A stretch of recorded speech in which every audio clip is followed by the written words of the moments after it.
Well, good morning, everybody, for the second day in a row. From 3 stories above Barber Motorsports Park in Birmingham, Alabama, this is the World Racing League on DriversEye Live. Happy to have everybody's company. As always, we completed 9 hours yesterday for our first 2 races this weekend. 7 hours today. We'll have a short break for a quiet hour just before lunchtime today. And happy to have everybody along for the ride to round out the second racing weekend of the 2021 World Racing League season. I'm Brendan Kazmarek, joined to my north by Joseph Mudrak. Hello, Joseph. Hey, Brendan. To his north by Scott Michaels. Hello, Scott. Good morning. And just extraordinarily far to the west, for the first time, I think, in a very, very long time, by JT Tammy. Good morning, JT.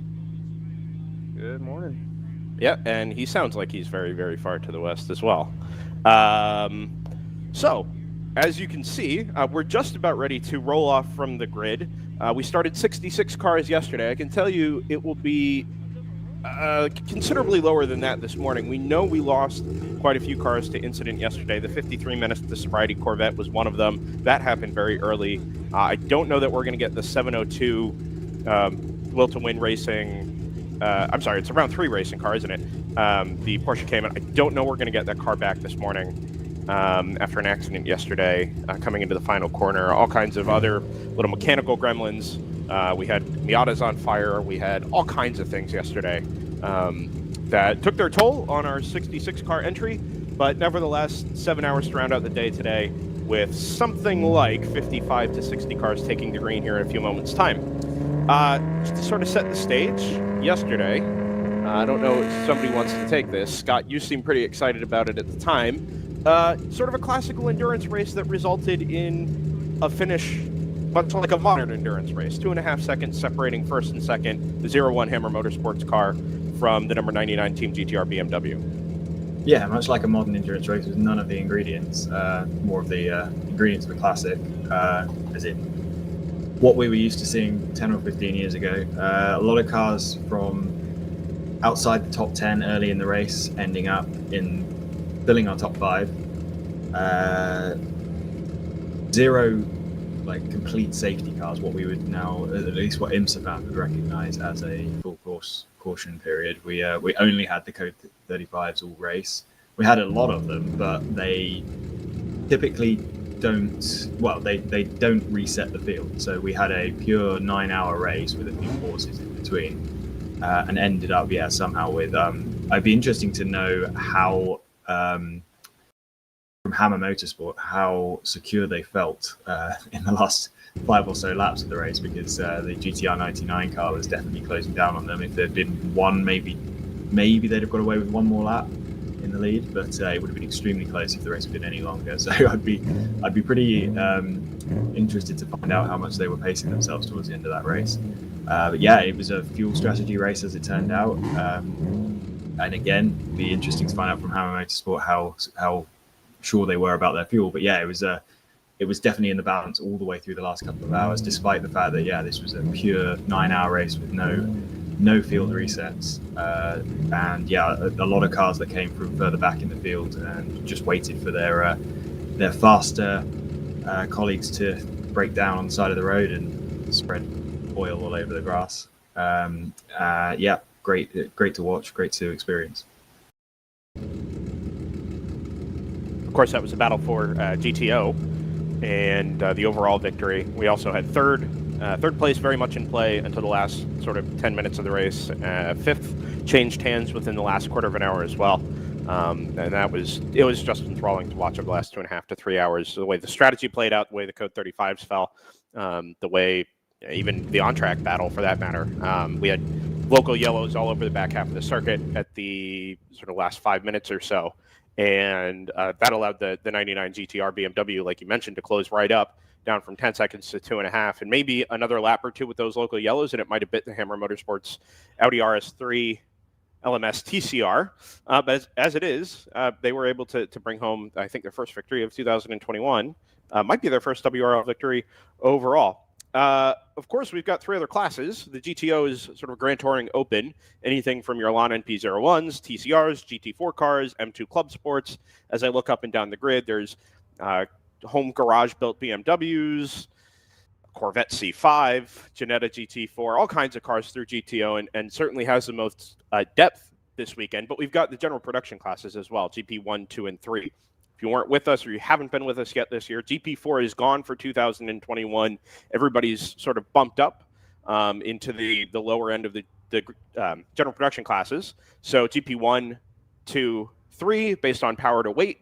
There's all sorts of Porsche Caymans, Porsche Boxsters, BMWs, MX-5s, BMWs, a Toyota 86, some BMWs, a few Acuras sprinkled in there as well. Those classes were much more sewn up as we got to the end of the race yesterday. And that's not to say that they weren't interesting right the way throughout. Scouts particularly enthralled with GP2 for a large portion of the race, but as reliability and those little gremlins took their toll, as you might expect with non-professional cars, let's say, these things crept up, and we ended up with a few laps at the head of each class. Meant the result was a little more sewn up by the time we got to the checkered flag than it was in GTO. We've had the cars roll off, as you've seen at various moments over the last minute or two. The Elan NP01 is going to lead our field to green this morning. Roughly around 8 o'clock Central Time. A little lockup on the brakes into Turn 5, actually. The 99 GTR BMW that very nearly won yesterday will start alongside of him. The 72 PMW Motorsports BMW that led from the green yesterday will start third. They ripped a splitter off in an incident down at Turn 1, less than an hour into the race, actually. And they made it back out yesterday, and owing to their fastest lap, will start third. The Jetta GT4 number 54, I believe, is going to start fourth. Screaming Goat Racing starting fifth. And I believe the Team Phoenix number 661 BMW M2 Club Sport will start sixth. I learned yesterday, by the way, that Cameron Evans is in that car. Previously the CEO of Redline Oil.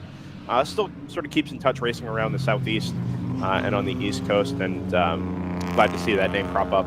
Not so much on the entry list because we didn't have information on that car. But it's on Facebook yesterday. So to have everybody along. Camera from Turn 7, looking back up the straight at Turn 6. Sort of the cars at their maximum velocity, at least anywhere we can get cell reception this morning. And as you'll see here, 2 pace cars. I don't know if we made that very clear yesterday before the start of the race. 2 pace cars. There's 2 pace cars. Two pacing groups, which means you have to have 2 pace cars, right? I mean, that only makes sense. Should I make the iRacing joke again? Do we want to do that? No, I will say this morning, though, that the Porsche 992 Cup car that led the field around for the pace lap yesterday is not participating this morning. Yeah, that car has loaded. It was nice to see that car in the flesh, actually. It's very distinct transmission whine, much louder than the engine, especially in low to medium speed. It never really ripped around the track during its installation lap, but a lot of whine out of that car. But it's a looker, and ACA Motorsports is going to campaign that car in the new Porsche Cup North America in 2021. Kurt Swearingen, I think, the primary driver there. Of course, the owner of the World Racing League as it is at the moment. On board the number 1 Hammer Motorsports Audi RS3. This is not the car that won yesterday. This is a team car. And actually, I got to say, Joseph, these cameras look actually quite a bit better than we saw yesterday morning. I'm not going to jinx anything, but... Yeah, I was going to say, let's see how long that holds up before we start singing praises. Yeah, I'll knock on this... I don't know what this table is, actually. I'm going to say, is it a folding table? We've used a lot of folding tables. No, actually, well... No, I can't tell, and I'm not going to... But any table's a folding table if you try hard enough. That's true, with the right attitude. Yeah. So, just, again, clear this up. It's a 7-hour race today. It will be 8 hours from start to finish. We're going to run 3 hours through to 11 o'clock. A state or local mandated quiet hour between 11 and 12. No points for guessing what that's for on a Sunday morning. It's not a Barber 9 hour anymore. I got to change the thing. No, it's a Barber 7 hour, but we're going to have that quiet hour from 11 to 12. So we'll do 3 and we'll do 4. It's one race with one set of results. We'll get to the regridding and red flag process when we have to. There is no work allowed on the red flag except for some very, very minor things. Driver change is approved, but that all happens within a very specific window during that hour. So we'll cover that when we get there. In the meantime, we're going to have a 3-hour dash here that'll sort of set up the initial strategy and rhythm for the second race at Barber Motorsports Park. Another reminder, this is the last time we'll see a double yellow and a pace car situation. No safety cars in use at Barber this weekend. It's all code 35, which is a double yellow for 10 seconds. By the time the pink code 35 flag comes out, you have to be down to 35 miles an hour in single file. You'll follow that. It'll last roughly a lap and a half to 2 laps. Everybody has the opportunity to come into the pits, put a full tank of fuel in if you like. You can change 1 tire under a code 35. Any more than that, you'll be docked a lap per tire.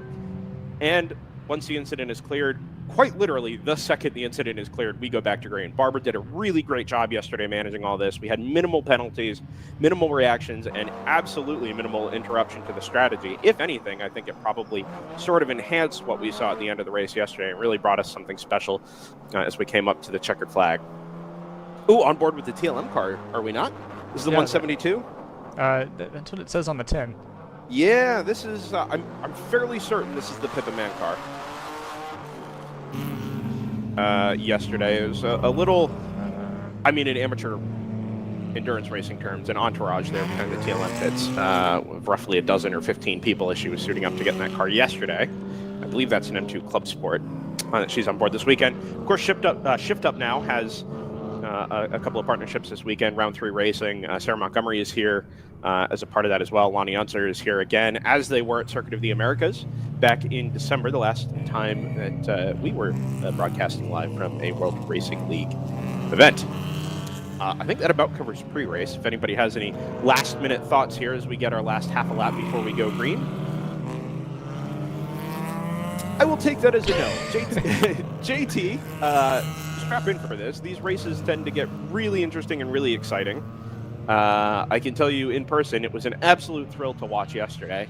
I expect no reason for that to change. I've got CCTV feeds here in front of me from the little broadcast booth next to race control. I've got a view of roughly 50 to 60% of the track. Front straight, run to turn 5, run to turn 7, down at turns 10 and 11, where we've got our camera as well. It should set up to be a really enjoyable morning and afternoon. Checkered flag today at 4 o'clock Central Time after our 7 hours of timed competition today.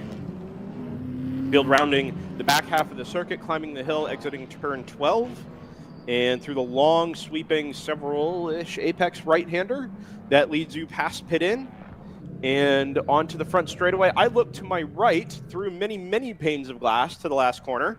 I can see on CCTV that the Elan NP01 from Stratus Racing is exiting the final corner, coming up to the start-finish line. It's a long hold for a green flag for the first group of 30-odd GTO cars. Waiting, and the green flag flies. The NP01 is on it immediately. The Genetic gets a jump into third, and the Screaming Goat Racing BMW falls in right behind. 1, 2, 3, many rows double file through turn 1 and into turn 2. The NP01 from Stratus Racing leads them all. Team GTR in second. The Genetta number 54 slots into third, single file through turn 2. The GP1 through GP3 field gets its start on its own with a green flag, and through turns 1 and 2 on their own as well. The GTO field comes through turn 5 and 6, and I can tell you the Team GTR number 99 BMW leads now from the Elan NP01. The power of that BMW we saw at the end of the race yesterday, outgunning the, considerably less power we see out of the NP01 because that car weighs nothing. They'll dive down through turns 7 and 8, that sort of roller coaster section, with the GP1 field roughly 10 seconds, 15 seconds in chase. The number 500 Team Battle Ready Racing Acura leads much the same as it did yesterday before it ran into some technical problems towards the end of, I think it was roughly around the first half of the race.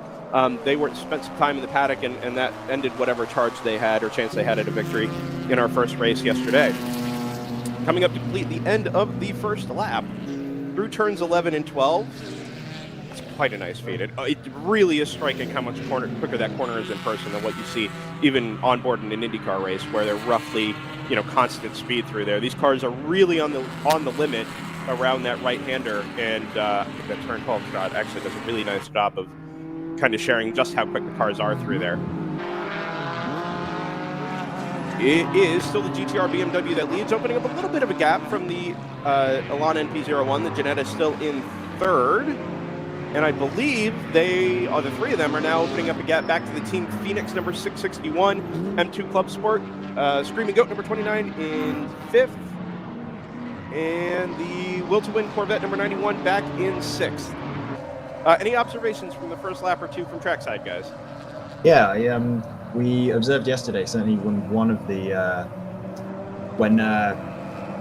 Elan made their one of their driver changes, it took a long time for one of the drivers to get up to pace, and the pass I saw into turn 5 there for the lead did have the look. You called it as a sort of a power pass from BMW, but really it was all done on the brakes through the corner. The Elan looked like it was taking things very, very easy, so I'm guessing that car is again going to take a lap or two to get the tyres up to temperature. So I wouldn't be surprised to see them come back at the current race leader GTR 99 in a lap or two. So that's something worth tracking, I think. CCTV feeds and indeed out my window here, we're picking up looks like a piece of debris. So I can't tell if it's a wrap of some sort or a ring, anyway, a ring shape, roughly about 6 inches across, that is sitting just to the left of the racing line down the front straightaway. The 99 goes to the left of it, sort of in defense of the Elan NP01 down the front straightaway. I fear this piece of debris is going to get hit by somebody a little further back in the field here. But at the moment, no indication that we're going to go code 35 to try and retrieve it. Looks like going around the outside in turn 2. There it is. Yeah, and the move is done. But to Scott's point, now we've got that braking zone into turn 5 where the move occurred the first time. This time, however, the NP01 with its tires and brakes considerably further up to temperature, or close to operating temperature. It is a little chilly here this morning, so I think there's some credence to Scott's theory about waiting for all those elements to get up to operating temperature. But the result now is that 2 laps completed, working lap 3, the NP01 is back where it started this race in P1. It does look like the Jannetta might be the second fastest car. Oh, sorry, Scott. There's a car off in the gravel at turn 5. It's one of the Audi TCRs. It is. And it looks like he's just gone straight off. Is that the 01? Beached it. He's beached. It is the 01, I think. That is our race winner from yesterday. Yellow's out. And we go code 35, as JT rightly points out. The pink flag's on display fully around the circuit. I actually saw the number 1 car was right behind the 01 when that happened. So if you want a replay of that, Joseph, it's on the number 1's onboard feed. It looks like the 01 was about to run over the Aston Martin on the brakes, locked up, went to the right to avoid the Aston, and got in the grass in the braking zone, and had no choice but to run into the gravel. It's kind of a shame they did. It looked like a pure sort of driving error type of deal, trying to avoid the Aston, which was nice of them. I've seen far too many, certainly, iRacers. Oh, yeah, and here, yeah. Choose to fly inside in that position and just wipe out the other car. It's a shame they couldn't release the brakes and run all the way through the gravel because there's plenty of grass on the other side. But maybe there were other issues there. But yeah, it looked very much to me like an avoidance. Little touch of irony there is that is where the team car came to grief yesterday, with roughly half an hour remaining in our first race. I have the information here. It was a lower ball joint that failed. We think it was in the right front, under braking at turn 5 there with about 20 or 30 minutes to go. It didn't end up in the gravel, but it did end up stopped on the run into turn 7. This is the team car, the one that won yesterday, the number 01. Like you said, looks not necessarily driver error, just a driver having to bail out at the last minute and finding himself beached.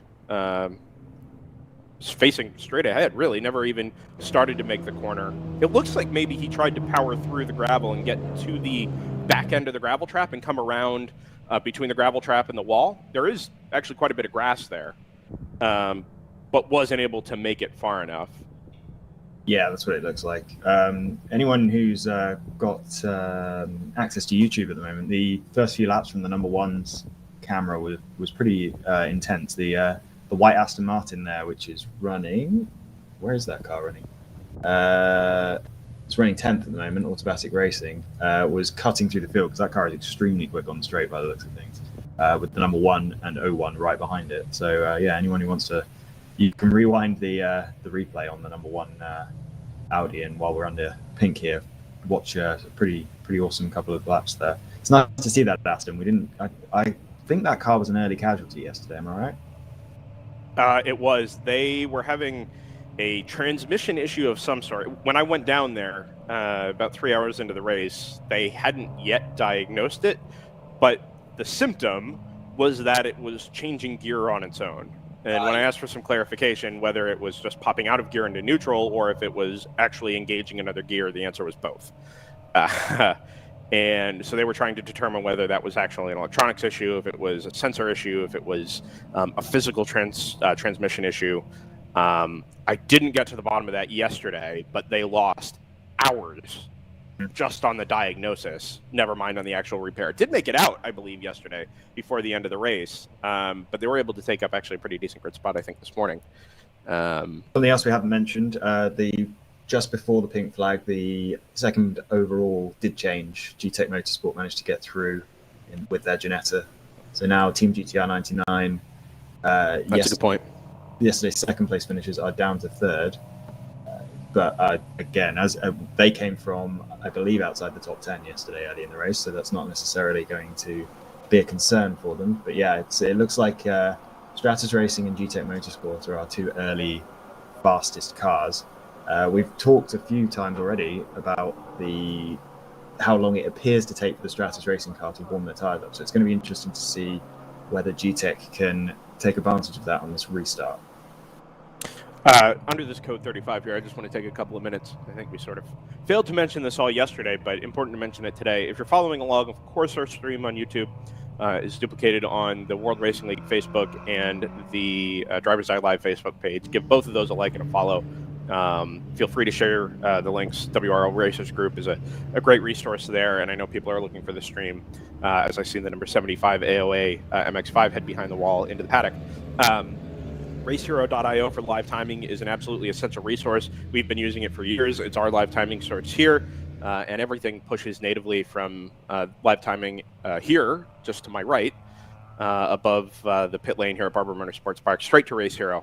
It's a great piece of software and all kinds of resources available to be able to follow the races today. Plenty of onboards as well. Hammer Motorsports TLM USA has a feed as well. I think there's Round 3 has a couple of feeds using the new Candelaria Sentinel cameras. We'll talk more about those later. Just all kinds of really great ways to follow our second race today from Barber Motorsports Park. I found the Thunder Bunny Racing number 110 car at BMW. They've got an onboard feed. They're currently third in GP1 for anyone following the GP1 race. Very good. Second thing I wanted to bring up yesterday, I texted with Tim Myers yesterday, who is the team owner and principal at Hammer Motorsports, the car that ended up winning yesterday. And we sort of speculated that, A, that car wasn't going to be able to make it to the end on fuel without a stop, and that they had come in and topped up with fuel on sort of back-to-back code 35s, put 4 laps worth of fuel in the car, and that was enough to get them to the end. I can tell you what they did on the first code 35 was to come in, fill the car with fuel, and change a left front tire. Sent the car back out. Another code 35 immediately after. 4 laps later, they come back in, change the right front tire. They did put 4 laps worth of fuel in the car, but those back-to-back code 35s allowed them to put 2 new front tires on a front-wheel drive car, sticker tires, with an hour and a half left in the race, fill the car up with fuel, and send it back out with basically fresh amounts of grip right from the get-go once we went back to green coming up to the checkered flag. That's the reason that car was hanging with the GTR car in that last hour and a half, whereas it hadn't really shown that pace earlier. But as strategy calls go, to get the timing exactly right, let's say they're just going to change the left front, they're going to bank on that, and next time they get a code 35, they'll change the right front. But to run basically no green flag laps in between the two, and to have 2 basically identically fresh front tires with an hour and a half left to go is Tim called it the call of the race, and I think I have to agree with him. Just a little stroke of luck and a little stroke of genius bringing that car home yesterday, and ultimately got them the victory. Green flag from Barber Motorsports Park. Once again, with 15 minutes gone, my volume should be a little bit better there. Do we? But go ahead. You've raised the subject there, and I apologise for doing this as soon as we go green, but you've raised the subject there of tyre changes. Do we have much of a read on how often teams were changing tyres yesterday? No, I get the sense that unless they really were in the pits for an extended amount of time, they really weren't. I can sort of see when sticker tires leave the pits, just based on my angle out towards pit out. And I didn't see a lot of it except for teams that ended up spending time back in the paddock. The TCR in particular, I think, struggles because it's a front-wheel drive car, and there are a lot of long, cambered corners here, and I think that generates a lot of heat and a lot of wear in those cars in particular, but I wasn't seeing the same kind of regular tire change and regular wear from other cars. Happy to be corrected. Feel free to send us a message on DriversEye Live. Tweet us at DriversEye Live. Any sorts of ways to get in touch with us, or send somebody up here to the booth and we can chat for a little bit. Be happy to be corrected on that. I've been watching the TLM USA car since the restart. They've already rounded up 2 positions, which I think is going to move them from 14th to 12th overall. So that onboard's pretty exciting. That will have got them past Hitman Racing and Denton Brothers Racing, which is interesting because Hitman Racing was pretty quick yesterday. So, but yeah, the TLM USA car walked past them.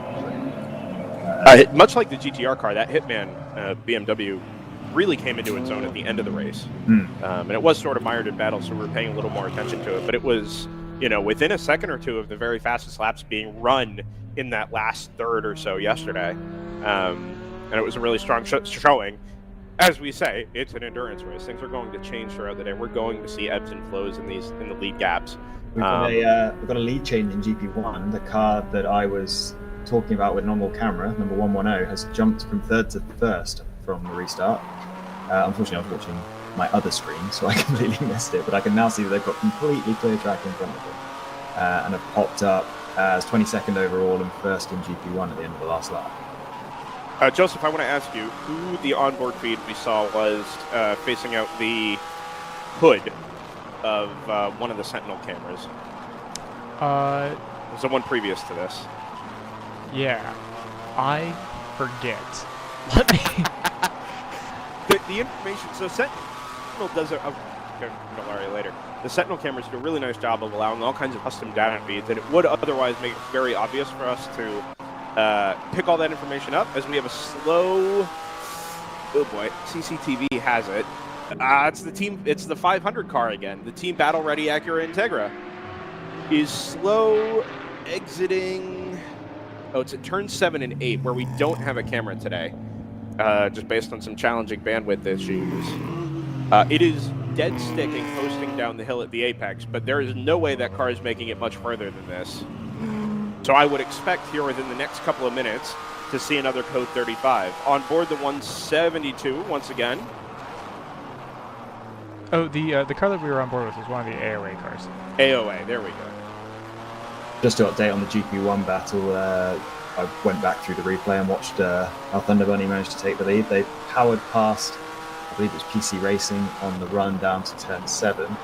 And then there was a very squirrely green Mustang through the last complex of corners, and they just managed to get him down the inside between, just before the apex of the penultimate corner. So that green Mustang appears to be taking a little bit of time to get its tyres up to temperature. But the battle for the lead in GP1 is very close, but Big Mission, before, has screamed up behind Thunder Bunny now. So if we had a camera out the back of that car, we'd probably see Big Mission Motorsport all over the back of them. But that's worth tracking at the moment. It is worth noting, by the way, that that sort of became the lead, or it was inherited. That lead battle was inherited owing to the number 500 that started on pole. It's actually not dead stick, I think. I think that car is just, I don't know that it's stuck in first gear, but it's doing roughly 15 or 20 miles an hour. It's made it now to the exit of turn 10, which is fairly steeply uphill, so it's clearly got power to some degree. But it's going to be another probably 2 or 3 minutes before it makes it from where it is back into the pit entrance. Oh, there's a spin at turn 5. The Hitman Racing M240IR may have been touched by the number 2. We'll see it here on the screen just on a very brief delay. It absolutely was. The number 2 team ACP Tangerine Associates M2 looks like it got sort of overcommitted to a move up the inside, jumped up over the curb with the brakes all locked up, and wasn't able to avoid hitting the number 34 Hitman, ironically racing M240IR there at the apex. Reminder that WRL is a no-contact sport, so there will be certainly some penalty as come later this morning Have we for that number 2. Have we mentioned the number 115 Borgarn Works racing car? It appears to be tumbling down the climbing. We haven't. I haven't seen it yet this morning. And there's that Integra on camera as well, going very slowly. Yeah, it's been doing that since turn 7, and that was the erstwhile leader of GP1, as we've already mentioned. Yeah, I've gone through the. Oh wait, have we figured out that Mustang was actually a GTO car? That's BPR racing. Go, Joseph. Was the Janetta in the lead at some point here? No. Okay. So. It did jump up into second, Joseph. It got past the GTR 99 just before all of this started happening with the number 500 car around the back of the circuit. The 54 car is still in second. It is. It is. My point is, it passed the number 99 on track. Yes. And we had missed that. The top 4, actually, top 5, very much in a line. I don't know that they've really started aggressively lapping the back end of the GP3, GP2 field yet. But at least at the moment, top 5 all within... top 4 are within a second and a half or so. The 115, that's the Momo Porsche. If we catch that on track later, or on one of the cameras, we've got to point that car out. Absolutely gorgeous, but I can tell you it's leaving the pits. So Scott very acutely noticed that it was tumbling down the order. And that's because it was pitted actually right under my nose here. GP1 update, the number 110 Thunder Bunny car has dropped to 4th now, having taken the lead. Been overtaken by 2 big Mission Motorsports cars and yesterday's GP1 winner, PC Racing. The Elan has just started lapping the back end of the GP3 field, past the number 15 AOA Racing MX-5, and now he really has opened up a gap. 3rd is being contested into turn 1. The number 29 Screaming Goat Racing BMW fires up the inside of the Team GTR dark blue number 99, and we get the camera angle here at turn 2. That move has been completed. Single file at turns 2 and 3, and opens up about a 3-car length gap down into the braking zone at turn 5. The NP01 handling traffic pretty well at the moment, and it's allowed him to pick up about 2 and a half to 2 seconds on the number 54 Janetta, who himself almost goes 3 wide through turn 6 and down the straightaway into turn number 7. You see it on your camera here just with about a 2 or 3 second delay, which means we can probably actually kind of pick up the action as I'm calling it live, which is actually very handy, I think. Definitely intentional. You know, yeah, well, obviously, yes. I'll take the praise. For sure. Recovery from the 01 Audi TCR at the moment. Oh, meatball flag. For... Is that the 5... No, it's the number 58, I think. The number 58 BMW. Yeah, it is the number 58. He just pulled the number board back up at an angle that I can see it here at start-finish, which I can tell you is the Hunter Racing. Yep. Oh, thanks, JT. The Automatic Racing Aston Martin has just lost 2 places on the last lap. 2 of our cars are on the camera. 172. That's Hammer Sport and TLM USA.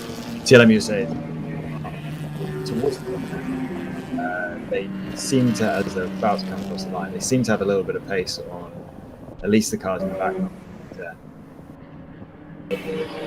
Apologies for the shaking there on the turn 10 camera, turn 10, 11 camera, or 11 and 12, I guess it is. It's pretty breezy here this morning. I was going to say, I've noticed something in there's some shaking in the turn 5 camera as well, so I was going to ask how. Yeah, so those cameras are on tripods just because of the way the road slopes away, or the hills form themselves up behind the barriers here to get a little bit of extra elevation there. It was okay yesterday, but the breeze is a little bit higher this morning, and it's definitely colder this morning than it was yesterday. And you can see even the canopies down here in the pit lane billowing quite a bit more than they were at the same time yesterday. So, sorry, slow Janetta, but this is the number 60. Old-fashioned G55 GT4. That's the one that was backwards a lot yesterday, wasn't it? It was, yes, a number of times. This time it's facing forward. This is going very slowly. It was Now in this place. So yes, yeah, which not is a car that's much higher than it was at any point yesterday. Yeah, exactly. Also, automatic racing is. I don't think they have a problem, but they are tumbling through the field, that Aston Martin, which is, I don't know, I said they don't have a problem, but as I mentioned during one of the pink flags we've already had, that car was marching forward at the start of the race, so it's a little bit strange that it's now 3 or 4 seconds off the pace and dropping backwards.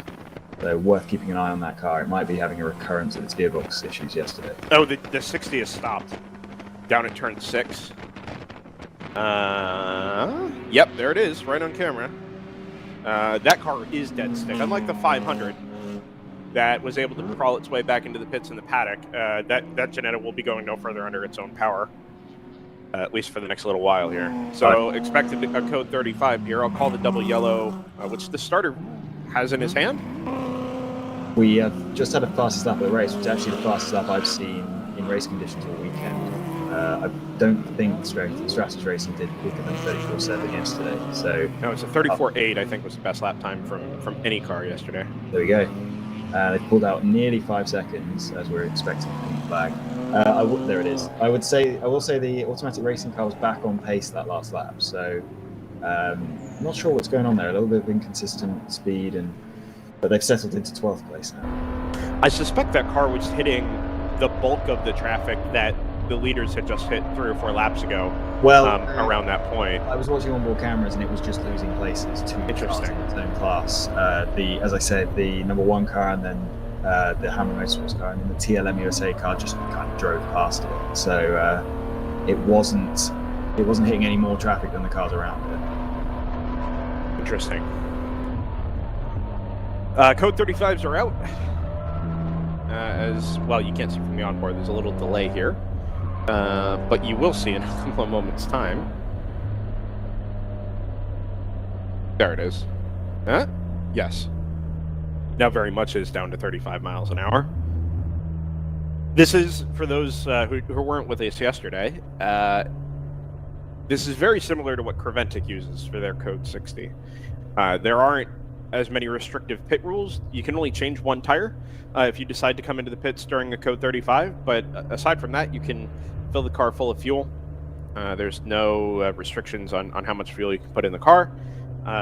And pit speed limit is exactly the same as the 35 miles an hour the cars are doing on track. So we had a very lengthy number of discussions yesterday about pit strategy and how to handle making that call in real time. But the general consensus was anything more than a couple of laps, and it just doesn't make sense to not pit if all you're giving up is the time that you're stationary. The number 115 leaves the pits again for the second time in the last 15 minutes or so. That's the Bourbon Momo Porsche. Might as well update GP1 while we're waiting for this Ginetta to be Yes, please. collected. Big Mission Motorsports have now moved into first and second in that class, followed by PC Racing, who were yesterday's winner, and Thunder Bunny, who have an onboard camera. And then rounding out the top 5 is a car that I don't remember mentioning much yesterday, Rensport KC in their Porsche Cayman. No points for guessing where they're from. GP2 is led by the 51 Choice Racing car, which was leading most of the race yesterday, I believe. I can't remember why they disappeared towards the end of the race. I think Yeah, we never really got to the bottom of that. and then It's Racing, which I imagine is actually ITS Racing, but I'm enjoying reading It's Racing. They are right behind them. 6/10 behind under pink means that they are pretty much underneath the rear wing of that Choice Racing number 51 car. I can actually have, at least on the race hero, it doesn't tell me what type of car ITS Racing is, and they're also not on the entry list. It's a BMW. Okay. The number 231. And they were leading last lap. They what, sorry? They were leading last lap. You also have the number 601. They were all within about a second and a half of each other, having a very good fight. I will try and pick that up on track here at the moment. So are you implying that Choice Racing took the lead on the last lap? Yes. Okay. It's a very, very good duel. Very And, cool. and I can confirm that because on my timing monitor they're up 1 from the last lap. So that happened right before the yellow came out, for sure. They are also right underneath the rear wing of the GP1 Condor OMP car. So we had this quite a lot yesterday with the GP2 battle, where it was really, really tight between 3 or 4 cars for the first hour or so, and it was mostly dictated by them getting held up by slower GP1 cars. So there seems to be quite a lot of overlap between those two classes. I can tell you that the 2 Big Mission BMWs are front to back on track as well. I'm sure that margin is something like 2 seconds under code 35, but when they go back to green, they'll be very much front to back. Also on track behind the number 34 Hitman Racing M240 IR. Not a class battle, obviously. That's a GTO car from the 34, a recovering M240 as it is after the contact down at turn 5 a couple of laps ago. No word quite yet on a penalty for the number 2, although we are very much expecting that. Choice Racing number 51 comes past me, ITS Racing 231, and then the number 601 round 3 Porsche Boxster. A very slow 21 BMW for some reason as we go back to green. And 21 accelerator. That was very odd. He's sort of creeping towards the start-finish line at 15 or 20 miles an hour. And the leader and those chasing the leader come through start-finish, 3 wide into turn 1 in some traffic, but second and third were very much side-by-side at the apex at turn 1. I think they're back to single file through the exit of the corner. Indeed, the Ginetta has come out second best there. The 29 Screaming Goat Racing BMW is up into second. Actually, that was the way it start-finish. The 54 dives up the inside on the brakes at turn 5, slides wide of the apex a little bit and pushes the 29 out wide of the racing line. They'll go side by side on the throttle down the straight from 6 into 7. You'll catch it on the camera here in just a second. On the brakes into turn 7. And they've got no choice to get back single file. Screaming Goat leads the Ginetta. The 99 Team GTR BMW slides right in behind them into 4th. Excellent racing here, half an hour into our second of 2 races from Barber Motorsports Park. I'm not sure where Screaming Goat came from there. They must have taken 2 positions in the last couple of corners off the restart.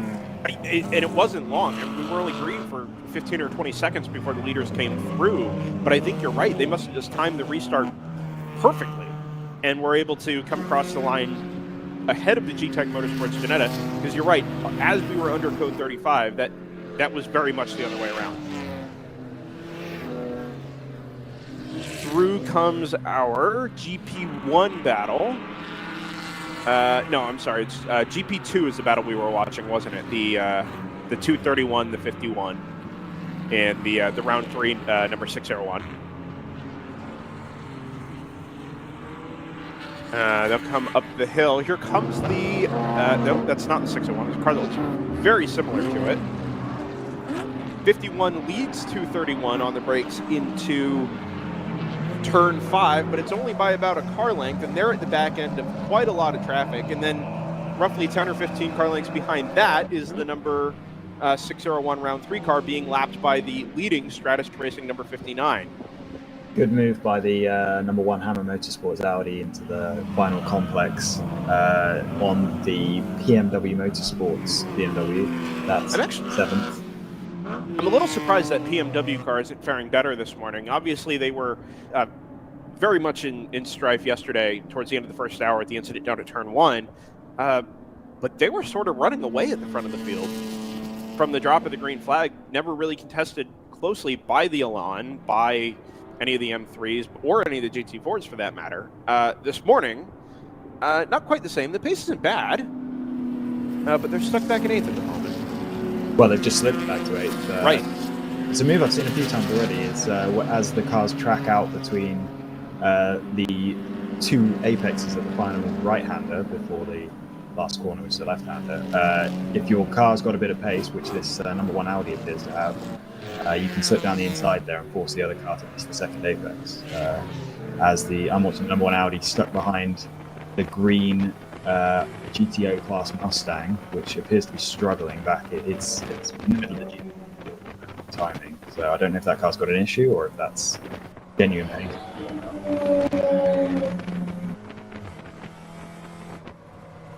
couple of fastest laps, or personal fastest laps, being set at the moment. The Team GTR 99 is picking up where it left off yesterday, down into the 135s for the first time. 135.899, 137.9 from the BMW Motorsports BMW M3, and 137.8 from the number 540 Denton Racing Porsche GT4. So I think the first time we've had cause to mention them this morning. They spent quite a bit of time in and out of the pit lane yesterday during the course of the race as well. It's nice to see them back knocking on the door of the top 10.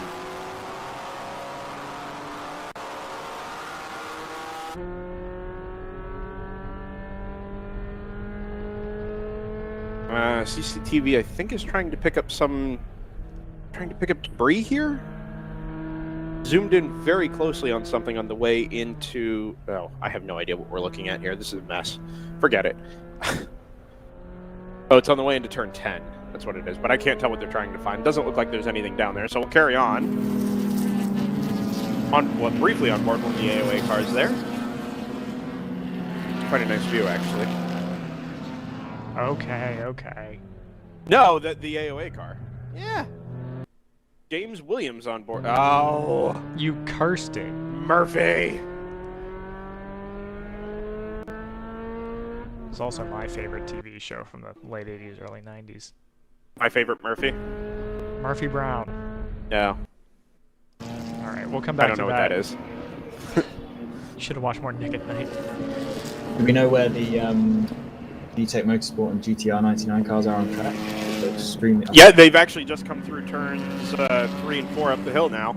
The gap has gone out a little bit, actually, between the 54 and the 99. If anything, as the Ginetta works through traffic, it's actually closed up a little bit to the Screaming Goat Racing BMW and pulled out a bit from the 99. That's interesting. The gap was only 0.3 of the line, so they must have... it's come out quite a bit. They must have it is particularly interesting because the 54 was much more heavily mired in traffic than the 99 was when I caught it coming up the hill out of turn 4. I'm also, if we're watching the number 1 on board, I can see that they are catching the distinctive Corvette. So that's this number 1 car, which is not surprising at all, considering this is the teammate of the winning car yesterday. It does have quite a lot of pace. And it's out actually now right under the rear wing of the Corvette. I'm watching it going into turn 7. I'm aware that I'm on a bit of a delay. Into the paddock for the number 213 Casey Carden MX-5, which unfortunately not the first time that's happened this weekend. They've only made it about 37 minutes before they've had to dip back into the pits this morning. Second, third, and fourth now falling back a little bit from the back of the NP01, which has just been a little more consistent through traffic, which wasn't necessarily the case yesterday, but they've kept the pace up this morning. And like I said, 6.8 was the gap last time around, and the 29 just doesn't seem to really have the overall pace, either through traffic or clear air, to be able to hang with the little Elan prototype.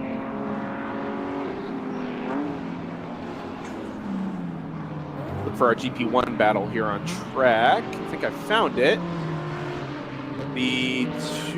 Okay, so there's the BMW car, the 231 ITS BMW leads. There's a 601. So who are we missing in GP1?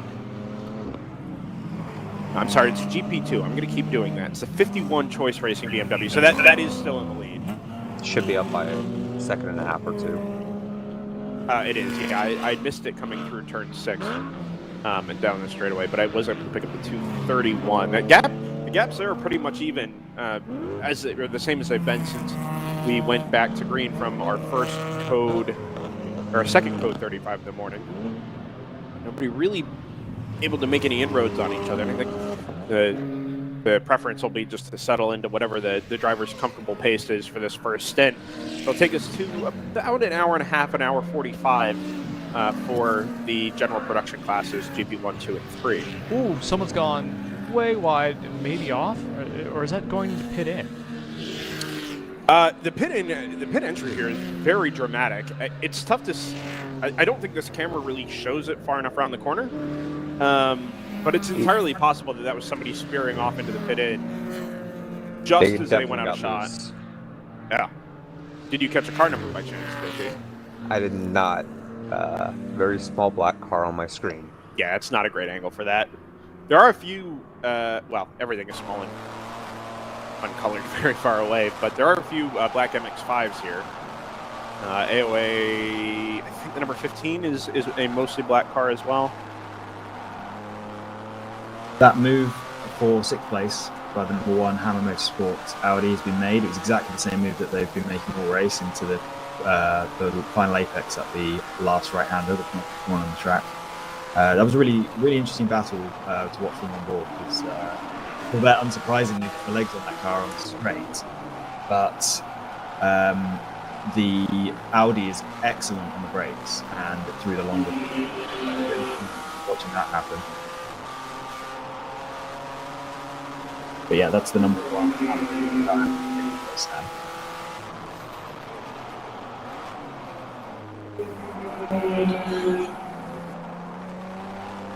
That car started 19th, I think. Really. That's a really strong margin. This is the number 1, Scott? It is, yeah. Yeah. Sorry to be focusing on them so much, but hey, if you get an onboard camera, you're going to get more attention. So. Oh, absolutely. It was that way And in that Circuit of way. the Americas.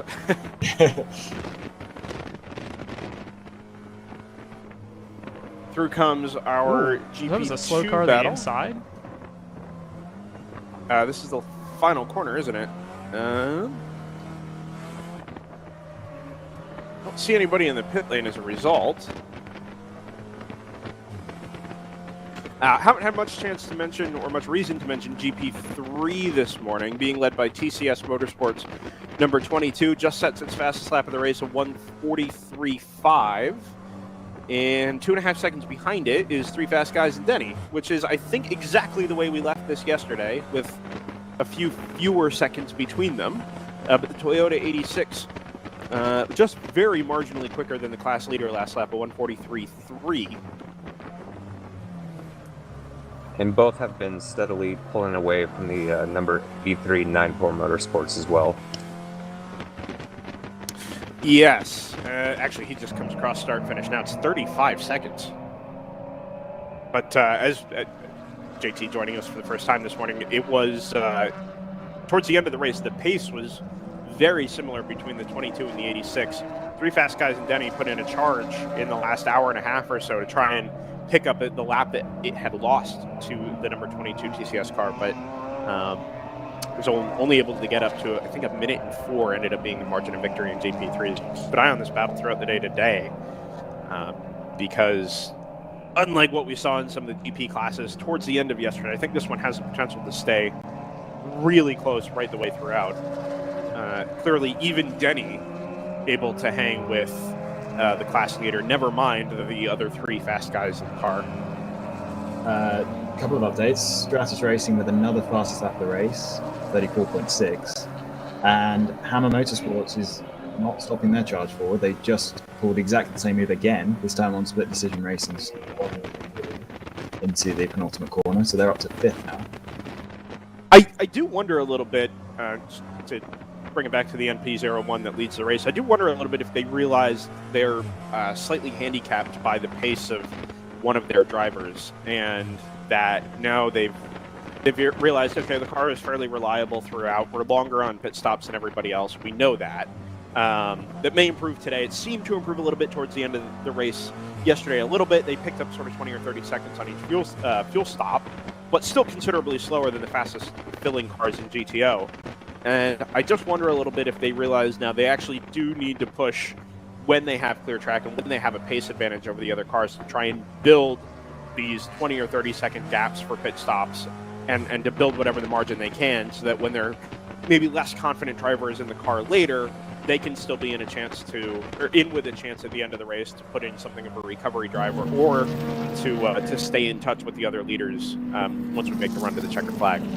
I follow your logic, but considering that the pace of the rest of the top 5 is also much quicker than we were seeing yesterday, I think the track might just be faster today. Oh yeah, there's no question. I mean, you put 65 cars on track for 200 and some laps, you're going to put a lot of rubber into a track that actually was just recently resealed. It was repaved during last year, I think, and then resealed in the fall, from memory.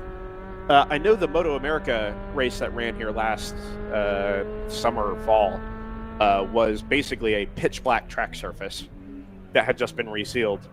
But you would expect that the track, as you mentioned, to pick up quite a bit of pace after 9 hours of running yesterday and to this morning. It seems to suit the Elan quite well, actually. Well, having said that, I would say that the remainder of the non-prototype looking cars in GTO I think they're closer on pace. We saw some to the Stratus car than they were yesterday. We saw some periods of the race yesterday where the Stratus car had 4 seconds on the entire field. That is true. Yeah. Right now, it looks like it's less than a second on at least everyone else in the top 4. Hammer Motorsports, coincidentally, the team I've been following through the field for the whole race, haven't set a time below a 36.2 yet. So it's that top 4 all in the 35s with Stratus, who have now set a 34.4. So they're trying to disprove what I'm talking about. Awfully close between the AOA car and the number 604 that sits just off to its left. Oh, and that's because the 484 split decision M2 was firing up the inside of both of them. Through goes the number 91 Corvette from Will to Win as well. They've slipped back to 7th, but that's really only as a result of the number 1 making its charge up from the bottom end of the top 10, now into the top 5, as you pointed out a couple of laps ago, Scott. Yeah, now that car is, well, it's definitely not clear of traffic because we've got the entire remainder of the field, but it's clear of GTO traffic for a little while. Interesting to see if that car can get on the pace of the top 4, who appear to be separating themselves, not just in terms of running order, but also in terms of pace. As I say, they're the top 4 are the only cars capable at the moment of getting below a 136. There's a very clear gap there to everyone outside the top 4. Oh, slow 716 Mustang down the front straightaway. Not terribly off pace, but he just got passed like it was tied to a post by 2 GP3 cars and a GTO car. And that's not right. That Mustang is actually quite quick in a straight line. Although that car spent a lot of times doing things it shouldn't have done yesterday. And I'm not sure that was necessarily done to the car. It just never really found consistency and stability. Battle for the GP3 lead on track. 3 fast guys and Denny right up on the tail of the number 22 TCS Racing MX-5 on the brakes into turn 5. And as they get on the throttle the way out of 5B and turn 6, they get passed by one of the Will to Win Caymans, and actually just now falling off the back of the 22 a little bit is that Toyota 86. The BPR Racing Green Mustang is in a group as well. You can see that. Yeah, I did. That was the car that was passed by both of those GP3 cars on the way into turn 1. From start finish on, it looked like that car was literally just coasting. It's back at, up to some semblance of pace. It's just not a very quick car. Yeah, its fastest lap is a 43.3, which is very GP3 pace. So, also, have we touched on why the 0-1 car winner yesterday is the last running car at the moment? Well, it was in the gravel. Yeah, it did do that. At turn 5. Yeah, I completely forgot about that. So it would have lost It lost about 10 laps. minutes. Yeah, it's 4 laps down. Probably, it did look like it took a while to get that car recovered, so that completely makes sense. Speaking of losing things, I never really addressed this, but we did only start 55 cars today. So I said we had lost about 10. That's basically exactly what we lost. Some of that was due to actual accident damage. The 702 we know is gone. The 53 Corvette we know is gone. And actually they're kind of dropping like flies. One of the AOA cars with the paddock again. I think that was the 75 from memory. Yeah, it's interesting. I've had this thought that you keep mentioning the non-professional aspect of the field. Having 2 endurance races back-to-back is that build race cars and professional teams. Not only the cars that had actual trouble yesterday, they're obviously going to be up against it coming into a second race on a second consecutive day, but even the teams, some of these teams are, I'm sure, are used to running 12, 24-hour races, so perhaps, but there's not really the opportunity for a non-professional team to completely rebuild the car. So for a lot of cars, this is essentially going to be just a continuation of yesterday. If any cars were, I'm guessing, if any cars were seeing the signs of wear and tear towards the end of yesterday's race, that's only. Yeah, I mean, really, the best you can do is to change a couple of small parts of whack a new set of sticker tires on it and set it test. So you know that there's has a service life of 10 or 15 hours or something like that. There's no way it's going to make it to the end of 16 hours of racing over 2 days. There's really not a lot you can do, like you mentioned. At the end, I mean, the cars that have done reasonably well over the Americas seem to be starting well today. The Will to Win Corvette is a well-massaged car. That car has been racing in the World Racing League in various guises with other teams since we started covering the World Racing League in 2017. So it's got years under its belt of endurance racing, doing 8 and 8 hour races, 9 and 7, 14 hours. I mean, you name it. The car's had the experience now to work some of those kinks out and get it to a point where it can run 2 back-to-back endurance races in a weekend without any major mechanical issues. The NP01, and JT can attest to this, we saw that car being developed basically in real time at Thunderhill a couple of years ago. It debuted in a just torrential downpour over the second half of the race, constantly in and out of the pits, but every time they came into the pits, they were learning something new, pulling data out of the car, having to change a part, and making notes for how they can improve that car before they start shipping it out to customers. And that's been the case continuing over the last couple of years. This is the NP01 Evo, which, to my understanding, makes a little bit more power, a little bit more downforce, and is a little bit better designed to go endurance racing than the original Elans were. They're a NASA car, but this is sort of that second iteration, and I get the sense, and even just looking at the results on RaceHero.io at the moment, that the better massaged cars, especially the races on Sunday, are the ones that kind of come to the fore, even if the ultimate pace isn't necessarily there.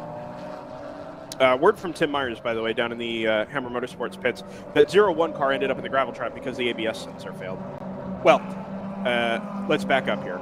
He said the ABS sensor failed. I'm not sure if that's what sent the car into the gravel, but they replaced it in 2 minutes and sent the car back out. So in addition to losing a lap and a half or two out, stranded in the gravel trap at turn 5, they also had to replace the sensor in the car there down in the pits. That does make sense. We saw a big cloud of smoke, which looked like, as someone who's not super familiar with cars with ABS, it looks like a driver who's realized they're going to run into the back of the car in front and slam the brakes on. But obviously, the TCR cars have ABS, so that shouldn't happen even if you're in that situation. So the fact that we saw that huge cloud of smoke on the brakes should really have been a telltale sign that something was wrong.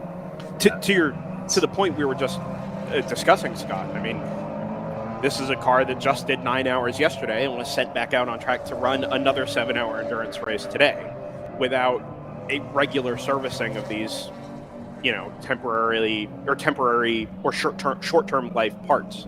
They wouldn't have been replacing sensors left, right, and center last night. They would have been doing the basic maintenance on the car, getting it ready to go 7 hours today, sending it and hoping that, it'll make it through 16 hours of on-track action by the end of today. Obviously, little things like that happen. Something I want to bring up while we're on the subject of Audi TCR cars, we've got, and I'm going to butcher this last name, Chris Neasley on the YouTube feed has given us some information about tyres. Apparently the Hankook RS4, which I'm guessing that's the tyre the Audi's on, will make it all day.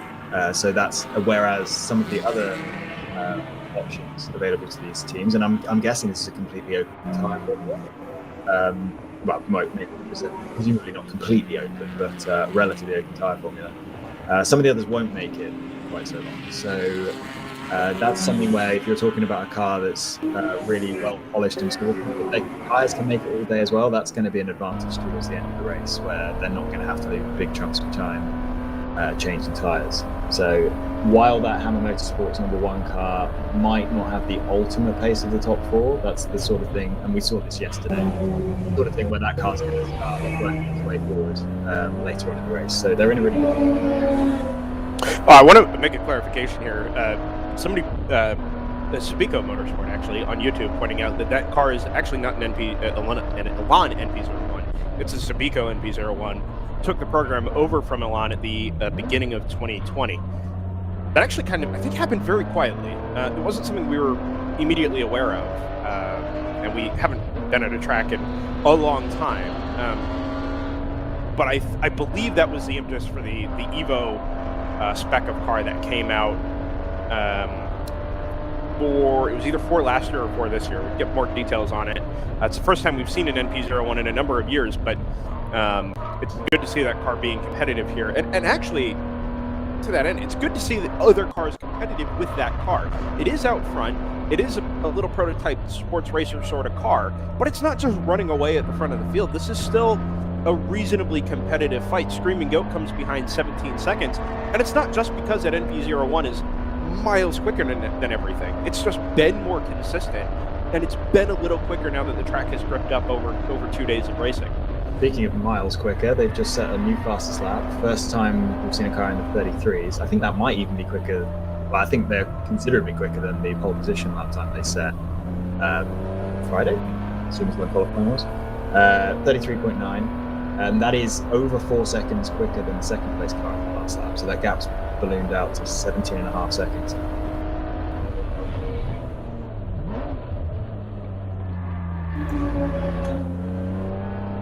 Also getting bigger is the gap for the lead in GP2.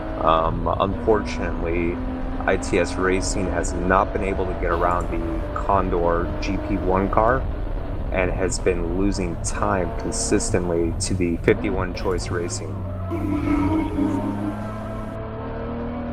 Yeah, that's a gap that's a race that was really close before the first set of flags. But Choice Racing comes across the line and sets race, just to prove JT's point.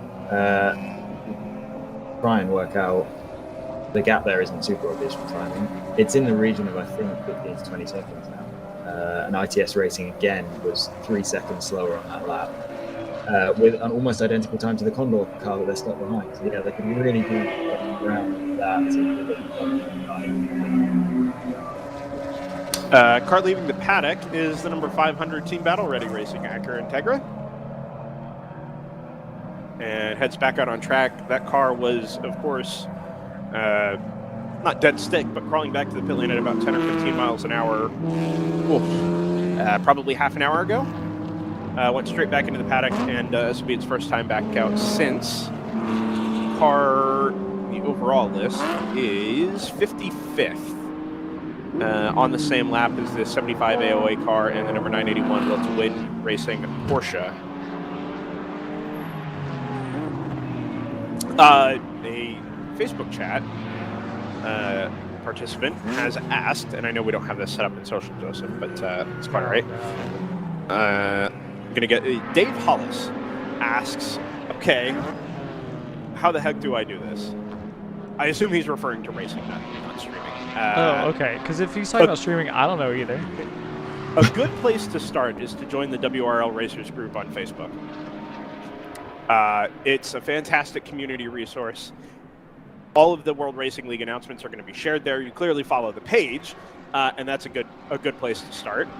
But join the WRL Racers group on Facebook if you haven't already, and be able to follow along with all the real-time developments of the World Racing League. All kinds of resources being shared constantly by participants, drivers, team owners. It's a great sort of, like I said, real-time resource to be able to follow along with everything that goes on in the World Racing League. There's technical developments. There's all kinds of whether it's parts for cars, live streaming. If you're going to set up an in-car, you're looking for a rental seat, anything like that. Go ahead and get involved over there. Really highly encourage it. If you are already a racer, there are teams that do have rental seats available over weekends like this. Get in touch and find a seat. This isn't really that hard. We've got 200 plus drivers on track this weekend at Barber. We've had closer to 300 from places like Circuit of the Americas. And nearly as many spectators, apparently. Yeah, not the case this morning. Okay. It is a little cold, but we hope they're back. 500 battle-ready Acura Integras back into the pits. as is the number 58 BMW that had a meatball flag a little earlier this morning.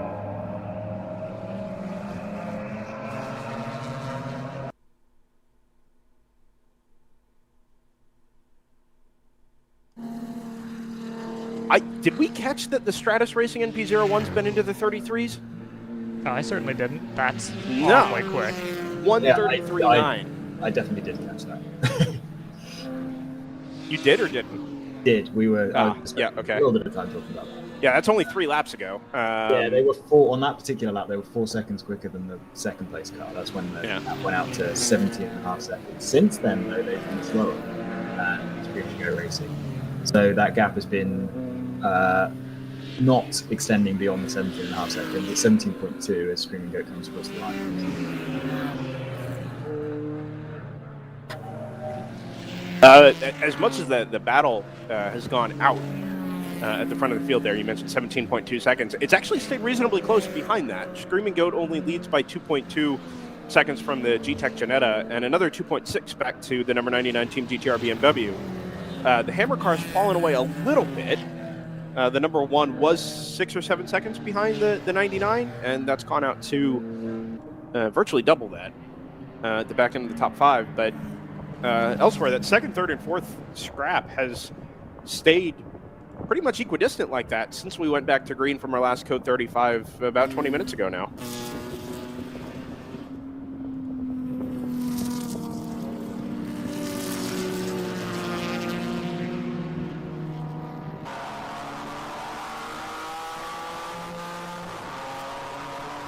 Still finding the pace and position of Hitman Racing interesting. Because that car, I believe, finished in the top 5 yesterday, or have I got that wrong? It certainly was competitive in GTO yesterday, but it's stuck.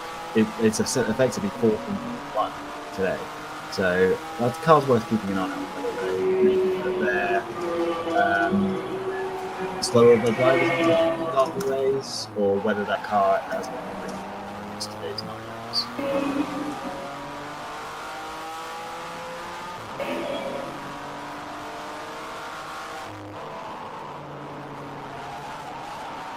Brief reminder, as we approach the end of the first hour of racing for Barber Motorsports Park, this is the World Racing League on DriversEye Live. Brendan Kazmarek, Joseph Woodrock, Scott Michaels, and JT Tammy, all with you this morning. Scott will be abandoning us a little bit later, but the rest of us are going to stick it out through our final 7-hour race of the weekend. Car in the gravel is... Because we have our priorities straight. Scott. Car 83 in the gravel trap at what I think is turn 7. It's a Lexus IS 300 from 9-4 Motorsports, and that car will not be recovered on its own. So that car had been running third for quite a while. It briefly lost it to the 66 NRG before getting it back about 2 laps ago. So that really sucks for them. Joseph, if now's a good time, as we go under Code 35 for the 3rd time this morning, we'll briefly say hello to Cooper Tires. We will. I'd like to follow this onboard until we get to the scene of the crime. Okay. I believe it's at the bottom of turn 8. The CCTV has picked it up. The tire marks just sort of almost like it bounced over the curb on the inside at turn 7B, I guess that is, and the car just sort of hooked left and is now facing the... you know what? No, it's really hard to tell.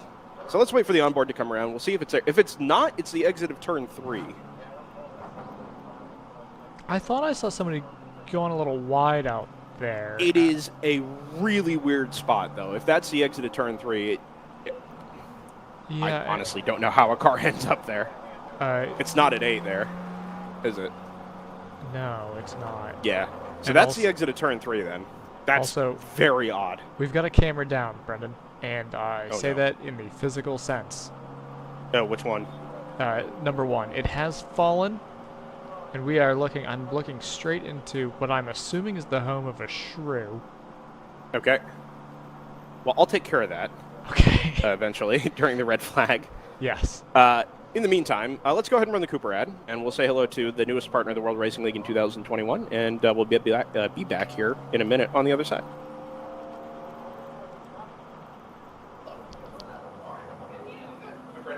Sarah. Nice to meet you.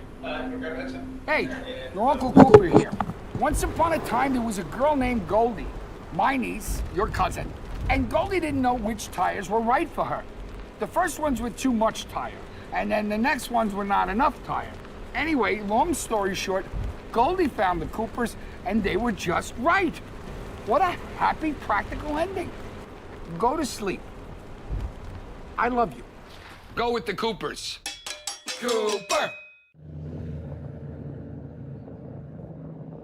Later, and I was in the car for probably like 2.5 hours.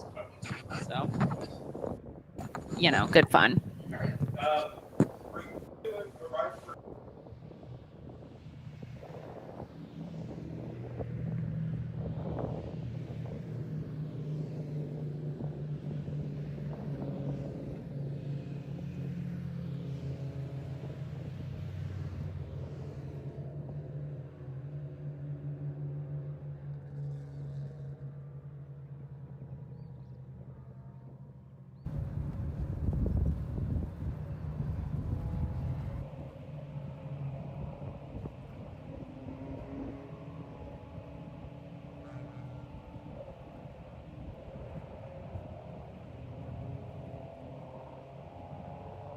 All right, back from Barber Motorsports Park, Birmingham, Alabama, the second race of the second weekend of the 2021 World Racing League on DriversEye Live. Thanks for everybody's company this morning.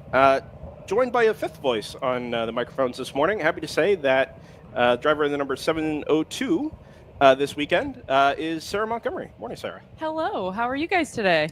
We're doing really well, actually. We're at a racetrack. I discovered yesterday that I think this is the longest drought of being at a racetrack in something like 15 years for me. And yeah, it's the worst feeling ever. It really is. But as soon as you crest the hill, you see cars on track, you hear the engines, and woohoo! It's instant joy. Yeah, exactly. And all of a sudden, that everything that's happened over the last year and a half or so just disappears, and you're right back in your happy place. Yeah, exactly. Speaking of happy places, you're spending a full season this year on board a Porsche Cayman GT4. So it's actually not the GT4, Okay. It's the Cayman S. Okay. But it's basically the same specs as the GT4, if you would call it that. Gotcha. So GTO. Yeah. In the World in the Racing League. GTO class, exactly. Yeah. So I'm going to step it back to 2020. We broadcast the U.S. Endurance Championship from Circuit of the Americas. Yep. From home, weren't able to be at the track, but a couple of onboard feeds from Round 3 Racing, the Candelaria Racing Product Sentinel. We were able to watch you at work, and a couple of the other drivers from Shift Up Now that were on board those cars lining up. Yeah. Was there, Peppa Man. But I distinctly remember noting, just how hard you were working, but but how consistent and how fast you were in the car, just like you were immediately at home in it. Yeah. It was a lot of fun to watch. What's the experience like? I mean, you've driven for years now, right? Yeah. The MX-5 Cup. Yeah. You've got a lot of experience, but this is multi-class endurance racing. A lot to think about, a lot to split-second decision-making. What is the experience like? Yeah, it was so that COTA race specifically, all year I had raced in WRL last year and with Round 3 Racing in that Boxster, and we had third places, second places, thirds, seconds, and we had not won a race. And so that COTA race, we had a fantastic opportunity to be able to win, and I did everything in my possible power to get that win for our team. So it actually looks like they're going green here again. But yeah, it was a crazy race. I literally, as you saw in that stint, was doing everything in my power to pass everybody possible, because we were 3 minutes behind P1. So I had to do whatever it took to get around them, twice, lap them, and then get my lap back. And yeah, it was insane, but I did everything we could and we won. So yeah. That was GP1, correct? That was actually GP2. GP3 because we were having motor issues and we got dynoed, and max we could get was actually GP3 power, so they knocked us down to GP3. But the funniest part was my friends actually in a different team, different car protested us because when I got in the car, was putting up, pretty fair lap times that they were like, Sarah's cheating, something's, and it was hilarious. And it's like an ongoing joke with us now. And obviously we passed, so they were not happy with me about that, but it was funny. It's still a joke today, but it's good fun. So, less happy memories from yesterday. Yeah. You and I were just discussing off air. Your car ended up in the barriers between 16 and 17 over here. It did. Not able to get back out on track today. Correct. So yesterday we had a great start. So I started the race in 15th and fought my way up to 6th place in about a 2.5 hour stint, which was so much fun. I had a blast. I was racing against my friends Kevin Clifford and Patrick Wilmot. We were kind of all around each other that whole time, which made it more enjoyable. Just because, I trust those guys to know what they're doing, and, we work together in a sense of trying to catch, the cars in front of us. So we had a great stint, very fun, and I brought the car in, and then we actually had a little bit of an electrical issue trying to get the car restarted. So you probably saw us pushing it down pit lane to bring it back to the paddock to get it all fixed and situated, which we did, put it back on track, and maybe 20 minutes later, teammate accidentally hit the wall. So it will come back stronger. So, but the car is unfortunately done for the weekend. So I'm hoping to have everything back and situated for the Mid-Ohio race that's next. And you mentioned to me again off air, it's a full season effort for round 3? Yep, round 3. You'll see the 3 cars that are out here this weekend are going to be full season effort. Thanks to Round 3 Racing and Haggerty, as well as Team 1 Logistics. They're all really helping out to make everything happen for us this whole season, which is really exciting. There's a lot more really, really exciting news that no one knows about just yet. We'll probably announce that soon, but that's all going to start at Mid-Ohio, and that's going to be huge for our team, our partners, as well as World Racing League. So we're super excited about that. And I want to tell the whole world, but I can't just yet. Now I'm curious. I know. I'll jump back to that in a second because I want to talk about the World Racing League a little bit. In the meantime, you mentioned your partners. Of course, Shift Up Now has been a big part of the public approach to what we see in the World Racing League with Round 3 Racing. I think Pip is in the TLM car just underneath us here, the 172. Yep, they had an issue, so the car is done for the weekend as well. But yeah, she was. Right. So anyway, yeah. Lonnie Unser is here as well. Yep. Did you have somebody else at Circuit of the Americas from Shift Up, or was it just the 3 of you? There was another one off the top of my head. I don't know if I don't think Shay was there. That's right. She was on the entry list. Okay. But I don't think she ended up getting a car. Yeah.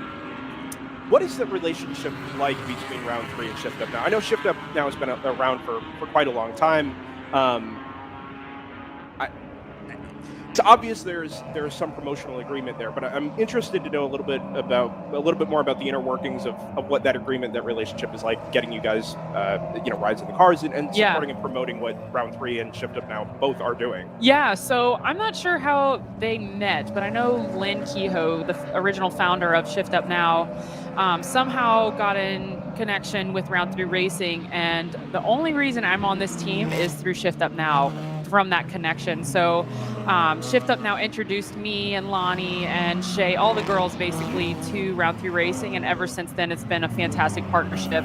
Round 3 loves the program, what Shift Up Now has plans for, and helping females get in the race cars, things like that. And it's been such a great bond from last year, everyone doing so well in the cars, and they want us back, which is really amazing for us because they're a joy to be around. They provide great cars, things like that. So Shift Up Now is the one who actually made the connection between us and Round 3 Racing and kind of made that partnership happen. So can't complain, that's for sure. So your racing career, you've been around for a while, right? Yeah. 2013 was when you kicked off in the MX-5s? Yes, around there, 2012, 2013. Okay. It's been a minute. Yeah, for sure. So, yeah. Again, kind of interested to know. I think Lonnie's name has been around for a little bit as well. Obviously, man, Shay. Yeah. Holbrook. Yeah, exactly. Her married name. But this isn't just about finding ways to get females into race cars and boost a career. Correct. You guys have already sort of kicked off your careers and now are finding other places and ways to go racing. Yeah. Are there still goals of a long-term professional racing career through Shift Up Now, or is this more about just finding places to get you on track and go racing?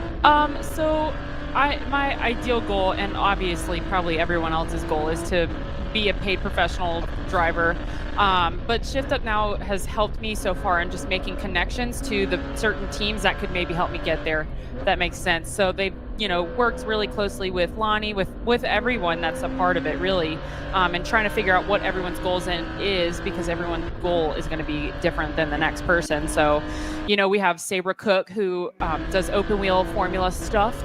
Probably haven't heard of her just because she's never done a WRL race that I know of, because she's more open wheel related. So when Shift Up Now, helps me, but my goal is going to be completely different than what Sabra's goal is. So it's trying to make those connections for us, or help us make those connections, whether it's with partners, with the Haggerty deal. Haggerty helped Shift Up Now fund a couple of females to be in a car, which is really exciting for that. But yeah, there's a lot of good things going on with Shift Up Now, and just trying to help promote females in the sport, and help us get to where we want to be eventually. If you have a couple more minutes. Yeah, sure. The last thing I would really like to touch on, you mentioned exciting things coming from Mid-Ohio on with Shift Up Now and Round 3 Racing and the World Racing League. When we started, we did our first WRL race at Circuit of the Americas 2017. At the time, it was still very much an amateur endurance racing series. Right. And that's not to say that it wasn't professionally run and organized, but there are other series that did what WRL was doing at the time. As time has gone on, the series has changed hands, and there's been a lot of investment into the organization and everything at WRL. It seems like it's taken a couple of steps beyond that. Right now, instead of having 80 home-built or garage-built cars, you have GT4s and TCRs and all kinds of club sport cars that are a part of the grid. Is your experience in the WRL that this is now that much closer to being a professional type of environment, or does it feel like sort of a club racing weekend? No, I completely agree with that statement. I was actually having this conversation with someone yesterday. They have Audi TCR cars, the really nice 2 Series BMWs, and then GT4s, and even our Cayman, is not a cheap car. So it is really cool to be able to see the homemade Miatas, and then in the GTO class have those really professionally well done cars. I could honestly see this taking over, something like the actual pro racing world, in a sense of this is way more affordable. You get way more seat time, and there's still pro drivers out there. Sure, there's amateurs who might have never hardly been on track before, but jumping into the GTO class this year was huge for me, just knowing that there are pro drivers. I'm be racing against pro drivers, even some amateurs, obviously, in GTO, but it is a different step, and I do honestly see this sort of style racing taking off, in a sense of it, again, just being way more affordable. And obviously it's still expensive, but hence the word affordable, but versus, an expensive $1 million season in another series or something. So I know one of the concerns for series like this and those that are making active improvements to their promotional aspects and things like that is that it takes amateurs out of a place to race, or kind of removes that opportunity for them, because it's being taken over by cars at the field, or cars at the top of the field, like the GT4s and the club sports.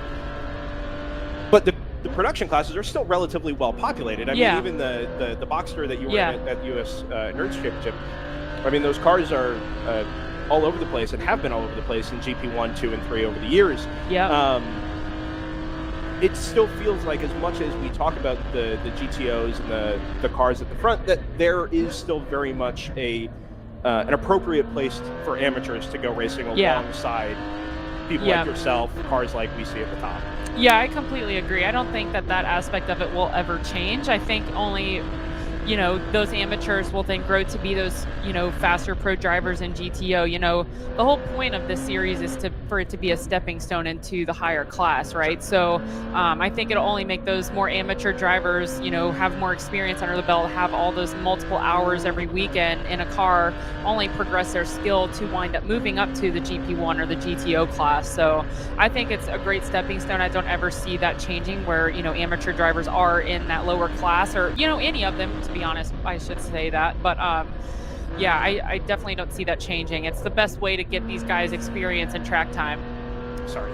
I think Lonnie is on board the 6-0. I have no idea. Lonnie's not in the car just yet. Okay. I think that might be James Candelaria, if I'm not mistaken. I think you're right. I heard last night he was due to start the car this morning. Yep. That car was about 30 degrees to the track on the way up through turn 11. Yeah. Just a second ago, hence my Or little that's regret.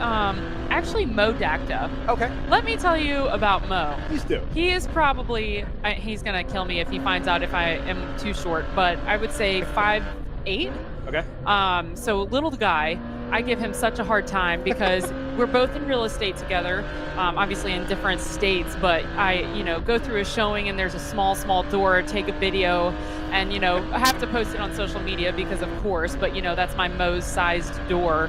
And I made fun of him this morning actually in the car because he sits so close to the wheel just so he can reach the pedals. Funny. And funny, he just bought a Cayman race car and fully built, and he got in it to, take a test drive in it around the parking lot, and actually the seat was bolted too far for him to even reach the pedals. So he was actually telling me this story this morning, and I was giving him such a hard time. So his original test drive in this car that he just bought was him sitting in the right seat and someone else driving it for him. So he hasn't even been able to drive his own car yet. Your experience on track, does it feel like you're out there racing around amateurs who are just cruising and trying to get track time, or does this feel like a fully professional, high pressure kind of environment, or somewhere in the middle? I would definitely say somewhere in the middle. Like, you have some guys who are super timid and some who are way too ambitious. Mm-hmm. It's just, but that's it. Honestly, in any series that you'll get into, even if you're in like a pro, ride, and you'll have amateurs who are just paying to be there, and you'll have some like real professional drivers. So it's going to be a wide spectrum in any series that you get into. You just never know what you're going to get, quite honestly.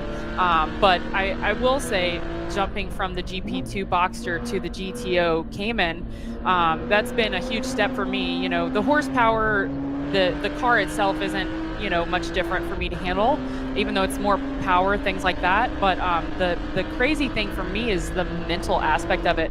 About an hour and a half into the stint yesterday morning after starting, I was kind of ready to get out mentally. Like physically I could continue, but everything happened so much faster.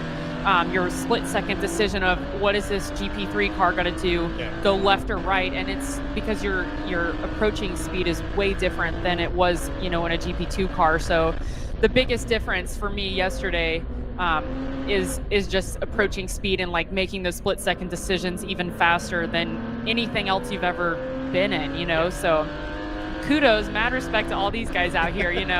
Obviously that's something you'll get used to over time, but it's been interesting figuring all of that out, I'll tell you that. My last question for you this morning: are you enjoying it? This may not be professional, full visibility TV broadcast type stuff, but it looks like just blast. Yeah. Blast neon boards. I am having a great time. I had an opportunity to run something else this year, but honestly, with our announcement coming up, which you will hear about it, I guarantee you, it's huge. It's basically what everyone kind of hopes to have in their career. But it's been so much fun, having Haggerty on board, which is a huge deal for us. They're really helping us, getting all these really nice racing suits for us and everything, so we look like a professional team. And I drove the car for the very first time Friday during practice, and my first lap out, I watched the in-car video again. I was hysterically laughing, giddy like a child, just flooring it in this car, and going through certain corners is just amazing. Big difference. For sure. It's a sideways Mustang at turn 5. It's a 716 again. They've sort of been in the wars today. CCTV has just caught it, and now our camera does as well. That car should be able to recover on its own. Go now. Well, so we watched this happened a couple of times yesterday. Somebody ended up off in the gravel at turn 5 and 6. Yeah. And actually had to point the car facing traffic because they weren't able to turn their head far enough or to see far enough around to find a gap in 65 cars. Yeah, and what people who've never driven don't realize is that your Hans obviously restricts your helmet from turning, but you also have what we call a halo seat. So the side of the seat comes out almost perpendicular with your helmet in a sense of you can't even really turn your hair. The grass is on fire. It's the second time this weekend. Yeah, so that's there, but looks like we'll go code so, 35 yeah, for that. for sure. Get some grass out, put the grass out. But yeah, it's been a fun weekend. I tell you going back to the Cayman, just driving that for the first time was just a spectacular feeling. And, actually having horsepower, you're like, what is this? Putting the gas pedal down and it just goes without a thought. So it's been a fun weekend. Unfortunately, obviously we had an incident yesterday, which put us out for the rest of the weekend. But before that, it was amazing. So really grateful for this opportunity. Glad to hear it. Any sponsors? Anybody else you need to thank before we? Well, wrap Cooper things up here? Tire. Of course. First time in 2021 on board with the World Racing Heck League. yeah. Fantastic. Yeah, Cooper Tire, big thank you to Round 3 Racing for all their help, and obviously Haggerty for coming on board and helping me and many other women drivers out there this year, and including what will happen soon. And then local partners for me, Team One Logistics, they do a lot of shipping for, oil companies and things like that, and they're based in Lafayette, Louisiana, which is my hometown. So if you're ever running through there, be sure to stop, get some Cajun food, get good Cajun cooking. So, yeah, but thank you for having me. I appreciate it. Anytime. You're welcome in the booth here anytime. Don't Thanks tell so me much. that. Oh, well. Yeah, I will. Yeah. I don't know if we're going to be able to be on site at Mid-Ohio, but the hope is discussions with RJ here to be able to do a couple more live streams this year and be a part of a series that's been very welcoming to us. I know, obviously, 66 cars here. All the drivers feel the love from WR as well. So, yeah. Thanks for coming up, Sarah. Really appreciate you being here, and best of luck through the rest of the season. Of course. Thank you guys so much. Sweet. Absolutely. Sarah Montgomery joining us from Round 3 Racing. Shift Up Now. Yeah, great talking to Sarah, and I think we're going to try and talk to James Candelaria, who's also down in the Round 3 pits this morning.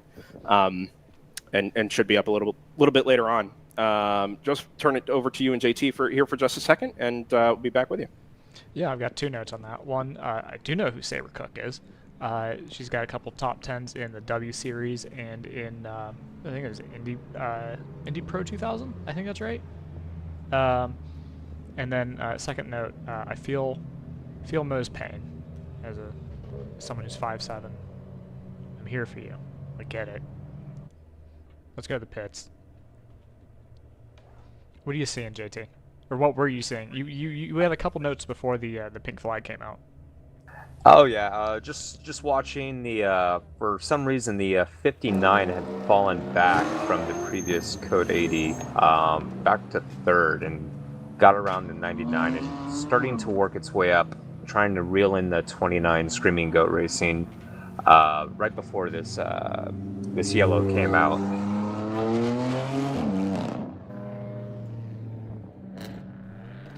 And we're green. Oh, that's quick. Yes, okay, that was. Yeah, well, I don't think I ever actually saw it. I need to when Brendan comes back, I need to ask where that grass fire was. I believe turn 5 from the Mustang that became Okay. stationary. I didn't actually see anything. I must have just missed it. Because we have a feed looking there, obviously, but I never saw it. This is going to be quite interesting because a lot of teams are going to be caught out on pit lane now from a very short yellow. Yeah, and here are some of them. 342, I think it's 342, definitely the mellow yellow BMW. The 86, Yeah, which is 86 a Toyota is right 86. there. There's a. I don't think we've had any 911s in the field, but that must be a Cayman. Yeah. I can never tell. The grills are styled exactly the same to my eye, so you could tell me it was basically anything short of like a Cayenne. 86 is pitting from second in GP3. Interesting. Okay. They've been having a very close fight, just staying behind the 22. Keeping an eye on some of the cars that are coming through. pits here. Because as you say, I mean, it's most of the field. I'm a little surprised that nobody jumped straight in on the pink flag. Maybe a lot of these guys were too far away to actually make the stop. But we're an hour and a half into the race, so anyone who didn't take the opportunity on another Code 35, it would have been a perfect opportunity. So either they just missed it or they came in at the wrong time. Thought it would be a longer pole deal than it actually was.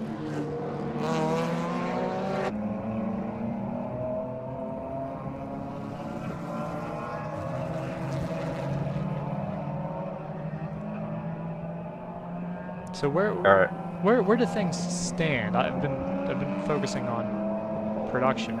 So where are things now that we've gone back to green? I think the number 336 in GP1 had pitted from the lead. It looks like the 44 PC Racing has inherited class lead in GP1. It looks like Thunder Bunny Racing got around Big Mission Motorsports. That might have been during the pit sequence. Not sure. We're gonna have to see how that starts to play out in the next few laps as everything gets situated. Yeah, speaking of situated, hopefully Brendan can get out in the break and lock down that turn 12 camera. It's a really good shot, and it is. The wind has not been kind to it. I'm gonna make Brendan turn this camera around because we always hear people getting squirrely and sideways and maybe locking up coming into this braking zone into 7, but we never actually see it. So sad. Yeah, I think that's just because it's kind of a hard place for a camera to be in unless we have a very large zoom on it. Well, I'd like it to be the other direction. Brendan says the road falls away too much. He's the one that's there, so I have to take his word for it. But he says that the road falls away too much before you actually start to turn in for 7. Sounds like we need to work with WRL to rent lift. Or an excavator. Just kind of flatten out the road a little bit there. You know, I think that's the thing that people have always said about Barbers. It's got too much elevation change. It's too much. It's too aggressive. We need to back it down. Kind of, you know, just make it easier for camera people. That's the important part, is cheap cameras. And a nice flat track. Yeah, everyone loves a nice flat track. All right. It looks like during the pit stop, it looks like the 231 took the lead in GP2, the ITS Racing. They were falling behind due to GP1 traffic to the 51 Choice Racing. So it's ITS Racing, the 231 that leads now. 601 Round 3 Racing, still running third in GP2.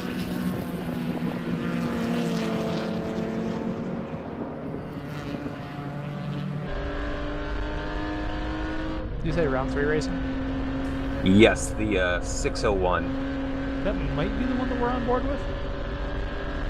If I'd been better at my due diligence, I might have actually recorded what number I had shifted to.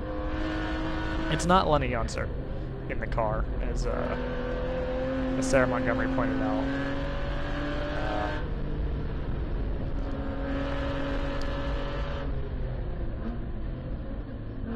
But I am fairly confident this is the 601. Does that track for you, JT? Does it look like they're about the right gap behind? It's hard to tell, but I believe so. I've made it back, guys. I am, and I can tell you this car stopped at pit out. Our camera won't because it's pointing at some shrub. But at the moment, it's the number 58. Hammer. That's not Hammer. It's yeah, I just saw the onboard here. Yeah, Hunter. Sorry, not Hammer. Hunter. The BMW there. They've already kind of been in the wars this morning. They had a meatball flag pointed at them a little earlier. Spent some time in the pits in the paddock, and that car's ground to a halt just on the way out of. It looks like he was actually out on track. Yeah, it looks like he got on the inside of turn 1. Yeah, even though he is between pit out and the track, sort of in between the white lines, it doesn't look like the car was on its way out of the pits. It very much looks like the car was on track. We should, if it's still there, or was there 30 seconds ago, we should catch it on this onboard. It's still, Maybe. well, assuming it is still there for sure. Okay. There it is, just on the left. Yeah, that looks like it almost looks like they stripped a gear or broke something coming off.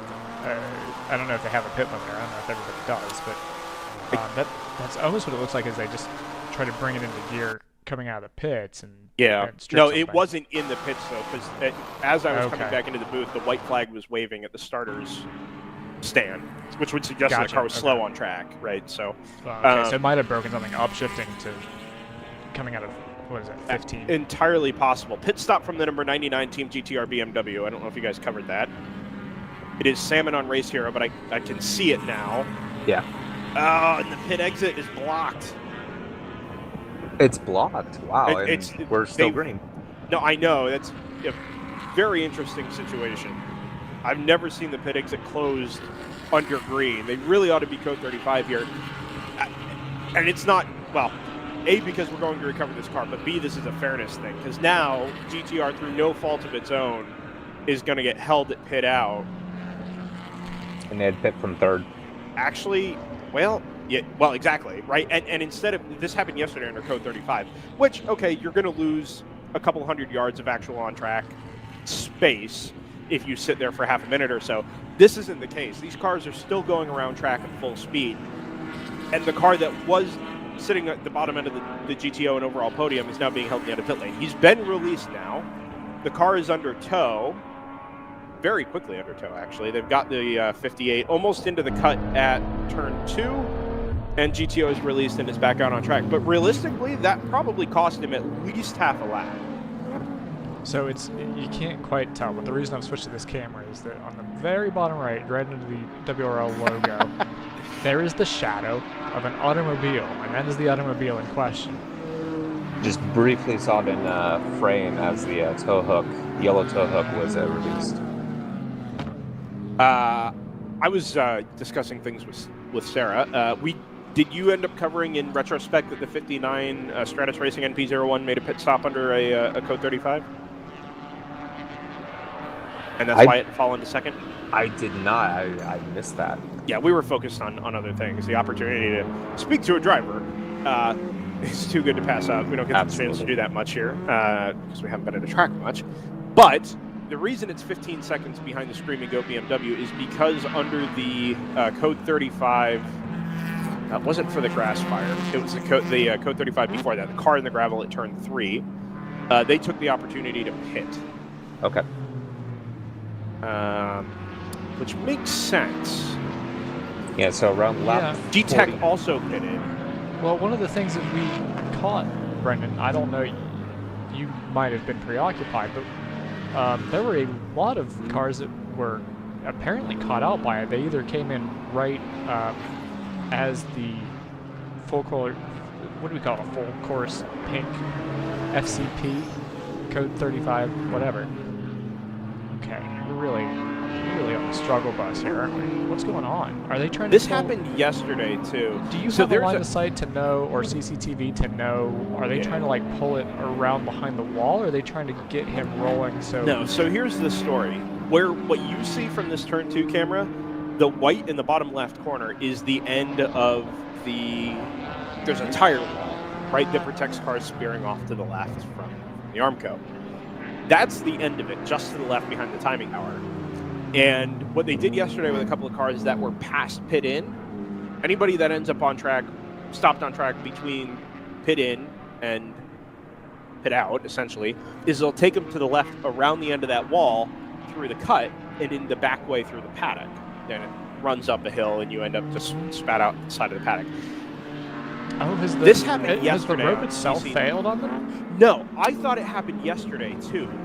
But what I saw, it almost looks like, even though the truck can make the angle, the tow rope itself, as the car swings around behind it, is going to end up getting caught on the end of the barrier. Yeah, because it's like a tractor trailer. Like you need to like... Specifically because you can't swing the truck and the car out wide enough, because you end up in the racing line. So it creates this really awkward situation where I think the truck has to angle itself and reposition itself without the tow rope so that when it does start to pull forward, now it can do it with the car in tow and not run the car into the end of the barrier. Right, so now the truck, instead of turning itself into the behind the wall, now it's actually physically angled that way already, and as it starts to pull away, the 58, Please don't take out our camera. it should swing around in front of the end of the wall there. It happened, I can't remember the car that got towed in yesterday with that situation. It just doesn't, there it is. Looks like it's made it without taking out our camera. But you see what I mean there. It's very, very close to the end of that wall. It's funny. Not even on the tow hook. It's like they've hooked it around the A-arm. The irony there is that it probably would have taken less time to just tow it around the track. Well, I don't know about that. They spent a lot of, and they did yesterday too. It took probably 3 or 4 minutes to get things situated down there. Maybe if they took the shortcut. Yeah, that's true. That is true.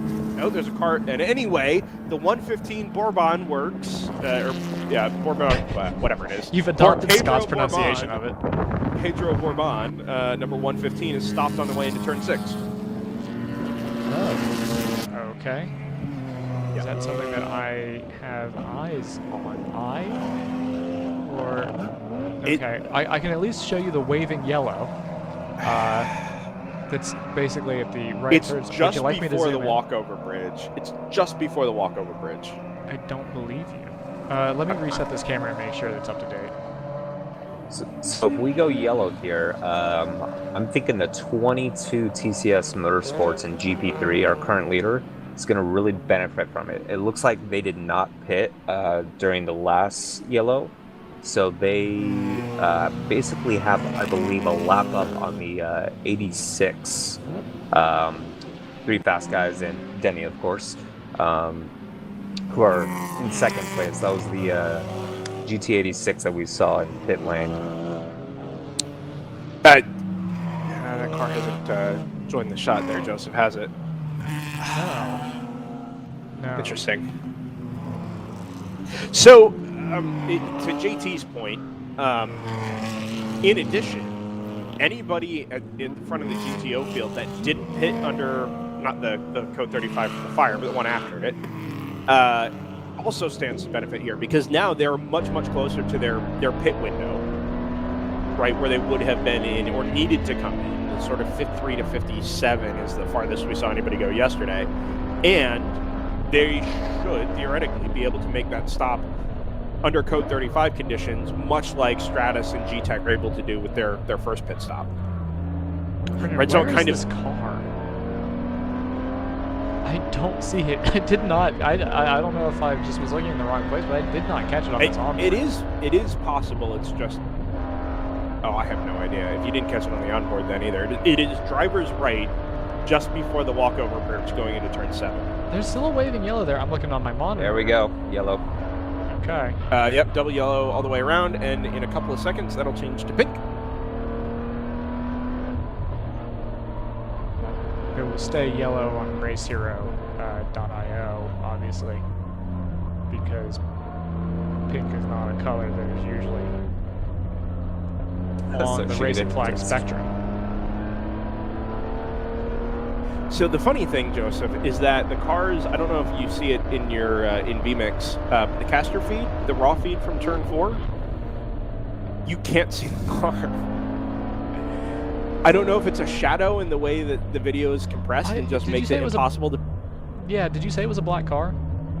No, it's the Momo car.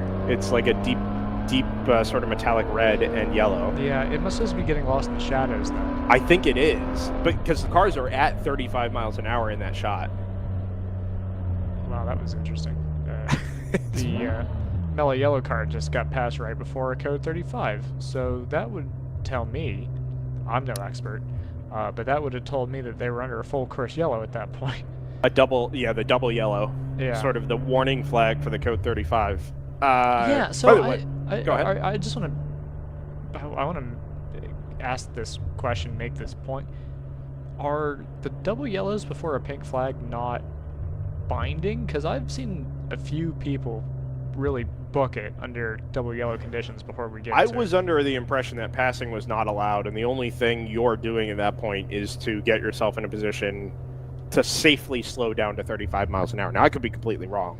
Yeah, but we from were what on- I understood, the rule was there is no passing under a double yellow. That is only to set yourself up for the code 35, at which point, when the code 35 comes out, it's not you are decelerating to 35 miles an hour. It's you are at 35 miles an hour single file. Yeah. Okay. I get Well, your point, but not to- as I understand it, that is the way the rule works. I'm not going to call anybody out by name, but I will say Sure. we were on board with the team that went through a couple double yellow stations. Basically full tilt. So I don't know how that's being enforced. Yeah. So GP3 leaders in. It's 22, Yeah. JT, the It TCS is, car? yeah. Yep. Okay. Oh, And the 86 was in the last pink flag, so we might have a change for position depending on how much How fuel long the this 22 one takes goes. on. yeah, so we should also see the leaders in here as well. The 29 Screaming Goat car. The number one, unfortunately, the Hammer car, had to pit under green. It just missed down on the code 35, but it was very much at the end of its fuel window there anyway. By the way, I don't know if you caught just because I'm looking at the car in the pit lane. The Pippa Man car, she wasn't on board the 172. She was on board the second TLM car. The 172 is still in the field. The other car is not. Is it the Did not take the start today. Is it the 53? I think so. Okay, I'm looking at the number shadow on from the windshield. So, assuming Wait, I'm sorry. Are you asking about the car that is in the field today or the other car? the car that is. No, I believe this is the 172. Yeah, 172 is pitting Yeah. from fourth. I Yep, thought the that's 172 correct. was the one that Sarah said was out. No, I was under the impression that was the car Pippa was in. I didn't have data for them, so I wasn't sure. But I think she was in the other TLM USA car that did not take the start today. I'm going to just Yeah. confirm the that the here. 366 didn't start today. Oh, yeah, it is the 366. That was the number. Yeah. Okay. GP1. Got it. Okay. Yeah, very good. So let's see here. Screaming Goat appears to be in. I'd be curious. Oh, no. Actually, Stratus has just come past. I was just going to say, I'd be curious to see if Stratus decides to take advantage of this. I mean, it's been about 20 laps since they were in. They're more than halfway through a fuel run, but they've just come through on track, which is an interesting approach here. I think I would have pitted that car. Oh, we're back to green. And I think the 29 and the 54 are both going to get caught out in the pits. The 172 is going to hold the fourth, actually. Yeah, the 172 timed it perfectly. Yeah, here comes Screaming Goat, actually. On the feed, it was still a yellow right as they were exiting. So they could not have hit that any more perfectly. Yeah. 29 is on the way out of the pits now as we go back to green. Again, he'll have lost actually sometimes to the Stratus car. Understandably, at the line it was 43 seconds, and the rest of the way down pit lane probably lose another 10 to 15. Incidentally, Joseph, do we still have the pit lane camera? Yeah, we do. Okay. And here comes the Janetta number 54 past the aforementioned camera. That's not the there it is. 29 in front of us, is it? No, it's 54. Well, that's the 54, but what about the car that's on Jack? No, the 29's already back on the track. Okay. So the 54 here, have they just been? Are they docked a lap? I don't. Ooh, maybe. No. Oh, I'm very confused. It shows them in 13th, but the lap chart now actually shows them in third on Race Hero. So they had pitted from third when we went yellow. No, sure, but they've lost an extra lap. Instead of being on the same lap as the Stratus car, which Screaming Goat still is, the margin wasn't that big there between Screaming Goat and G-Tech. The G-Tech car is now 2 laps down in the leader. They've only completed 53 according to Race Hero. Yeah, that's what I'm seeing as well. And I wonder if there's a penalty there for the G-Tech car. Well, let's not get ahead of ourselves. 'Cause Oh, turn 5. yeah, there's a little bit of a schmozzle. too many cars in the same place at the same time. Is it the whole track this weekend? Too many cars. It's specifically the heavy braking zones, as it turns Sure. out. No.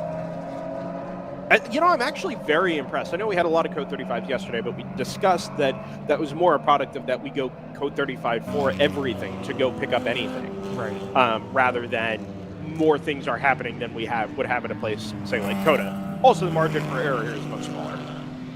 Right. I mean, there's no, I'm a little sideways, so I'm just going to bail for the paved runoff and join the corner on the other side. It's just everything here has a consequence. I'm going to make a slightly non-controversial point, which is something's got to be wrong with the one.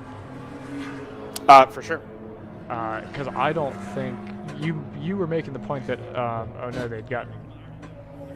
they've been disadvantaged by the caution. I don't think that's the case. I think they've been disadvantaged by possibly hitting something. There's duct tape being put on the hood. They definitely were disadvantaged. They were up to virtually the end of their fuel window. They probably could have gone another 4 or 5 laps. So they were in slightly early. But it wasn't that unreasonable for them to be in at that point. But as you say, they've now fallen to 38th and 7 laps off the leader. So there's very clearly something else. Are they in the paddock? I thought That there car's was in the paddock. No, cars are going perpendicular Yeah. across the screen in front of it. Yeah, I took that to mean that they were basically at pit out. I don't know where their pit stall is. No, they're actually at pit in. Their stalls and their trailer and the Irish Mike's trailer are all the way at the pit in end of pit road. And I think what they'll have done is gone into the pit lane, pushed the car back around the end of the wall into their spot at the end. And now what we're seeing is the camera pointed perpendicular to the track into the pit lane. So as cars zoom off through the camera in the distance, we're seeing it from the perspective of the Hammer Motorsports garage. This is back on what I've decided is the 601, and hopefully I'm correct about. But Okay.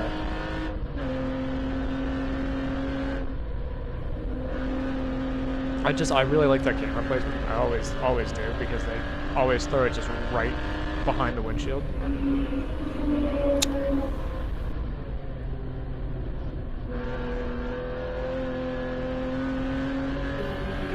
Penny for your thoughts, Brendan. Screaming Goat has an onboard, but I believe it's an RTMP link, which our provider has sort of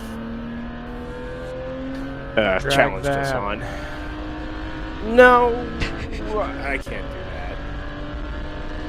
They've been too good to us otherwise. They've just made a tweak here since our last race that has really hamstrung our ability to pull any of these feeds in. Very irritating. Yeah, which is a shame, because that was gonna work out really nicely. Yeah. Although, admittedly, I haven't tried any of them this morning, so... No, okay. Like I told you, it's every time a feed goes live, it gets assigned to a different server. And so the stream ID stays the same, but the server changes. No, I know. So you'd have to basically brute force every possible server that you expected it to come from. Well, no time like the present. That's true. I'll have an hour.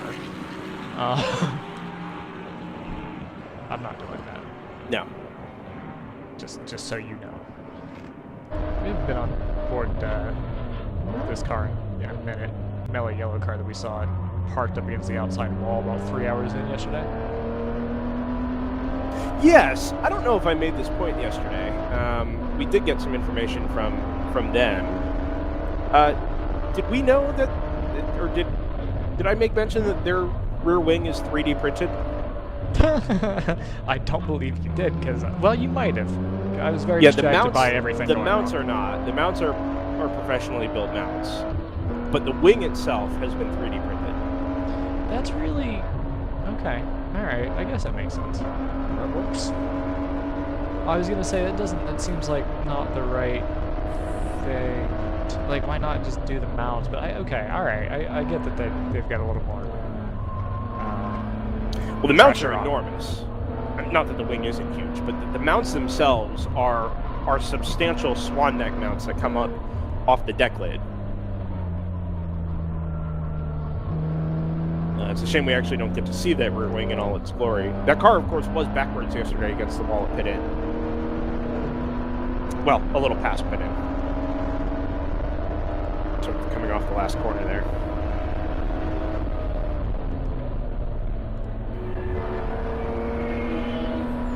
So Screaming Goat comes past the pit lane, or past start finish here at very much full tilt, and the gap is 58 seconds, which is sort of what we expected.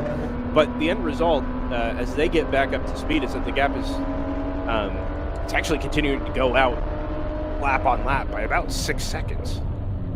Actually, that was a bad lap in traffic. 39s for the most part since they made their first pit stop of the day. The Stratus car is back into the 35s. I'm just very intrigued by the strategy call in the Stratus car. Unless they have an issue with sort of a driver rotation and they, hold on. think they're going to be hamstrung. Go ahead. Let me hit you with something, because you're kind of back timing to the red flag here because you know one's coming. Yeah, but I don't. It's a park for May. You can't fuel under the red flag. Okay, you're not. Okay. No, I if was you like, go to they've the pulled World up Racing line League here. app, there is a tab on the World Racing League app now that details the Barber Sunday lunchtime park for May, which we can deal with now, actually. So we're coming up to the end of our second hour of racing, and 10 o'clock local time. At 11 o'clock, we'll expect pit road to close at 10:50. Pace car will head out a couple of minutes after that to catch the leader, and the field will be collected and brought in single file down pit lane and parked in the pit lane. Right, you're not going to your pit stall. There's no opportunity to work on the cars. There are some opportunities to do very few things like service cool suits. I think you can do a windshield tear off, I believe, and a couple of other very minor things, but that's inside a very well-defined window. And RJ makes an announcement, or somebody will make an announcement over the PA. But fundamentally, the race carries on at noon the same as it was at 11, with the exception of the driver change. That's it. Okay. Now, my thought would have been, did you mention, are they redeploying the field under a safety car? Yes, and it'll be picked up under safety car as well. And I'm assuming pits will be closed at that point. Did you make that point? Yes. Okay. Pit lane closes 10 minutes before the red flag. Okay. That is very NASCAR.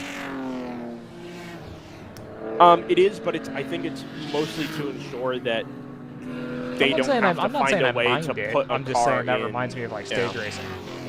Yeah. It's the right approach. Yeah. You're right. Very similar. Yeah. So it looks like bad news for the team GTR, the 99 car. I'm seeing them down in 43rd. Oh, so that was recent. It obviously can't have been that recent. They did pit what we think was on time during I think it was a green flag, right? I believe so. Right when we were going back to green, I believe they were rolling down. It says they did a 2:16 lap, but that doesn't seem right. I don't have audio, unfortunately. Well, however, there are I also do have several this. laps down now. Is this the choice car, Joseph? Yeah, it is. Actually, just no volume. Yeah, there's no audio on it. I don't know what's up with that. Actually, I'm gonna investigate that person. No leak. Oh, as he investigates the left rear wheel well.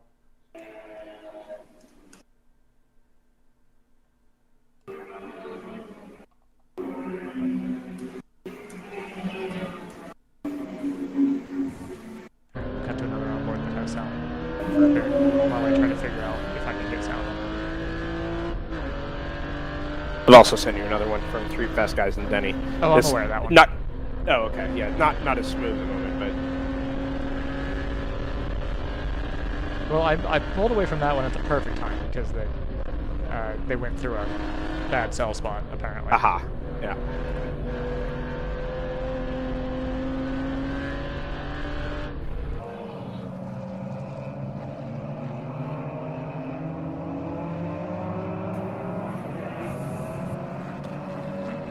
So let's actually, having talked, briefly mentioned internally, Three Fast. Go ahead, Joseph.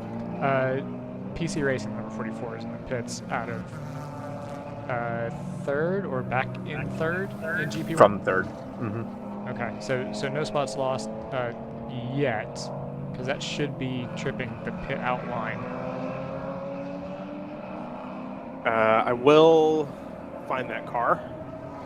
Okay. Has I it believe already in you. tripped pit out? It looks like the 336 is past it Yeah. before it's left pit lane. So that may be awfully close. There's a 134. The 336 for most of the day has been tucked pretty much right up behind it. There is the 336 behind the 51 from Choice Racing. 525. We're talking about the 44 here, correct? Oh, is Correct. this a battle for Yeah. position that we're looking at? I think it might be. So the 44, just to put a pin in it, is about 4 seconds, maybe a little more than that, behind the 336. I need to double check which camera we're on, because if we're on board the 604, this is a battle That's- for position with the 178. The 178 in front of it, definitely. Yep. Which is They're J&R not. Racing. Yes, correct. The Honda Civic, obviously. I couldn't tell. Actually, they're just coming by start finish now IRL, and it is the 601 you're on board with. Oh, it's a 601. Okay, so that's It is so a there's a lot 601, yep. difference between them.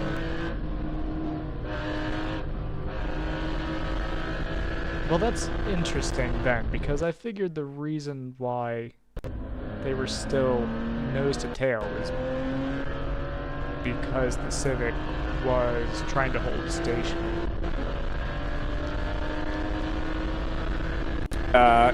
Which direction does that lap margin go? The 601's care in of third in this? class. Okay. The Civic is fourth, but a lap down. The Civic is sixth. Yeah. Oh, six. Okay. Oh, yeah. Sorry, I got you. The GP3 battle, by the way, since we sort of mentioned Three Fast Guys and Denny, that was very, very close early on this morning. I don't know if it was. Well, actually, let's find out. It may have been sort of a pit cycle that put Three Fast Guys and Denny now 45 seconds off of the class leader in GP3. In fact, it is. Three Fast Guys and Denny pitted under green at lap 42, whereas TCS Motorsports pitted under our most recent code 35. So the end result there is actually that it's kind of worked out well for Three Fast Guys and Denny. They only lost 45 seconds by pitting under green. Yeah, Which is not a bad way if you're going to be handicapped by that, being forced to pit there. That's not a bad outcome. They had come in when we briefly had the very quick yellow for the grass on fire, and so they actually got caught out on pit lane when it went green, whereas the number 22 had stayed out and actually got to pit 10 laps later under yellow and was able to save substantial time from that. This move's going to happen on the 601 and the 178 here, by the way. They just came around start-finish in a different order. There it is. Nope, maybe. We might be a lap behind here on this feedback. Nope, there it is. And to your left, you will see several other cars that are not...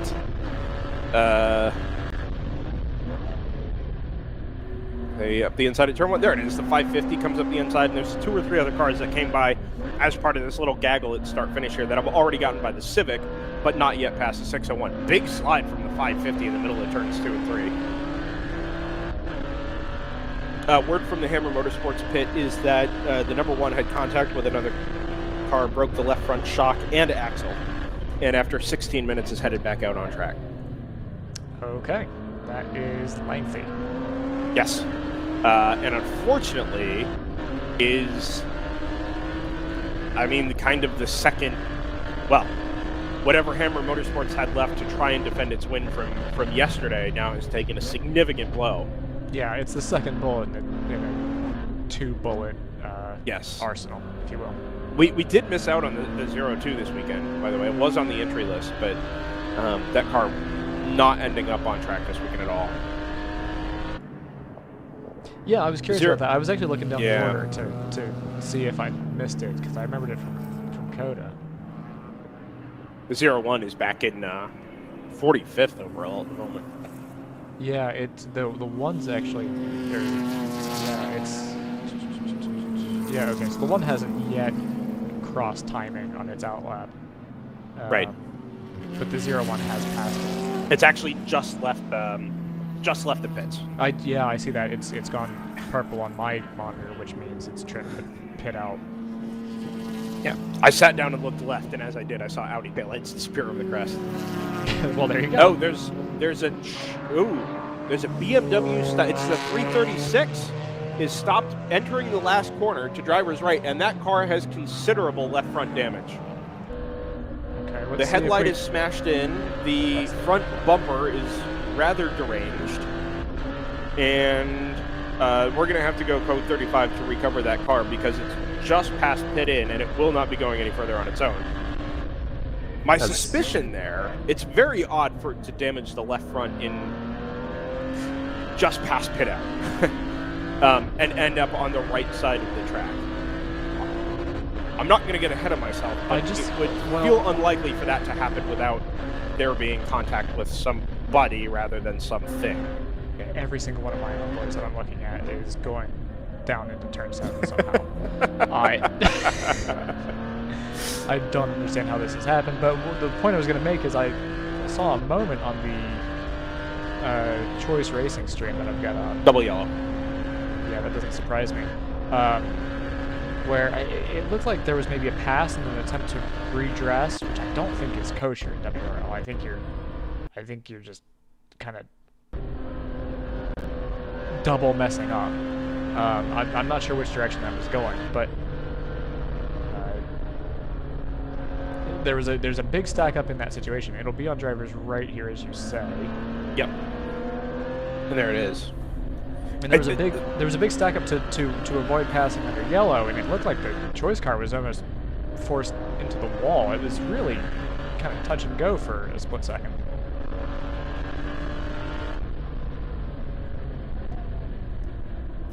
Yeah, the 336 had been 4th in GP1.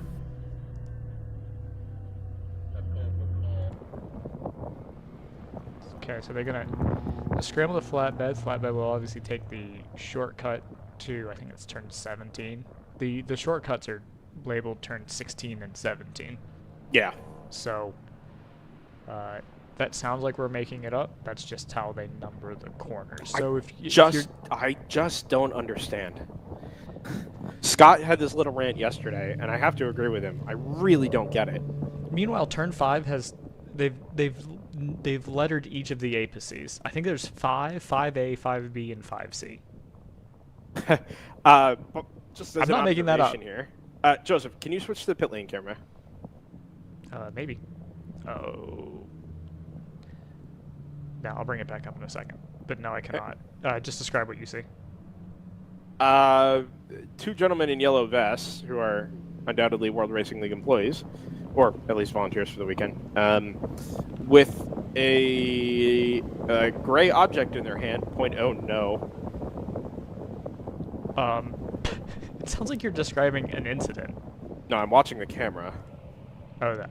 Yeah. We were talking about that. Okay. Yeah. Anyway, they're holding a radar gun, and we discussed yesterday, I believe, that the enforcement was both breakout time and radar under a code 35. Now, obviously, it's random with a radar gun. The breakout time is a little more cut and dried.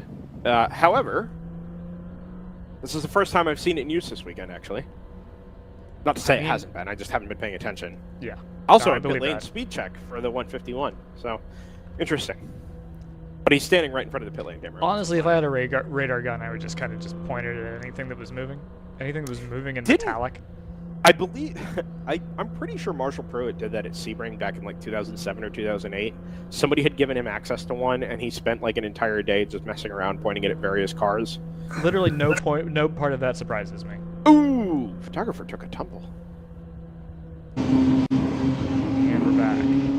Yeah, so just to the left there, the yellow vests underneath the start-finish tower have been pointing radar guns at slowly moving metallic objects. Well, in theory, slowly moving metallic objects. Right, that's true. So our leaders in pit lane? So this is, as a 0-1 comes back down pit lane as well, this is ironically, it's not really that much later than the pit stop they made yesterday. I'm sorry, the pit stop they would have made under the last Code 35. I don't know what happened there. I had sort of said that I thought they should have pitted under that Code 35. They've been bailed out by getting one about 10 laps later. They are back out on track. They know. Already. Screaming Goat has not come through yet. There's salmon on race here, which would suggest that they're maybe back into the pits.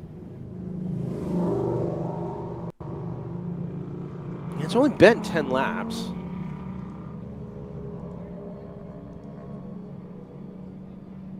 Interestingly, though, with regards to the Stratus Racing NP01, it kind of suggests that they're not... Well, they were both under Code 30, but so far their longest stint is only 34 laps, 33 laps. Whereas the 29, actually, who's just come through start-finish on track, I think did 54 or 55. 55 exactly.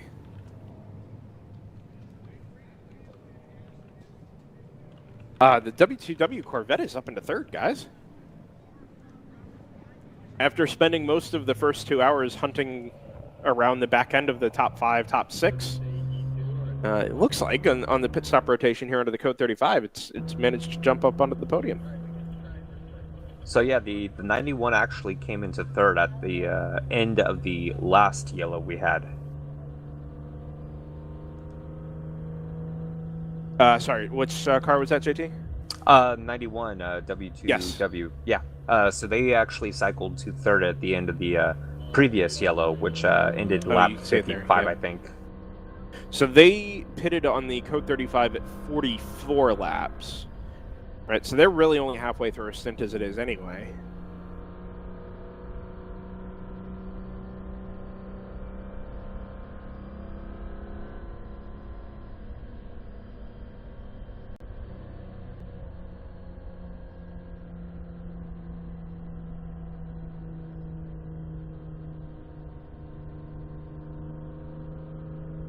CCTV just zoomed in here on the flatbed recovery of the number 336. The car will not be towed back. It'll be loaded up onto the trailer and brought home that way. But they haven't really even lined up the flatbed with the car yet. A car, it's such an odd place to end up with the damage that it has, unless it clipped. Well, hear me out. Hold on. What damage did you say it had before I say my next It's thing? the left front. So the headlight smashed in, the bumper is sort of deranged and hanging low on the left front. I don't see any suspension damage, but obviously if the car's not going any further, it must have something. Yeah, I'm going to go on a limb and say that there was some contact made going into, what is it, 14B? I don't know how that's numbered. But I'm guessing that there was a lunge made that didn't quite pan out, and that's... It kind of has to be, because otherwise it would have made pit in, right? Yeah, because what's going to happen there, depending on how it's hit, is it could have knocked the toe way in on that wheel, or just broken the steering arm altogether, the steering or the steering rack, who knows what, or just made it difficult or impossible to turn it right. It might have only been able to, made it unable to turn left. Right. So it might have only been able to turn right and end up in that Armco. It's possible. I mean, we have no way of knowing, like, even to try and rewind any onboards to track that down. No, my goal is to there's no way to get back speculate that as far. aggressively as possible so you sure. get somebody into the truth to explain it. I mean, the three of us have spent years just trying to guess car numbers in the dark at various other endurance races. That's honestly half the reason that this script exists. Yeah, for sure. Like, that's not a joke. That's literally because we couldn't figure out when people were going missing and who they were. So we were like, okay, well, how long has it been since this car did a lap? Brendan says he's going to BRB. So, JT, it looks like it's you and me. Alrighty. Is the 59 still in it? Oh, he's still in his outlap. And it's going to be a crazy long outlap because we're under Code 35. Okay. Yeah. I was concerned for a second. Yeah, no, I'm waiting for things to finish cycling through before we can try to give people an idea of where things stand. I don't know if I know where things stand, so I'm not going to try. Yeah, no, I'm waiting for things to finish cycling through before we can try to give people an idea of where things stand. I don't know if I know where things stand, so I'm not going to try. I don't know if I know where things stand, so I'm not going to try. Yeah, Yeah, it's gonna be. Yeah, so we're already under 5 hours. Obviously, we're gonna have the clock will stop at the. What is it? The top of the hour? I think that's right. Clock will stop at the top of the hour for an hour break. But I am curious. You know, I feel like enough time has passed that we can do irresponsible math. So I'm gonna kick off the irresponsible math and let people make fun of that. There we go. I think that'll be fun for everybody. I think we'll all have a real good time with that. So I'm gonna do that.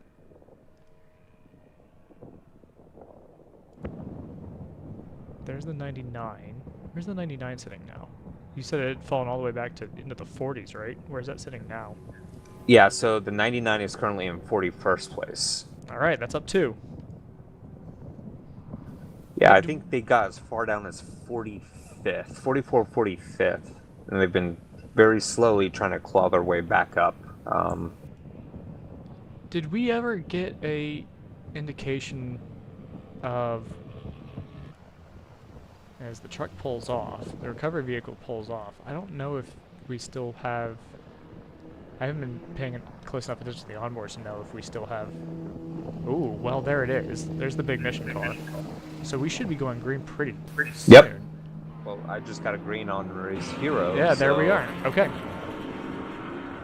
We're back. All right. Yeah, and no delay before people start mixing up, going 3 wide into turn 1. That's exactly what you want to do as soon as you go green. Yeah, because, well, you know yellows breed yellows, right? And so you gotta be out in front of everybody before the next yellow comes. Obviously, you're not gonna be the next yellow. Somebody else is gonna be the next yellow. Maybe the person you hit. Yeah, maybe you need to, top off on fuel soon. I don't know. Pressure somebody. Right. Oh, it's a big move into turn 5. I don't even think that's for position, but every time somebody goes in, because you never know when somebody actually sees you and when they don't. Obviously, if you're in a slower class, you're always kind of looking in your mirrors in those heavy braking zones. But yeah. No, go ahead. I was just going to say, with some of the cars, you can have noticeably larger braking zones, and you can see some of these cars under braking will they'll go for the move just because they're able to brake that much later and kind of force the issue at the apex. I still don't have the. Maybe I'm a little behind, which I hope is the case. But I still don't have the 59 as having completed their outlet yet. So the timing has updated, and they still have the lead. I see that. I see that they're still in the lead. I see that they're still on their outlap. Because their previous lap was a 4:05, I think. Them or the 29 had a 4:05. The other had a 3:50, I think. So I mean, they both laps have been updated. They both crossed the line, but it seems like the Stratus Racing car did not lose the lead from that pit cycle. Okay, maybe it's just my.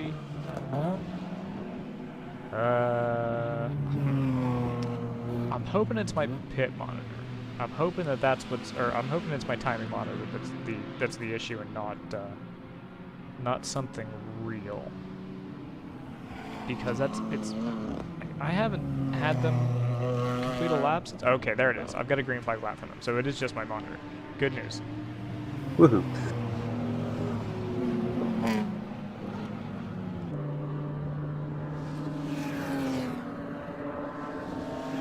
And we have the 44 split decision racing climbed up to 3rd, both in overall and in GTO. And we're back into yellow. Really? Okay. Well, let's hit up an onboard and see if we can figure out what's happened. I want to know what happened to the 91 WW wheel-to-wheel racing, the Corvette.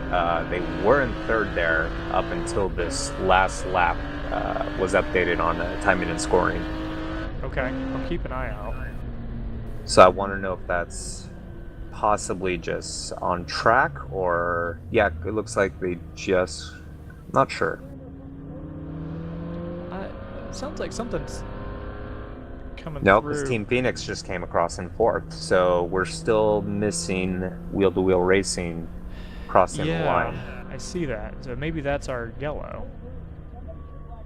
I hope not. Yeah, that's the Corvette that I believe is the Mark Martin owned car. Is that it? Is that it? Slow on the pit straight? I can't tell if that's under code 35. I don't know. Yes, on the left-hand driver's left, there's a slow Corvette just about to cross the line. And yeah, there we go. It's a 3:07 lap from them. So they were limping a bit. I assume they had an offer of something.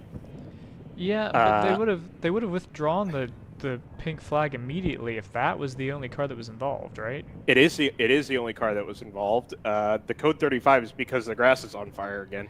Wow. Okay. I actually don't know what car it was. I missed it. I was taking care of something else. So what I'm guessing is that the 35, the 91 spun off somewhere and just the exhaust or backfire from getting it refired. Or maybe just the under tray. I guess the grass might be dry enough that just the under tray itself could be hot enough to get something smoking. So we've had some rain here over it was last week, Monday, Tuesday, Wednesday. It rained pretty significantly here in Birmingham, and then it's been dry for most of the weekend. There are still very wet and marshy spots, but the grass is dead. I mean, it's been dead for most of the winter. Yeah, so now every time anything hot has got onto it, it's still pretty long, and it's dead. So it's just immediately, burst into flames. This is at the end of the gravel trap just past pit in. So actually just to the left of our last corner camera, about maybe 20 yards before the curbing starts. Oh, how about right here? Yeah, you'll see the truck on the left. That is where they were putting out a grass fire. And which car was it that we think spun off there? The 91 Corvette. Yeah. Yes, okay. So I don't see... There's nobody in the will-to-win pits at the moment. We did see them on the feed limping driver's left onto the front straight here, but they were in 3rd, and then they just, for some reason, which we now believe to be the spin, they had dropped down to 5th before they had crossed line. Excuse me, boys. Is that the Chattanooga touring wagon?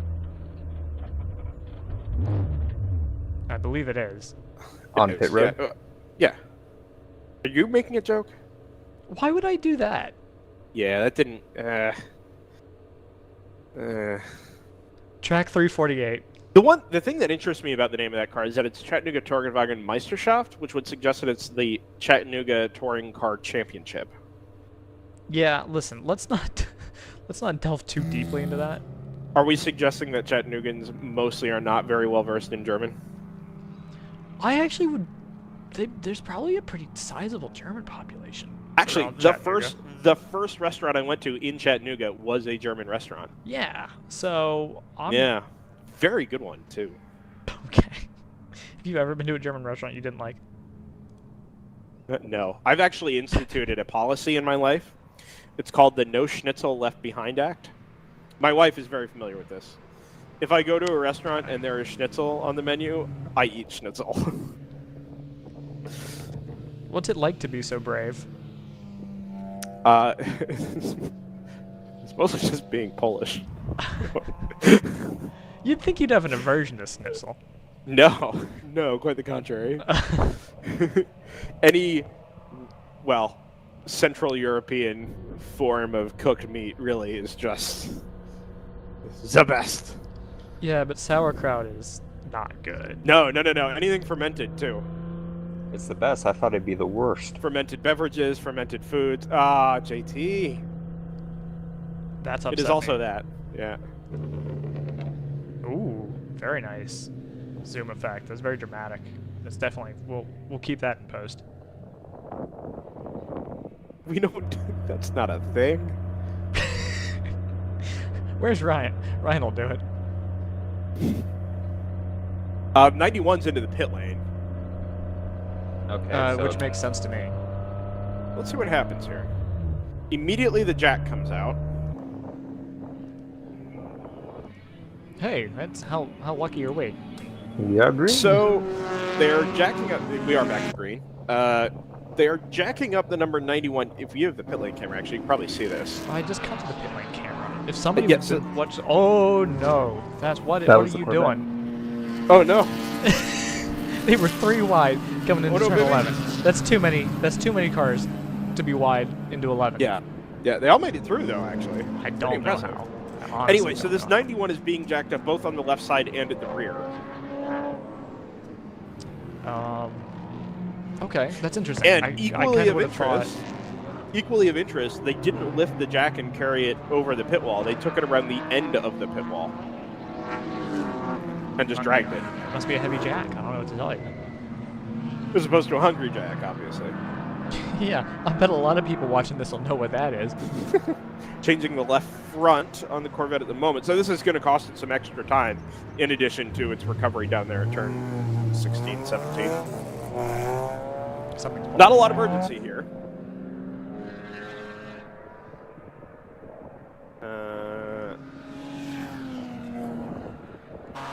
Oh, and two helmeted, fire-suited individuals are now running up the pit lane to the Will to Win garage area. So what do we Interesting. think? What do we We'll keep an think's eye happened on this. there? I Because there don't know. were. It's possible. So, So if clearly they're they working- spun to driver's left, right? Because that's where the fire was, Well, or the smoke. if they're anyway. working on the left front, there is a chance that maybe there is a tire issue or a suspension issue on the left front, like it collapsed mid-corner, and they just drove through the grass because all of a sudden the car wasn't going right as hard or as well anymore. Yeah. So right? one of the things we noted. So even before, well, I guess it was the lap that the pink flag came out. What was that lap? About a 3-minute change, JT? I think it was 2:30 Yeah. something, wasn't it? Oh, that was afterwards. It was 3:50. Their first lap was actually it was a 1:57. So we just noticed them drop positions, and they were only about 17 seconds late. Maybe it wasn't the 91. Maybe this is coincidental. I find that difficult to They're going Into the behind the wall. garage. Yeah. Yeah, there's something else going on there. And my guess is that for where that car ended up, well, ended up setting the grass on fire anyway, that is probably more cause than effect. The reason they're going behind the wall is more likely to be a cause of what happened than... Oh, yeah, for sure. Yeah. And, you know, interestingly, Scott and I had a discussion this morning, just after the start of the race, about how essentially these cars, because of how little you can really service them between endurance races overnight, they're essentially running 16 hours worth of endurance racing in a weekend on the same build of car. You can change little things, but it's not like you're rebuilding a car in between the two races. And even that Will to Win car, which has been around, that Corvette in particular has been around the World Racing League for some time, and it should be a well-massaged car. It is still built up from a Corvette chassis, a road-going chassis, and will not have the sort of, you know, maybe service life or serviceability of a fully professionally built car, which are already up against it in an endurance race, right? That, like Scott said, they're not shoo-ins to make it through to the checkered flag without a problem.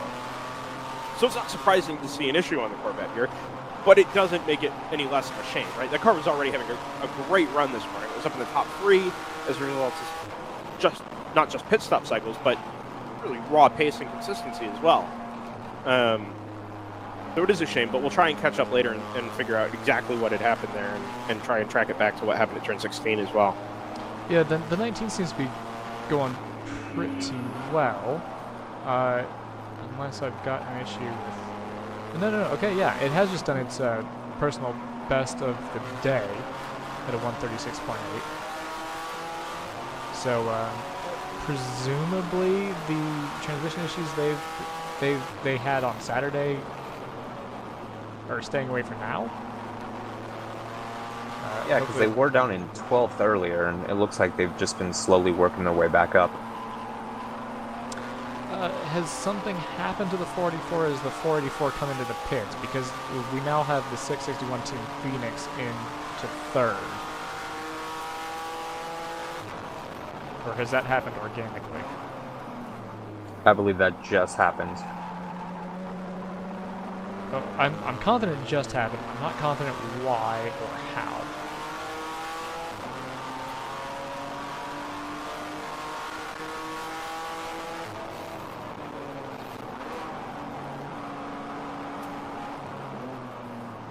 Ooh, someone's gone off. Someone's gone straight off at 11 and 12. They just had a shot. And maybe coasting to a halt, or maybe just losing momentum going through the gravel. Actually, CCTV just caught that, Joseph, and I missed the number. It's panning now. I think it might be a Civic. I'm not 100%. I don't It know how many. looks either an Acura or a Honda. I can't tell. Maybe the 178. I was It's not thinking the the 178. Are you sure? It looks like the colors of the 178. It's hybrid racing. Because Okay. it looks like there's two of them that are very similar in It's not a colors. thing. It is yellow and black, but it's not. It's definitely not the 178. While we sort this out, I can tell you we have another visitor. Ooh. Yeah, also from the Round 3 racing camp. James Candelaria has joined us on DriversEye Live. James, welcome. Great. Happy to be here. Thank you so much. Yeah. So we've seen a lot of the name Candelaria over the last 2 races that we've broadcast with the World Racing League. Just have you tilt your mic down there. There you go. Mostly on screen here. The logo is now Sentinel. At the time, it Circuit of the Americas was Candelaria Racing Products, and immediately we took an interest in it and tried to delve in a little bit more. You're on board the 604 this weekend, so we'll get to that in a minute. But the name Candelaria Racing Products, the name Sentinel. Tell us what exactly that is. Yeah, great. Thank you for having me. So Sentinel really was born out of the frustration I've seen with a lot of live streaming products for motorsports. You've had a lot of like these little, GoPros and knee cameras and hotspots, and eventually they all have kind of disadvantages. Either overheat, batteries don't last, etc., etc. So I decided to build a system that was centered around motorsports. And everybody wants to have a couple different cameras in the car, driver camera, rear camera, and we decided to build all that in and make it a cohesive system that's affordable for the club racer. So if somebody were to go and buy a Sentinel, what does the unit look like? What's included and what is the sort of unpackaging and setup process look like? So our basic package is a brain, which will connect everything, and you'll have 2 cameras, a 12 volt to 5 volt buck converter, and a modem and an antenna. Okay.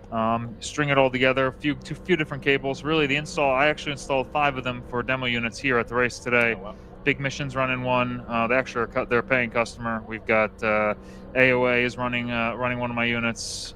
We've got Ginger Racing.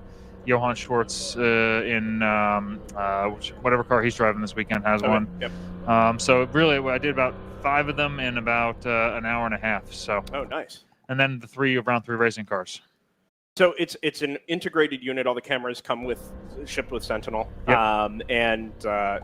The power is just sourced from a car or from the car, and that's it. Yeah, so usually it's sourced from the car. We also have a USB battery brick which we can bring along for demo units. So I'm planning on being at almost every WRL race going forward, and I'll be bringing demo units, having people sign up so that they can get their get their feed going. It's been popular so far.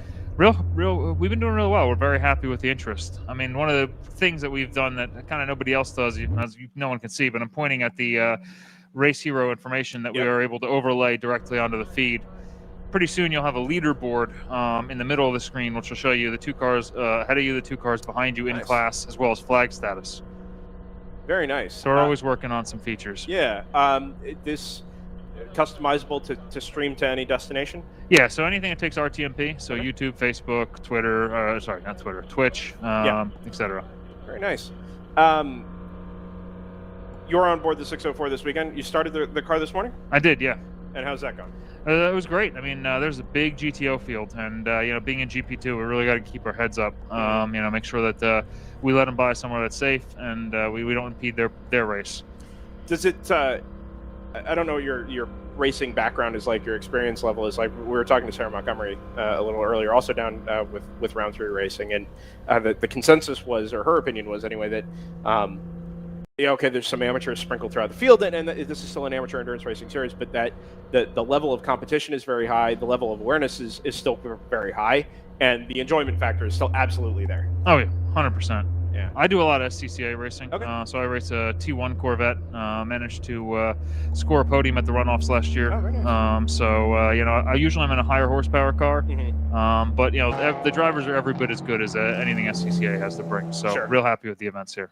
So, we'll talk about Sentinel a little bit here. Any sort of long-term development goals for Sentinel as a package? Is it mostly just focused on trying to get customers in things like WRL for development purposes, or is this sort of, you think, the sweet spot, the amateur endurance racing community for a product like Sentinel? So we're going to be moving in a couple different directions. Okay. So number one, after having the challenges we've had here with the cellular network, Mhm. we're going to be building a redundant cell network system where you're able to bond network channels together.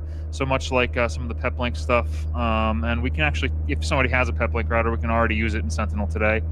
But as far as market, and I think the amateur endurance racing market really needs a product like this, and then we're going to also try to move into working with sanctioning bodies to equip all the cars in a series, such that we can help drive professional live broadcasts like yours, give you a moving map of all the cars on track at once Nice. via GPS, so you can hone in on the video feeds of the actual battles that are going on track. So if you see there's a fight for P3, you can go ahead and switch camera angles directly to that without having to wait for CCTV to pan over or get a radio call.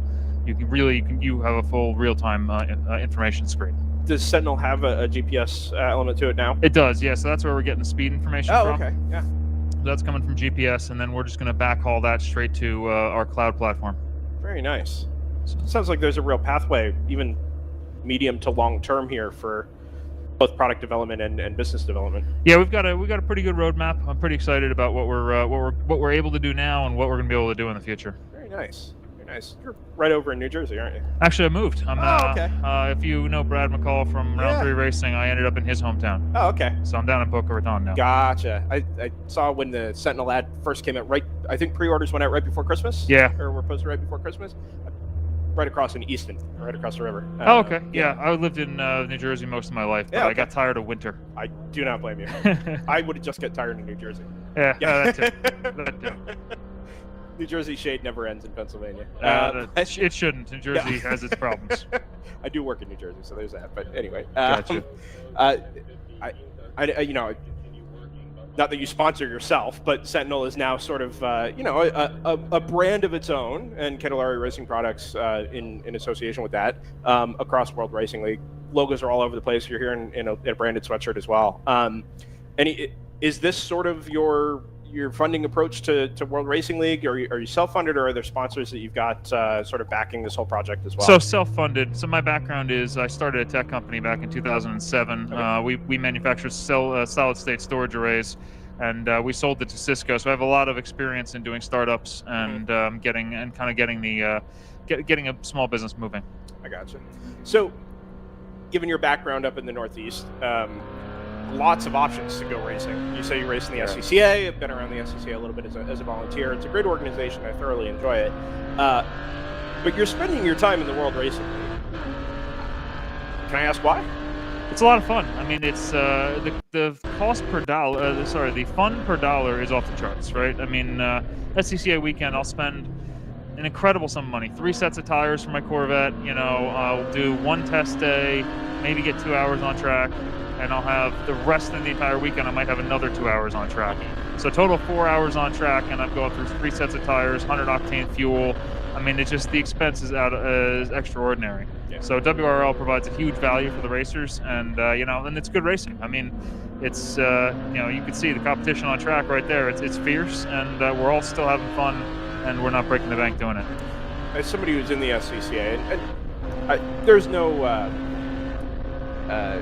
reason to choose one over the other. I think SCCA and club race. Do you see and experience a lot of your competitors in sprint club racing moving across to the endurance side, or is it you think there's still an equal place for both in racing at the moment? I don't think it's either or, right? I mean, so crazy people like me who hate money, we do both. Sure. And I see a lot with a lot of my peers in SCCA are doing both because you really get a chance to learn a track. Yeah. And my first laps here were under green yesterday because we had no practice. We blew a motor in 6:04 during the test day, session 1. So. Nice. So, but I still got a chance to really learn the track in one stint. One stint was almost 2 hours. So, it's an opportunity. It's different, but it's a lot of fun. I think you're gonna see a lot more overlap, and maybe steal a few people away permanently. But there's a lot of people who hate money. Sure. We're 66 cars at Barber this weekend. Sold out again in Mid-Ohio in a couple of weeks, months' time, right? Yeah, and, I'll be there.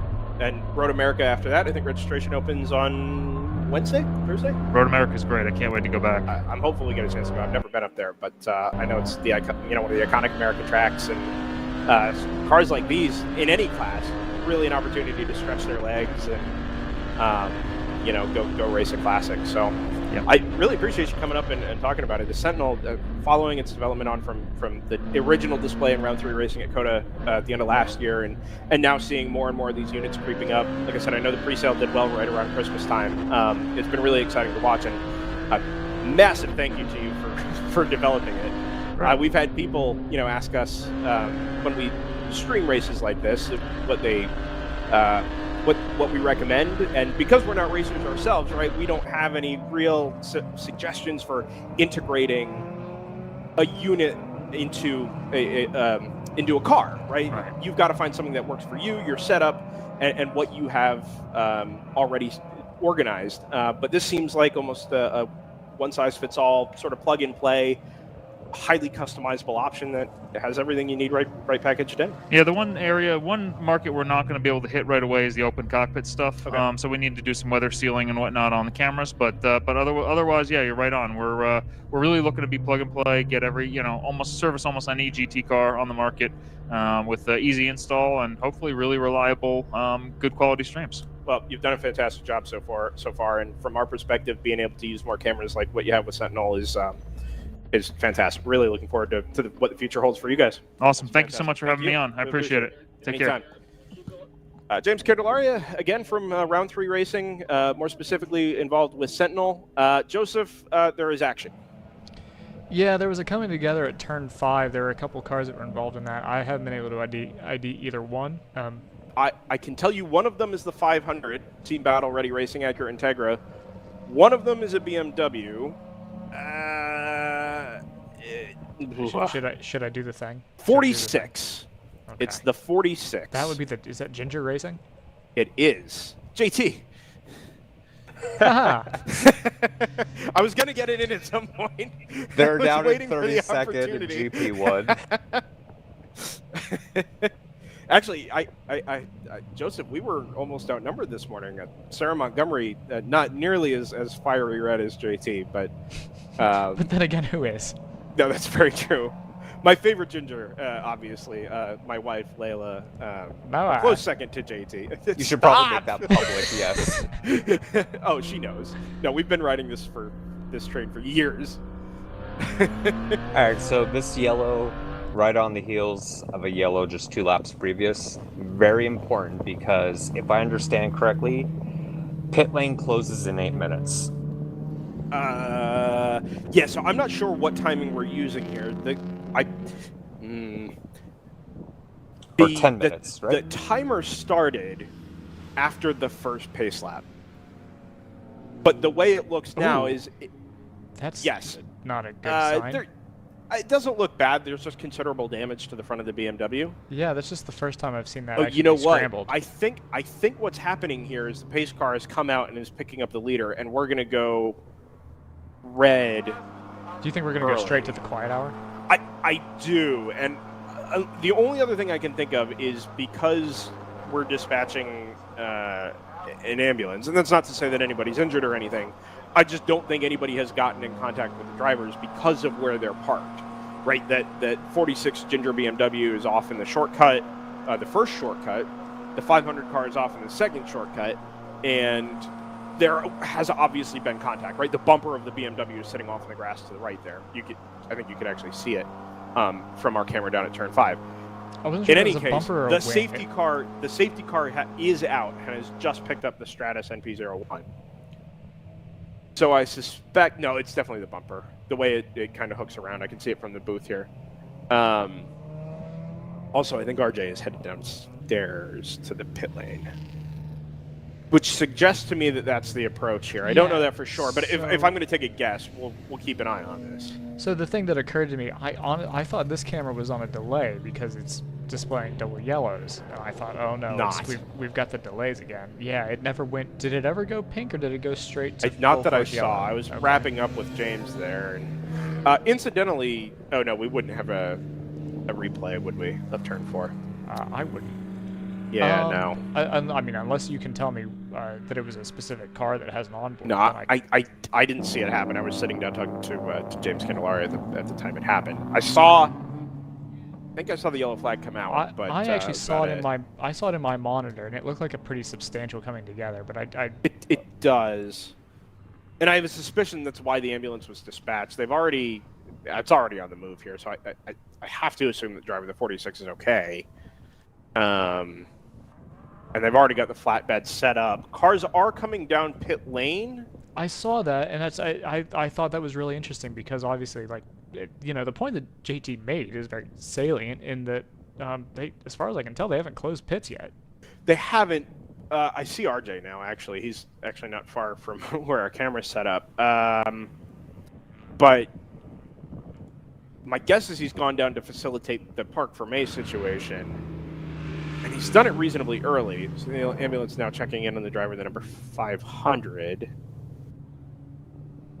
Yeah, I mean, anytime, obviously these, none of these cages are built very shoddily, but anytime there looks like there might be an impact at somebody's driver's side door, you always want to be a little cautious. Yeah, they literally just poked their head in the side of the 500, who himself, actually now that CCTV zooms in on the Integra, has pretty considerable right front damage. Yeah. I almost wonder if the 500 sort of locked up down the inside of turn 5 and hip checked or speared the side of the number 46. I don't see a ton of damage to the left front of the 46, but it's obviously ripped the bumper off and sent it, off into the grass there. We've got something of a stack up now. This being our first safety car period of the weekend, obviously. Yeah, so black flag at start, right? So this will be black flag all to facilitate the quiet hour. Yes, okay. Yeah, and I'll say this too.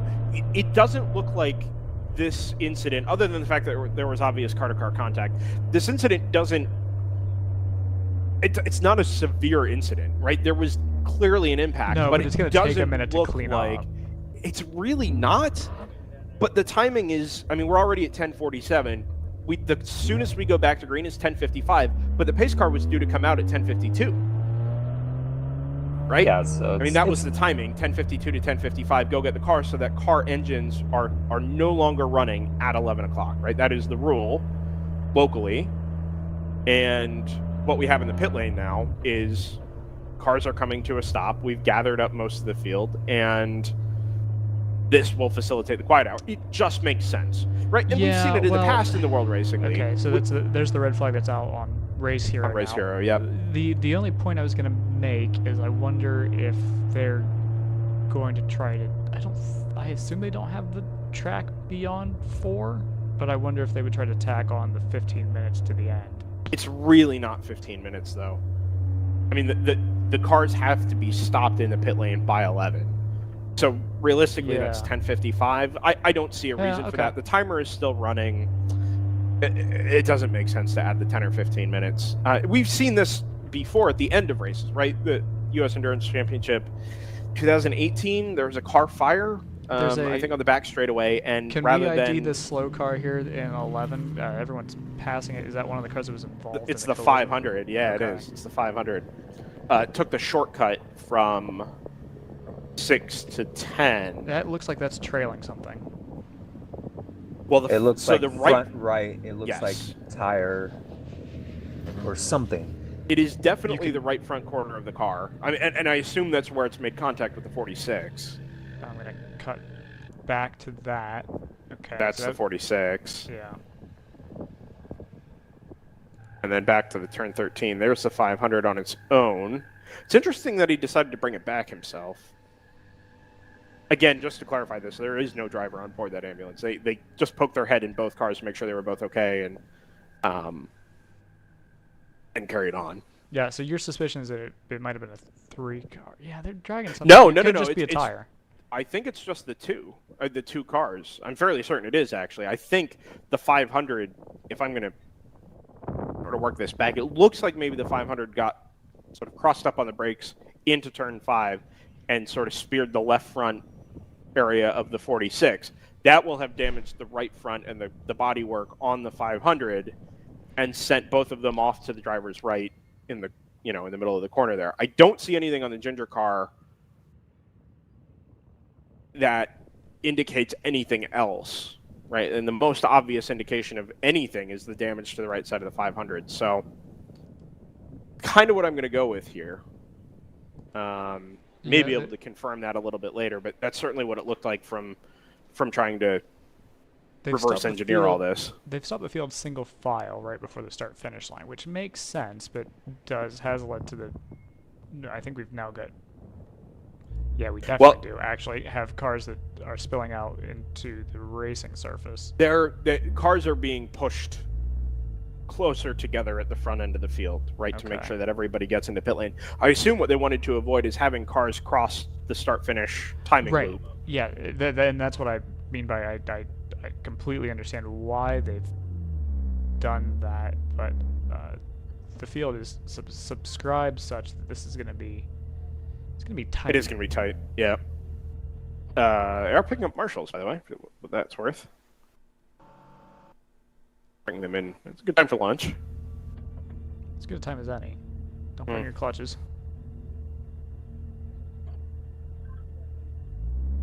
I hear a radio.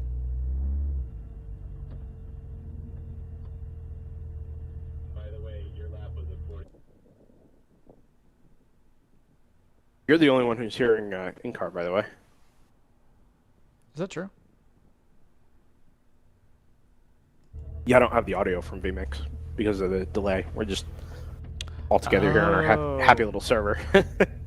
It doesn't matter. Honestly, I thought that was have... from you. I thought that was your radio chirping. I don't have one this morning. Well, that seems unkind. I mean, I was kind of the only one here at the hour that I was here initially, and then oh wow, not to brag or anything. RJ and friends were down on the grid, so I was not on the priority list there, which is quite okay. We had a discussion yesterday.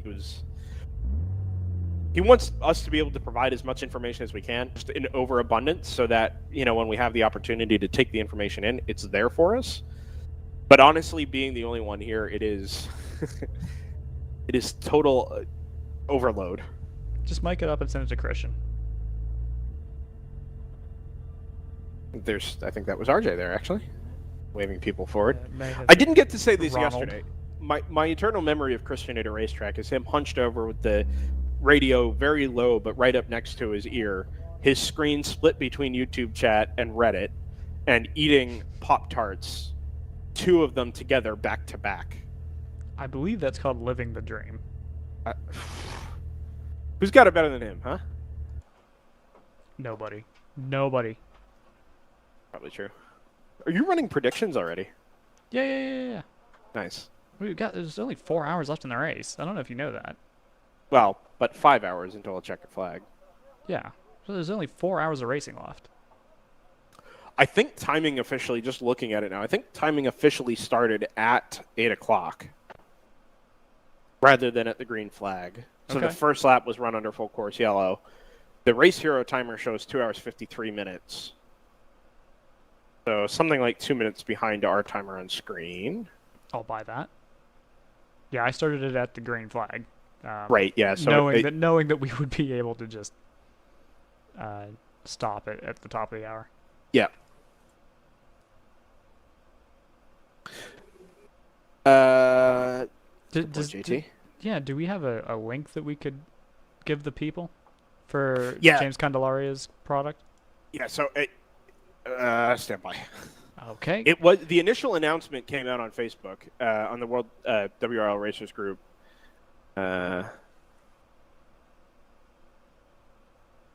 Just before Christmas, he did sort of a pre-order. Candelaria-racing.com. I will place a link to it in the YouTube chat. Say something. There you go. Wow, what a champion. A I very slick, believe- well-engineered unit. I believe everybody's in the pits by now. They're sending a couple carts around, I think, as you were saying, to just collect staff. Yes. Yeah, they're picking up marshals. So I haven't paid enough attention to these. I think there are several events in the Southeast that do something like this.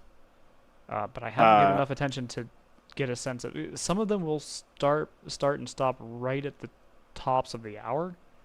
If they're going to have to redistribute marshals, I'm not confident when we're actually going to go green here, or if they're going to redistribute them just prior to the start of the hour. No, they yesterday it was about 20 of the hour when they sent them back out. No, I'm sorry, on Friday. So lunch was something like 12 to 1.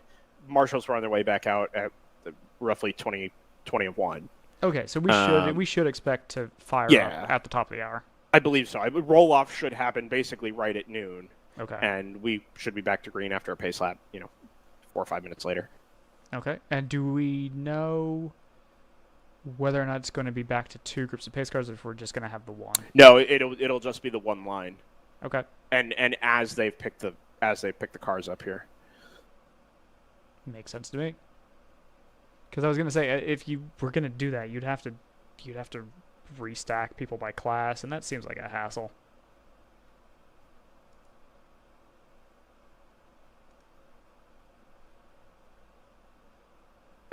So our plan here is we are also going to take a break under the red flag here, give us an opportunity to sort of refresh ourselves, given that really some of us didn't really get much of a break yesterday anyway. So after 3 hours of racing this morning and 9 yesterday, 12 hours of racing completed at Barber Motorsports Park this weekend. Just a quick rundown of where things stand. Stratus Racing, the Elan NP01, leads overall in a GTO from the Screaming Goat Racing, number 29. On track, when they go back to green, there will be 4 cars in between them. The margin is thin, and nobody made a pit stop under the current code 35. Obviously, the pits were closed coming into the red flag. The Stratus car did pit under the previous code 35 just a couple of laps earlier, so they'll be in great shape when we go back to green in an hour. Screaming Goat is a little further behind from their second pit stop. The Elan has made 3 total. Team Phoenix number 661 is in third, much further behind in the pacing order towards the back end, and they'll roll off third in terms of timing, but further back on in terms of track position. GP1 at the moment led by Team LMR, the number 151 from the Thunder Bunny, number 110, and PC Racing, the number 44, back in third in class.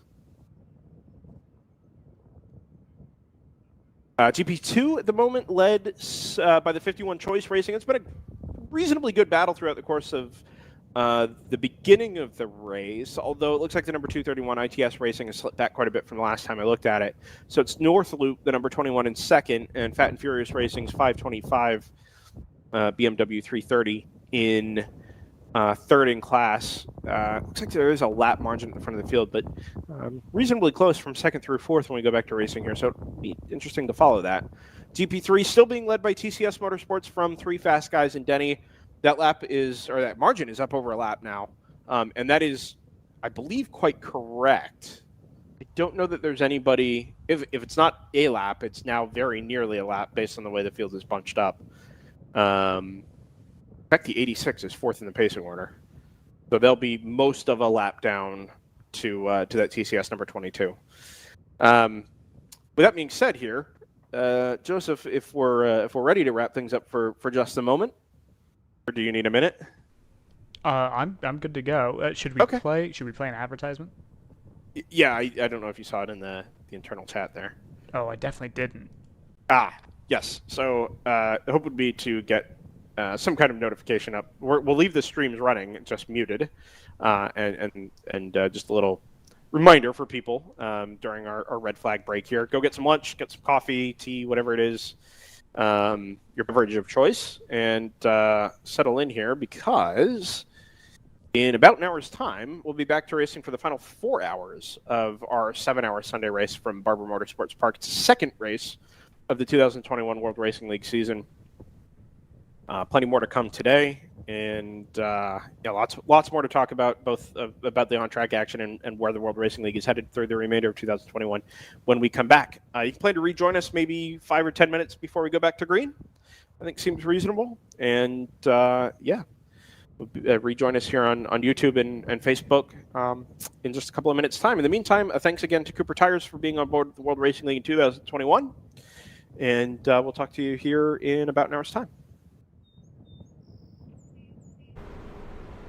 Hey, your Uncle Cooper here.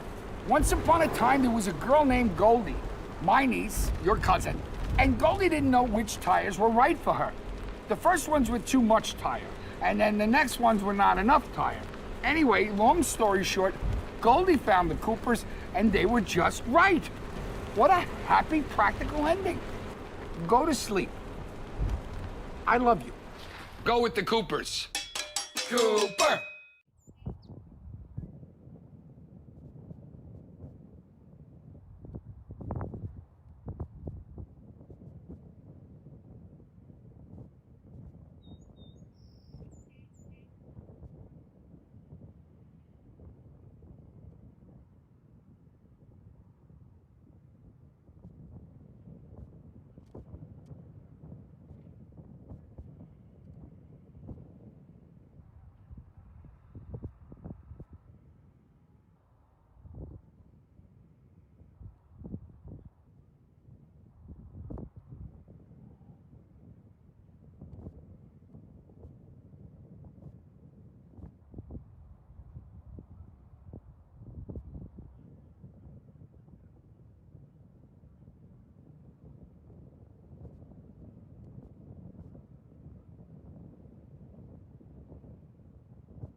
Attention on pit lane. Attention on pit lane. Drivers should be belted in.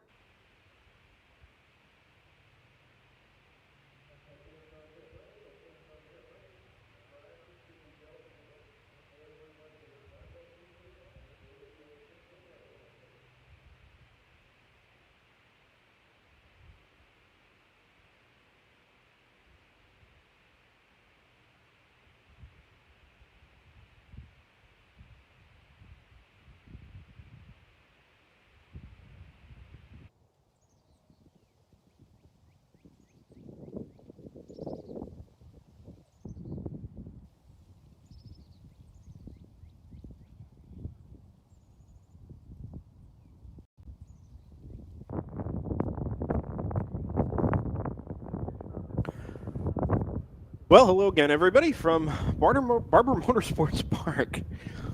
Apparently didn't have enough water during the break. Congratulations. Birmingham, Alabama's own. Second race weekend of the 2021 World Racing League season. This is the second race of the weekend. 7 hours of racing today. We've already done 3. Our locally mandated quiet hour from 11 to 12 is just about expired, which means here in about 4 minutes, we should have this roll off from the grid under their Park for May conditions and complete 2 more pace laps, at which point we'll be back under racing until 4 o'clock local time. DriversEye Live is your coverage home this weekend. I'm Brendan Kazmarek, joined by Joseph Moodrock and JT Tammy, various points around the United States. Scott Michaels has been with us. Go ahead. I was just gonna say, what do you think our geographic center is currently? Not generally, but I think currently. Rural eastern Colorado would be my guess. The thing is, I think we'd be shifted more to. I'm thinking like a weighted south. Yeah. Yeah. Although you're pretty far north. JT's pretty far north. I'm really the only one that's. I don't know. Are you thinking like Oklahoma Nebraska. Panhandle type? I was thinking Nebraska, maybe. No, I think it's got to be. I mean, rural eastern Colorado and Nebraska are not that similar. No, you're thinking of Kansas. What's the first thing you see? What's the first thing you see when you get to the border of Kansas and Oklahoma, facing north? I don't know. Nebraska. Okay. Yeah. So you're saying we need to meet at Topeka Raceway? Is that what I'm getting? On what was previously Le Mans weekend. Joseph's gonna love that. He already had no interest in the revival of the longest day at Nelson Ledges. Instead, we're gonna force him to go to Topeka, where, as we all know, it is hot. Is it? It sounds like it. Okay. From what I've heard, anyway. I've never been to Topeka. Have I? I think I have. I think I've driven around it. As a standard practice. There wasn't a good reason. I think I'm trying to remember. I'm trying to remember how I drove through there. Anyway, that's not important or interesting to anybody. No, well, I'm just sort of stalling until we get the pace car pulling away from the pit lane here. Cars have refired. We had sort of a 15-minute window for everybody to get strapped back into their cars and belted in. Driver changes are approved during this time. But that was really about it. You could service cool suits. You could clean the windshield. But you couldn't even take or adjust tire pressures. There was really no other contact that was allowed to be had with the car. This Park for May situation will last until the last car leaves the pit lane. As soon as that last car at the very tail end of the field passes through pit out, Park for May is lifted, which really doesn't mean anything for the cars going back out on track. However, for the number of cars that I spied in the paddock during our break, it means that they can resume working on their cars. The 500 was deposited at the pit out end of the paddock. I can say that the front end of that car, and in particular the front right corner, are comprehensively junk. There's really not a whole lot left to it, and the right front corner is in pretty rough shape in particular. So I assume that's the last we're going to see of that car. I didn't see the 46 Ginger Racing BMW that was involved in the incident that brought a sort of a premature red flag. Interestingly, though, there are 3 will-to-win cars in the paddock. The Corvette, the number 91, and then the 981 and 983 Caymans are down there, and they were all jacked to some degree. Mark Tucker, this is not the NASCAR race. Is that from yesterday? Or It that is from this morning? yesterday. Yeah, I But thought I saw that. But I wanted to make sure we got it in there. Big bottom split energy there, man. If only anybody knew what you were referring to. No, I know. I think there are probably a few. I mean, we've talked about this before with WRL events. I think there's a handily sized iRacing crossover there. At least a number of participants who also participate in iRacing events. A good look at the field here down the pit lane. We don't normally have a chance to see the cars up close because our cameras are focused on providing views trackside, but it does provide a good look at what our 66 car field looks like this weekend. Although I think they're probably only about 50 in line, maybe 45. Looks like shotgun on the field as we go back to racing conditions here. Is going to be the 134 Big Mission BMW M3. That Janetta number 54 is not far from the back either. It's second to last on the grid, which means where are they in the standings these days? 9th. Now they're 2 laps down.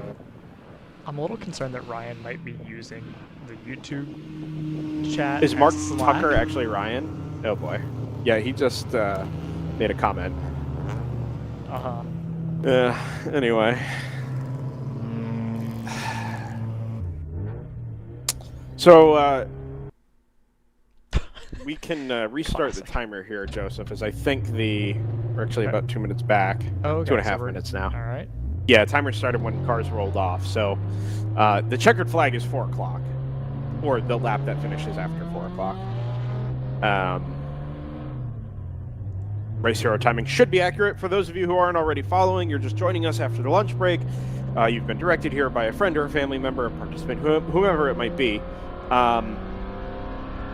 The resources for you to follow the last 4 hours of our racing weekend here from Barber Motorsports Park are numerous. RaceHero.io for live timing, our streams here on YouTube, and both the DriversEye and WRL Facebook pages. Like both of those, please. Follow whatever it is now. YouTube pages, Twitter, Facebook pages keep changing. Absolutely. Any of the onboards that we cycled. Go ahead. And then if you do indeed like them, you can demonstrate this tangibly in the currency that is YouTube by hitting the button that says like, and that's how we use our little monkey brains to turn feelings into actions. I think the like button has to be smashed. I don't think you can just press. No, don't do it. that. Don't do it because you'll break it. I don't want them to break it. You've got to smash that like button, man. No. Gently, just touch it. Don't. We have to move on from this. That went in a direction that it didn't. It wasn't what I wanted.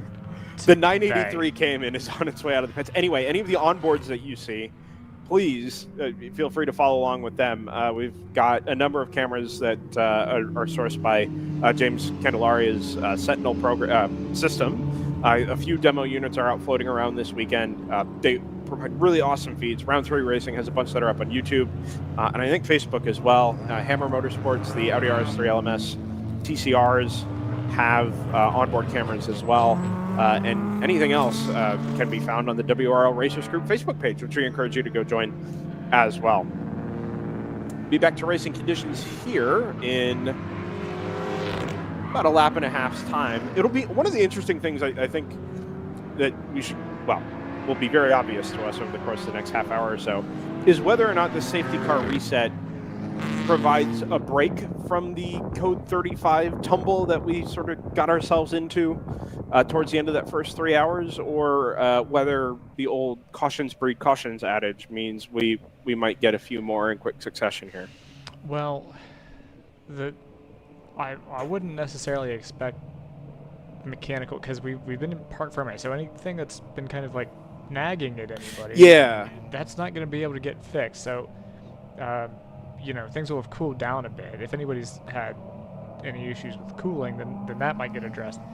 But you've got the same kit that you were working with an hour ago, plus you've got all your closest friends around you on the racetrack now. Yeah, which would suggest that maybe we would see something else. On the other hand, it's really been a remarkably clean weekend car-to-car contact-wise. I think we've had maybe 3 incidents all weekend that have involved, you know, a meaningful level of contact and resulted in a code 35. So I'm not necessarily anticipating chaos here. But we'll wait and see how this pans out. I think I'm the not Elan, expecting not chaos. I'll put it that way. yeah, I'm sorry, the Subico NP01 at the front will probably have a good opportunity to make an escape here. We saw how quick that car was at the end of the first 3 hours this morning. And I have a suspicion that as the track has continued to rubber in, that it will probably spend a few laps just building its margin back up. It's only 4.9 seconds. In practice, it's about 4 cars between itself and the number 29 Screaming Goat Racing BMW. Team Phoenix number 661 will restart third, a little further back, actually quite a bit further back in the pacing order there, very close to the tail end. There's going to be a lot of traffic there, so that gap will balloon out over the next couple of laps as the M2 Club Sport that finished third yesterday sort of picks its way through the remainder of the field. CCTV picks up the cars coming through the penultimate corner. It is that number 59 Stratus Racing Subico NP01 that leads GTO and leads overall with 3 hours and 52 minutes remaining in the dual race WRL at Barber weekend. Onto the front straightaway. First time in a little over an hour and a half. We are back to green. Hitman Racing gets actually a pretty good jump off the start here. They're a couple of laps down, and they take one of them back anyway on the brakes into turn number 1. And the NP01, we saw this at the beginning of our initial race start. It takes a couple of laps to get the brakes and the tires up to temperature. That car is so light that really the car has got to work itself up to a pace. Once it's there, it's ludicrously quick. Through goes the number 29 Screaming Goat Racing BMW, actually, and that'll be a change for the lead on the brakes into turn 5. So just as we were talking about that car needing a couple of minutes to get itself up to pace, the 29 does not need the same amount of time and takes advantage with, actually now probably up over a second already on the brakes into turn 7. Maybe it won't be the NP01 running away at the front of the field. It'll be that Screaming Goat number 29. And if any of the quick drivers are in that NP01 after the park for break there sort of at lunchtime, this may be the opportunity that Screaming Goat needs to build a margin and get themselves into a better position towards the end of the race if and when the NP01 comes back up to speed. Team Phoenix still in third. They've got a lot of work to do to get through the field. 16 seconds was the gap at the start-finish line under accelerating conditions, let's say. GP1 we know was led previously by Team LMR, the number 151. It's a 5-second margin back to the number 110 Thunder Bunny BMW. Choice Racing leads GP2 by roughly a lap, the number 51 car, and the number 22 TCS Motorsports MX5 leads in GP3. The margin's really gone out over the course of the first lap here. Screaming Goat 138.2 compared to Stratus's 144.8, and the gap is up to 5.6 seconds. We'll need to watch this over the next couple of laps because I'm intrigued to find out whether it's the NP01 coming up to temperature or, much like we saw sort of in the midday portion of the race yesterday, early afternoon, whether a slower driver has gotten into the number 59 and just needs those first dozen or 15 laps or so to get the confidence back under himself in the car and bring it back into the leading sort of pace around the high 130s. I think it was roughly where it settled yesterday.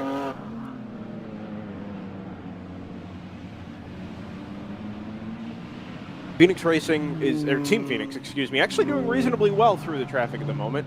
I thought it might get mired back, much further back in the pack, but Janetta rushing through the back of the field there. I think the Phoenix car's already gone through and picked off probably 10 or 12 cars in the first 2 laps or so since we've gone back to green.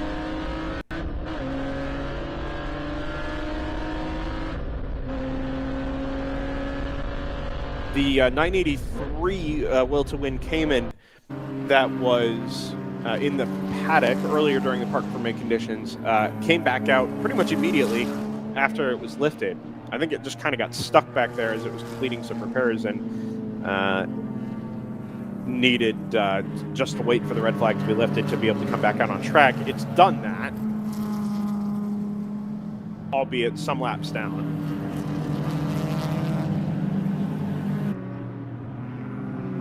The number 29 Screaming Goat Racing BMW not only continues to pull the margin out over the 59 Stratus Racing NP01, but it's also put the lap back on the number 34 Hitman Racing BMW M240 IR, which was inevitable. That Hitman car really only got out in front because it had shot past the NP01 under braking for turn 1. And once the Screaming Goat car was able to really get back up to speed, it was inevitable it was going to run that car back down. Team Phoenix now 23 seconds off the overall leader as they continue to work through traffic, but only 11.5 behind the NP01 and running laps considerably quicker, even in traffic, than that NP01 is. Well, 3 wide up the hill at turn 4. It's a 178 Honda Civic was involved there. The 604 round 3 racing Boxster, and a relatively slow number 320 MX5, who I think is just basically pulled to the right in the braking zone and allowed everybody to fire up the inside there. So you didn't have to worry about it, which I don't really blame him for, because roughly 8 cars that sort of shot by in a gaggle all at once.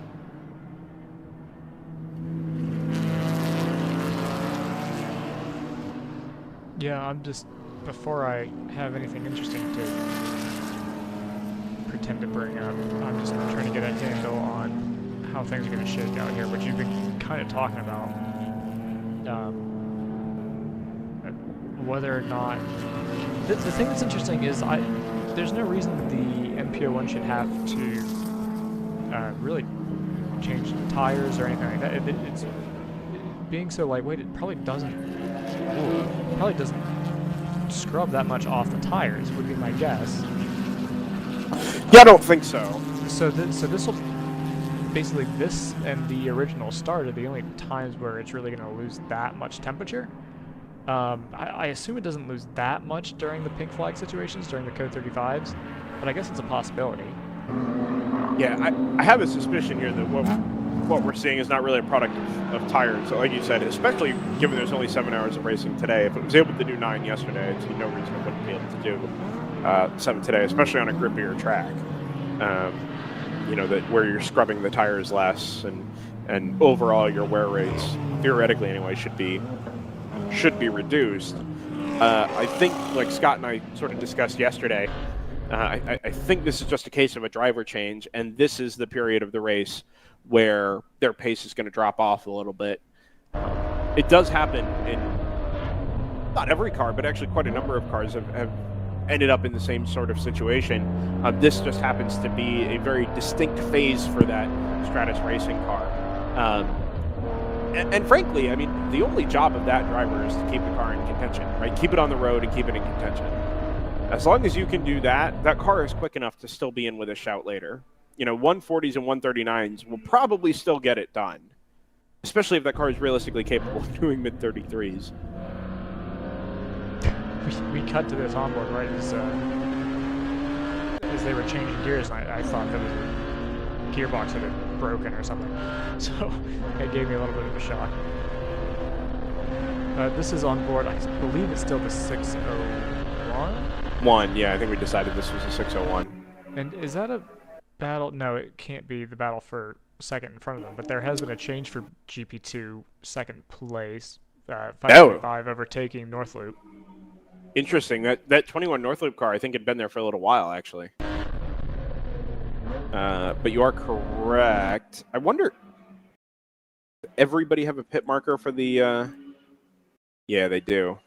So we'll just have to ignore the pit marker on Race Hero under the code 30 or under the Park for May red flag. It'll register as a pit stop, but obviously it's not a pit stop because they tripped the timing line. Yes, inside the pit lane. Yeah, that makes sense. You know, I'm not attempting to pat myself in the back here or anything. No, it sounds like you're gonna. No. I just this turn 2 camera. This is the first time I've really like sat and paid attention to what the angles are showing. That turn 2 camera. So let's take an IndyCar weekend or a professional race weekend, for example. The cameras almost always are in the same spots.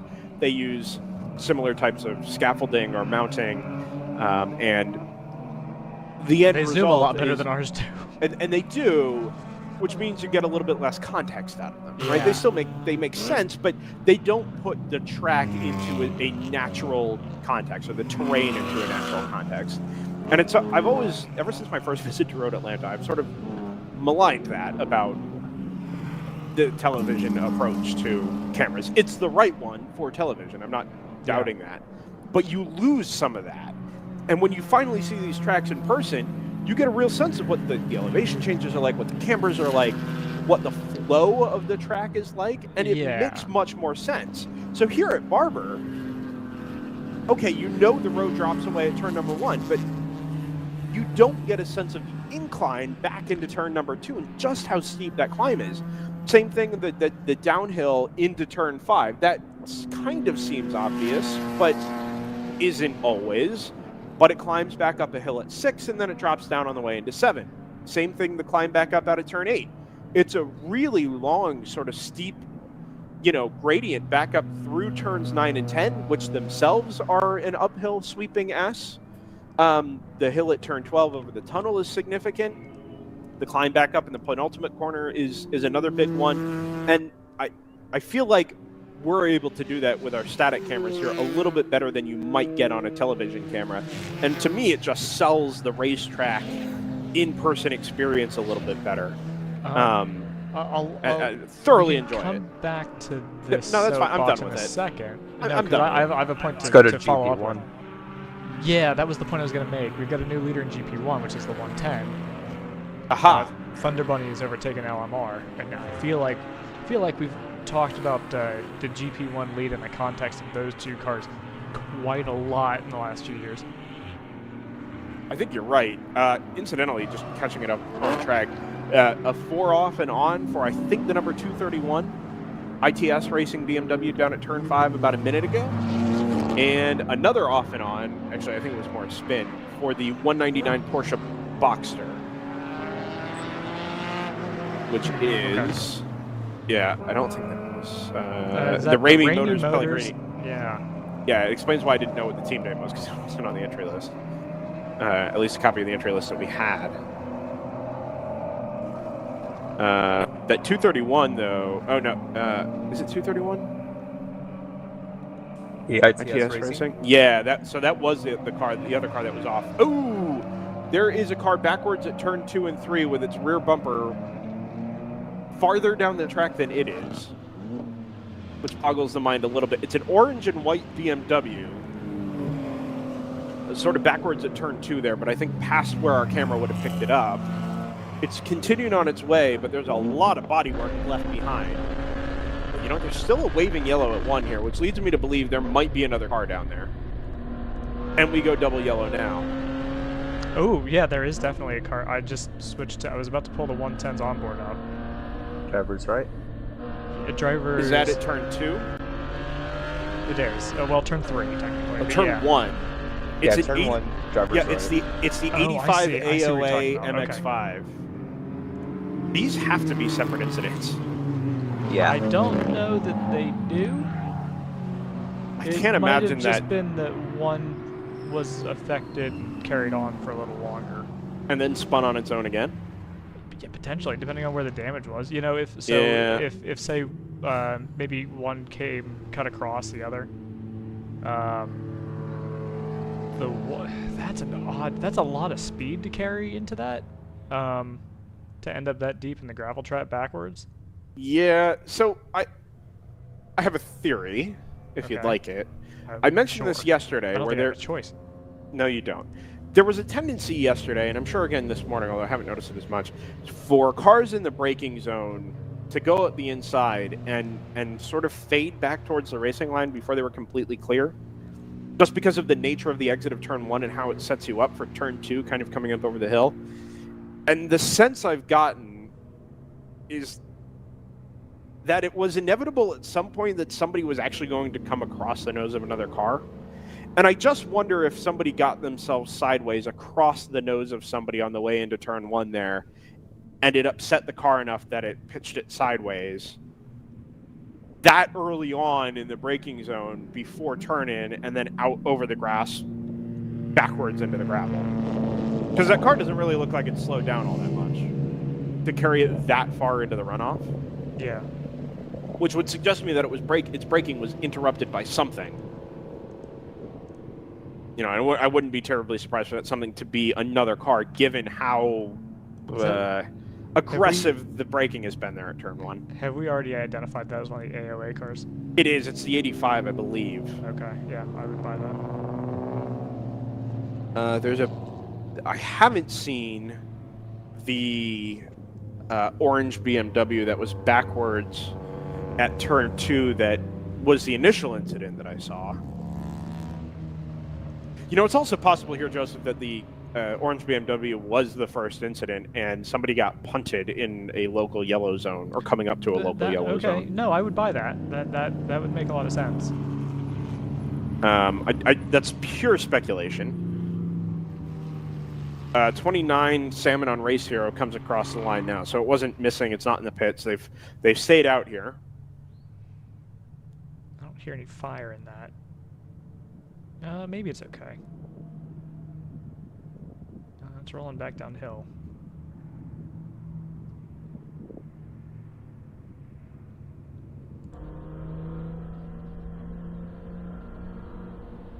Just 85 is Salmon on Race Hero, along with a number of other cars, but I would suspect that is what that car. Yeah, I hear it dropping gravel. That's definitely AOA colors.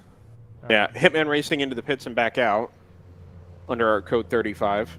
So this answers our question as to whether or not we were going to see code 35s immediately after going back to green here. Yeah, it took us about 20 minutes? Not even, 15. No, not even. Yeah, we made it 7 laps.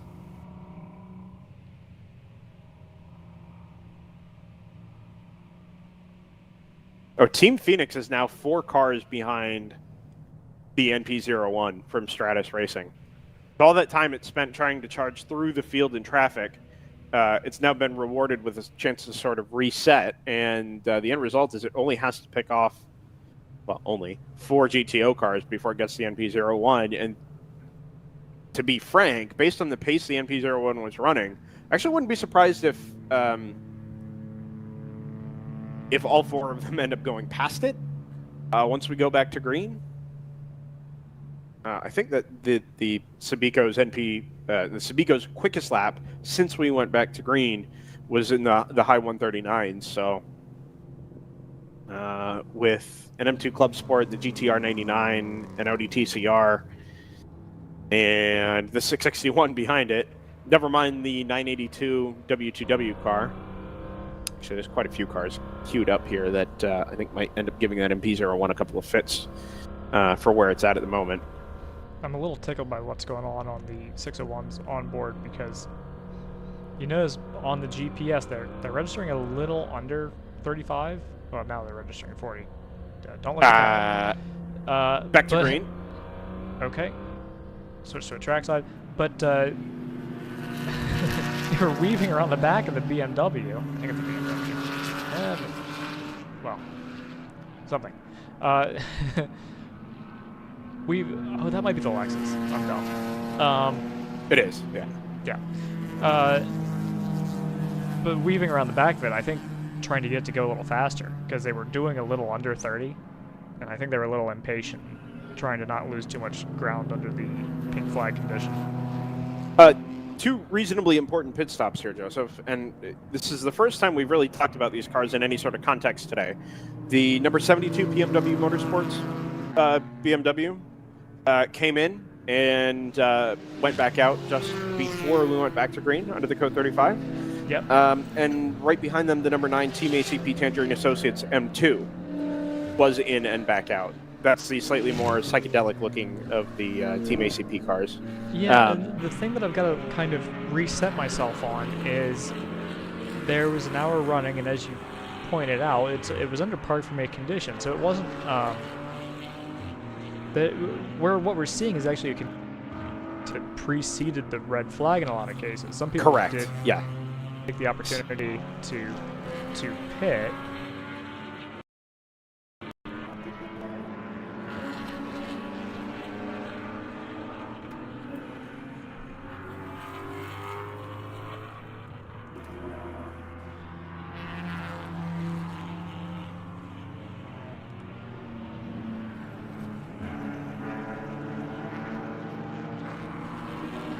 Looks like Phoenix is only 1.5 seconds behind the Stratus. I think you're right. Yeah, okay, just a brief hiccup there, owing to, I don't know what it owes to, actually, but I think we should be back.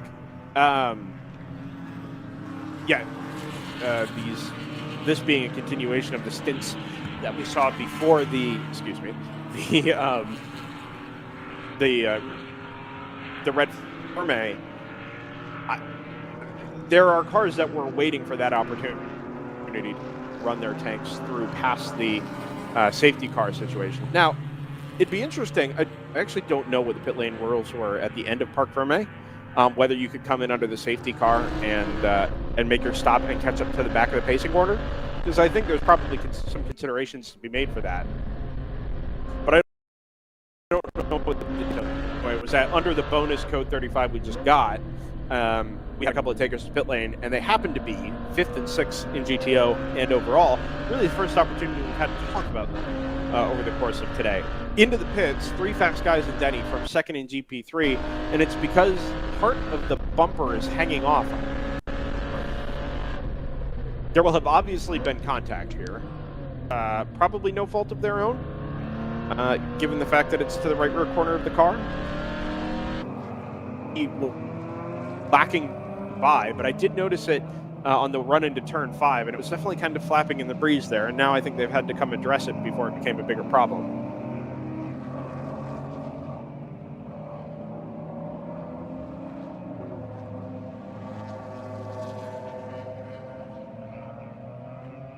Assuming they can have a relatively quick pit stop, I think they should still come back out ahead of the 66 NRG Racing.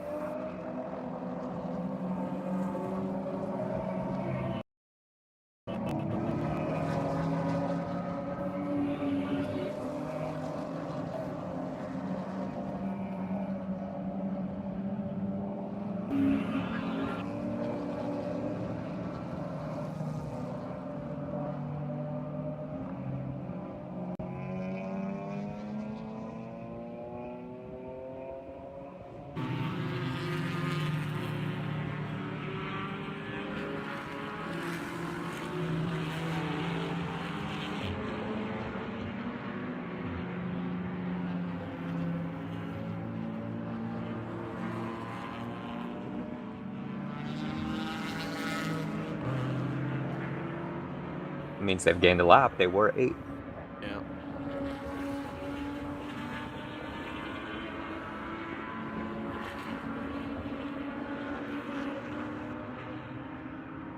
All right, we're back. And by all accounts, it seems like we're in good shape now.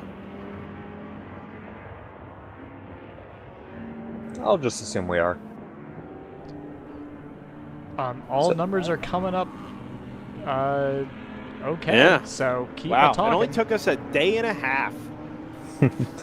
So it looks like the 525 Fat and Furious Racing cars in the pits. They were 3rd in GP2, I believe.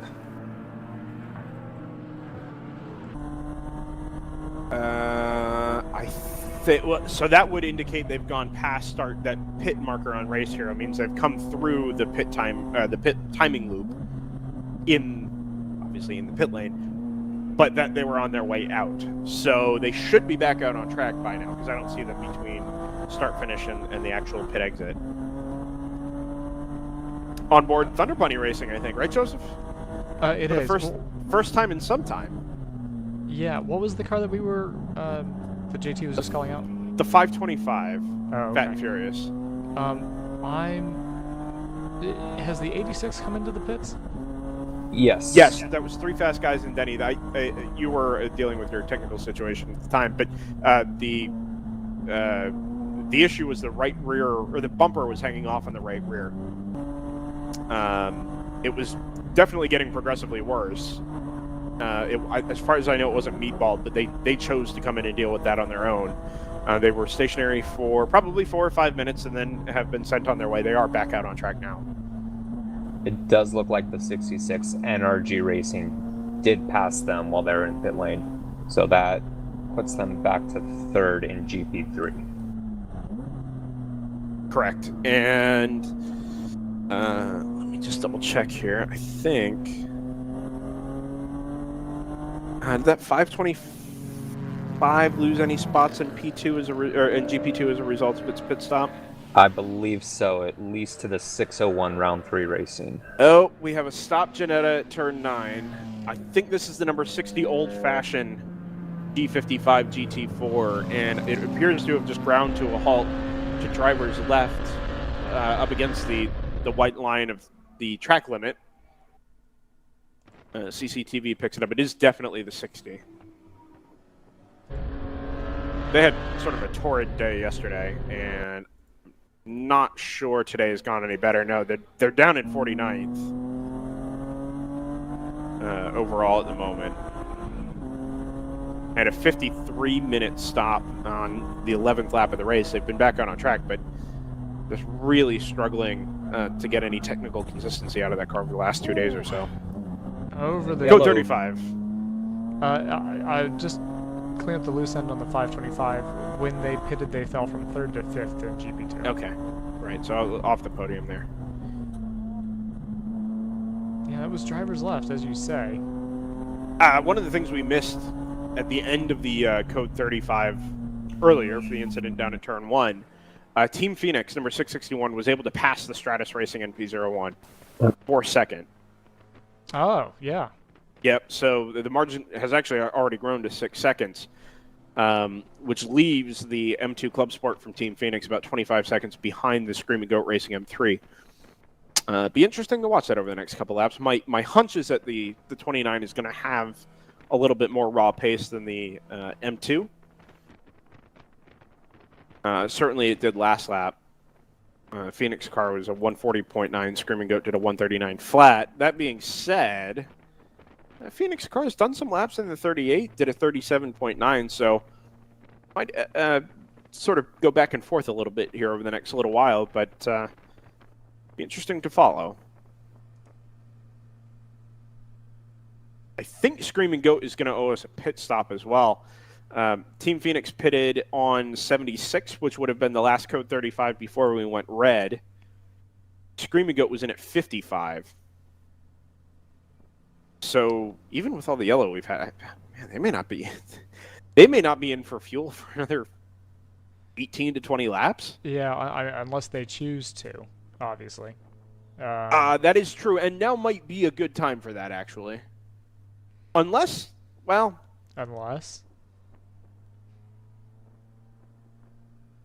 now is not the time. They are just coming by start-finish, actually. I do wonder if there's something to be said here for we're not pitting until we have to, at any point.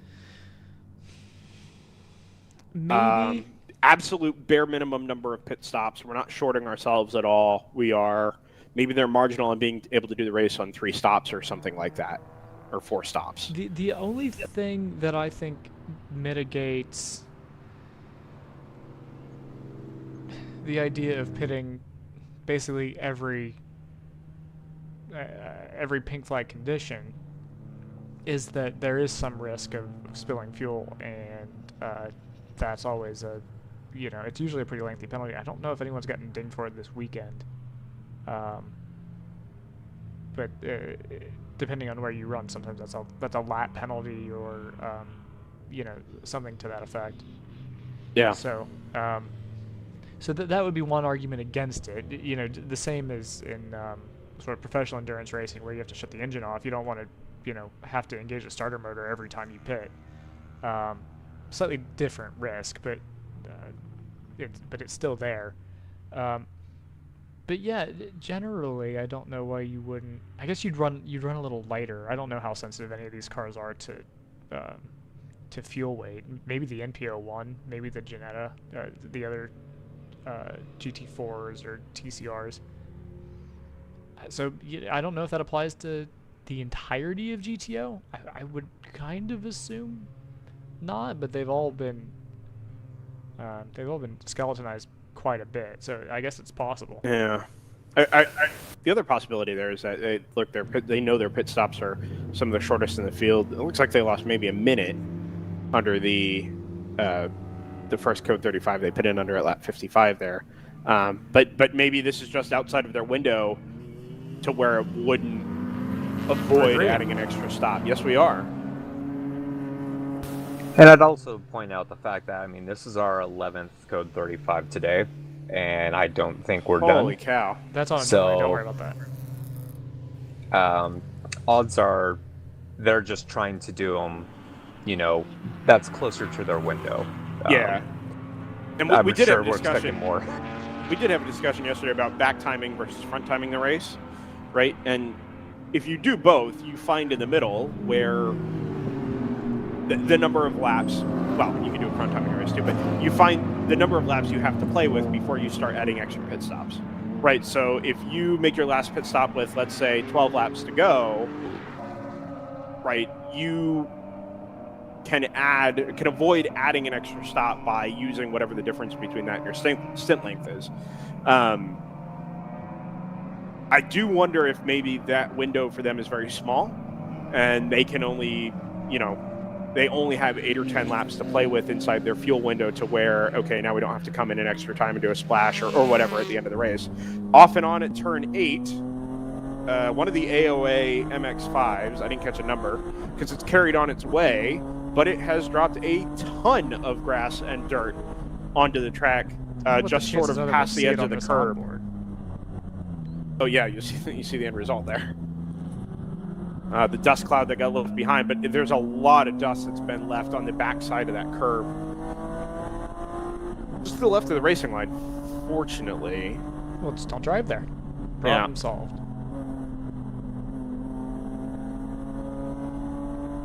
Oh. Gap going out from Phoenix. Go ahead. Someone up here is running a little wide, trying to get around traffic.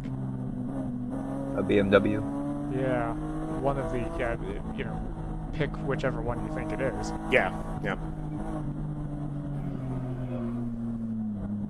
The NP01 losing time still to the Phoenix car. The Phoenix car on its own, not really making any progress on the Screaming Goat Racing BMW. The gap's up to 27.8 seconds, and I had thought that maybe once the Phoenix car got into clear air, it would be able to maybe pick up a couple of tenths or a couple of seconds here and there, but it doesn't appear to be the case. Yeah, it's what I wonder is if they do have a driver in there that's a little weaker than the others, and they put them in at the midway point as they did yesterday.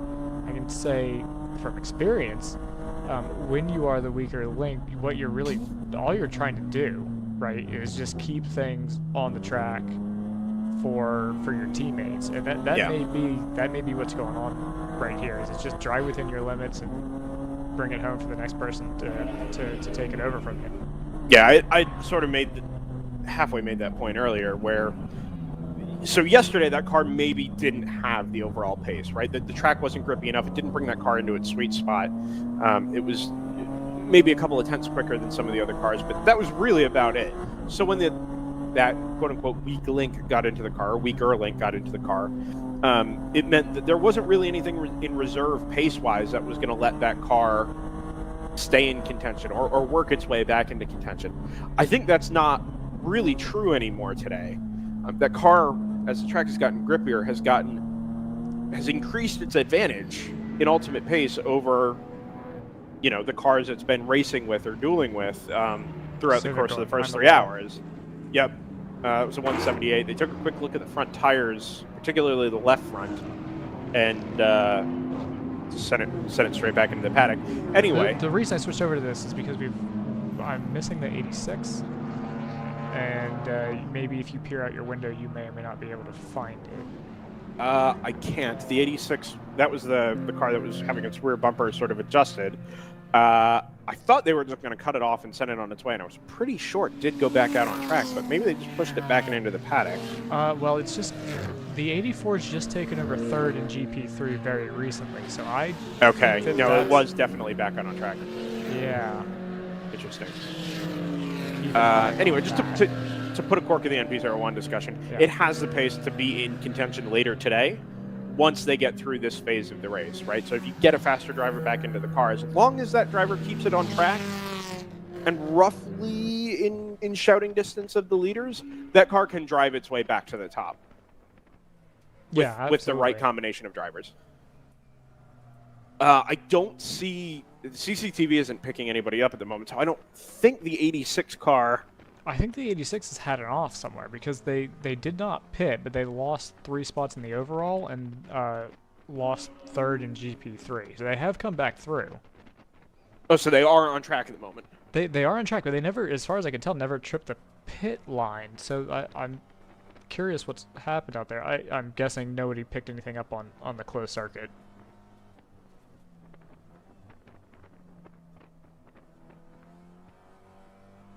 He asked Brendan. Sorry. Chatting with a WRL staff member. Ah, okay. Yeah. What's the, what was the question? The question is, did anybody pick up any sort of off-tracker or slow down on the part of the 86 that would explain them dropping a bit? And dropping time, not just positions. No, I mean, I guess that it's possible that Denny has gotten into the car, and it's no longer one of the... It's really not dropping time, though.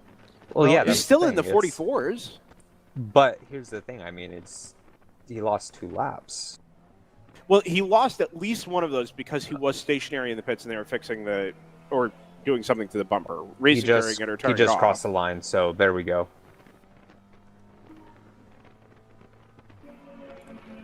Yeah, they only had the one long lap under before the code 35, right? The 4:34.9. I think that's where that time would have gone. Doesn't explain how he lost. Oh, you know what? I see what you're saying. So I'll share this with you. Just looking at the graph on Race Hero for the 3 fast guys and Denny. Yeah. They dropped from 32nd to 35th without having a long lap, which might suggest to me a penalty.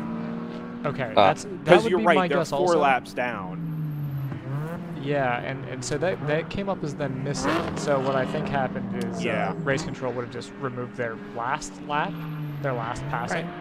And all of a sudden, Race Hero or your script would have thought that it hasn't been seen in 4 minutes or something. Yeah, it's one of those things where because everything's on an interval, right? And so if they happen to strip that passing out while I'm waiting for them, if it's their most recent passing, then it's just going to look like they're on a 3-minute lap.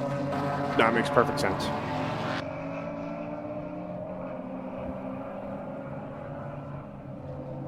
Well, Scott will be happy. The number 19 automatic racing's up to 8th. Yeah, I do wonder what's the thing that I wanted to make this point earlier, but other stuff kept happening.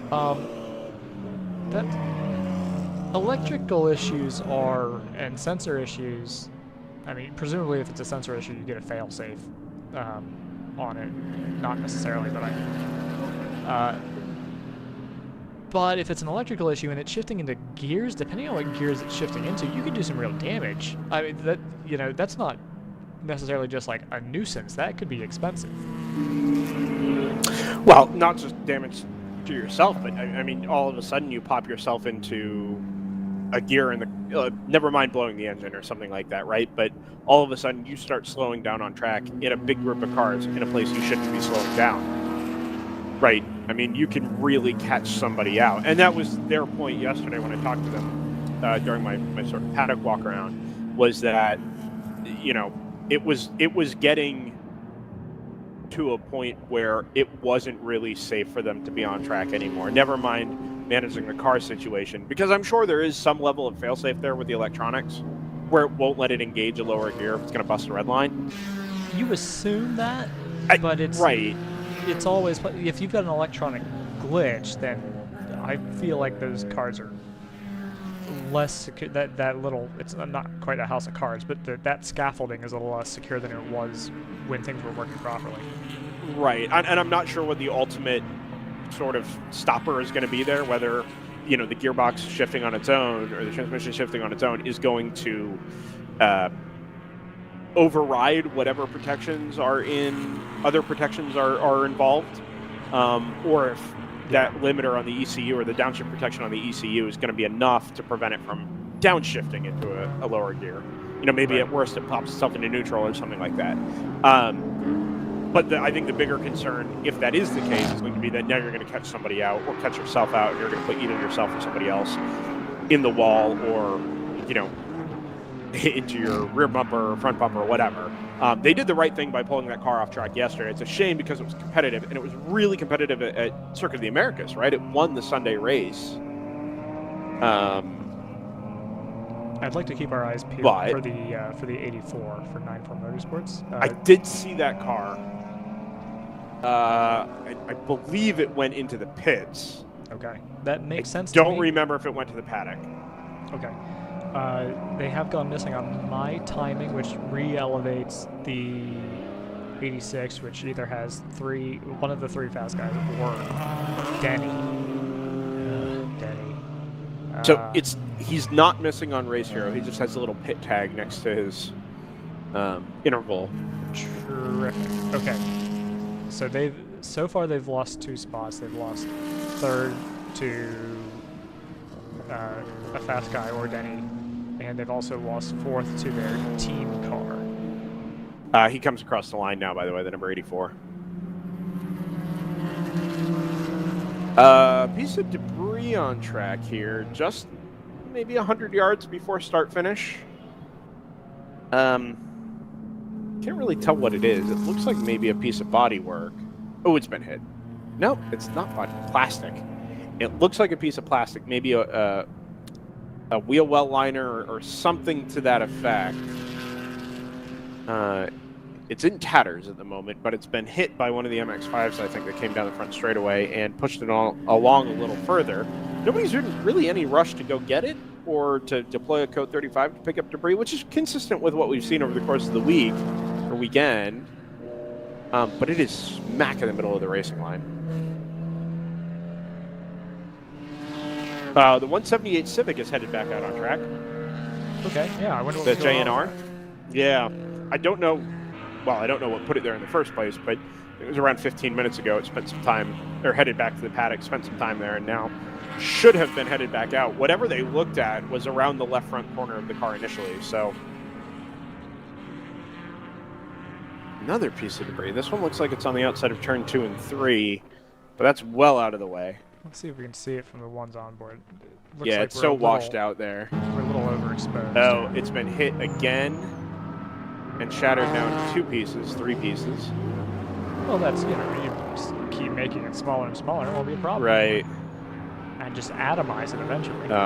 We're doing a debris tour here at the moment. I think there's another one. Well, I have no idea where that camera is. We think this is somebody shedding parts, basically? No, I think these are all probably unrelated. Okay. I don't know if I feel better or worse about that.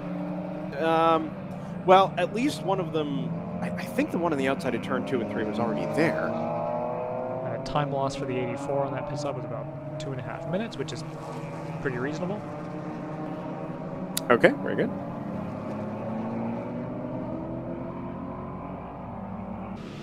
I'm hoping to get one of these onboards to come through start and finish so we can maybe get a better first-person view. We're Code 35. Okay, so it'll take a bit. Yeah, I assume this is debris related. CCTV hasn't picked up any incidents elsewhere around the track. Worth noting while we're doing this, by the way, that as soon as we got to 12 o'clock, a long line of cars was directed into the parking area near the general admission hill, opposite me, sort of 4 layers of track away. And there's probably 100-ish, maybe a little more, people up on the side of the hill, some of them out under the trees. I can actually see the boat show off in the distance behind the hill, the spectator hill in the trees. And, some of the visitors have walked their way up there, but a good portion of them are just hanging out watching the race. All right, well. One of them should pull their phone out and watch our live stream. And send There's no their jumbo feed to... Yeah, there we go. Give me an RTMP link. Yeah, it's Fan cam. Oh, what? Now that would be... You get a free ticket if you send us your RTMP. Entry is free. This is a free weekend, Joseph. No. I know, but you could do that. You could do that in professional motorsports. You just go to IMSA or something and just say, okay, right. You've got whatever smartphone. You've got a very nice smartphone. Your admission is free. You are now a volunteer. And if you can navigate Larry's Podcaster on your phone, which seems unlikely. I don't think anybody successfully has, including anybody. I've done it 8 times this weekend. Yeah. All right. So I just saw something interesting with timing here. Out of nowhere, the 99 Team GTR jumped up from 29th to 15th. Ooh, I wonder if they've been given a lap back. I'm certain that they have, because they were definitely penalized earlier. You know what? Let me go see if I can address this in a second. Because I have questions about the 3 fast guys in Denny car as well earlier, them having lost a lap out of nowhere. Yeah, because now they're only 4 laps down. Team GTR, you mean? Yeah. Instead of 6 or 7. Yeah, let me see what I can do here.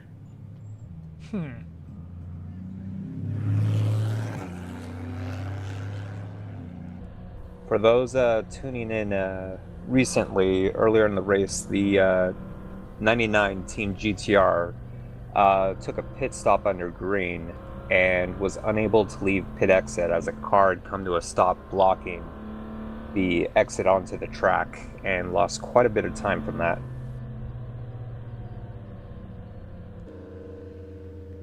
What do we have here? This is another truck picking up.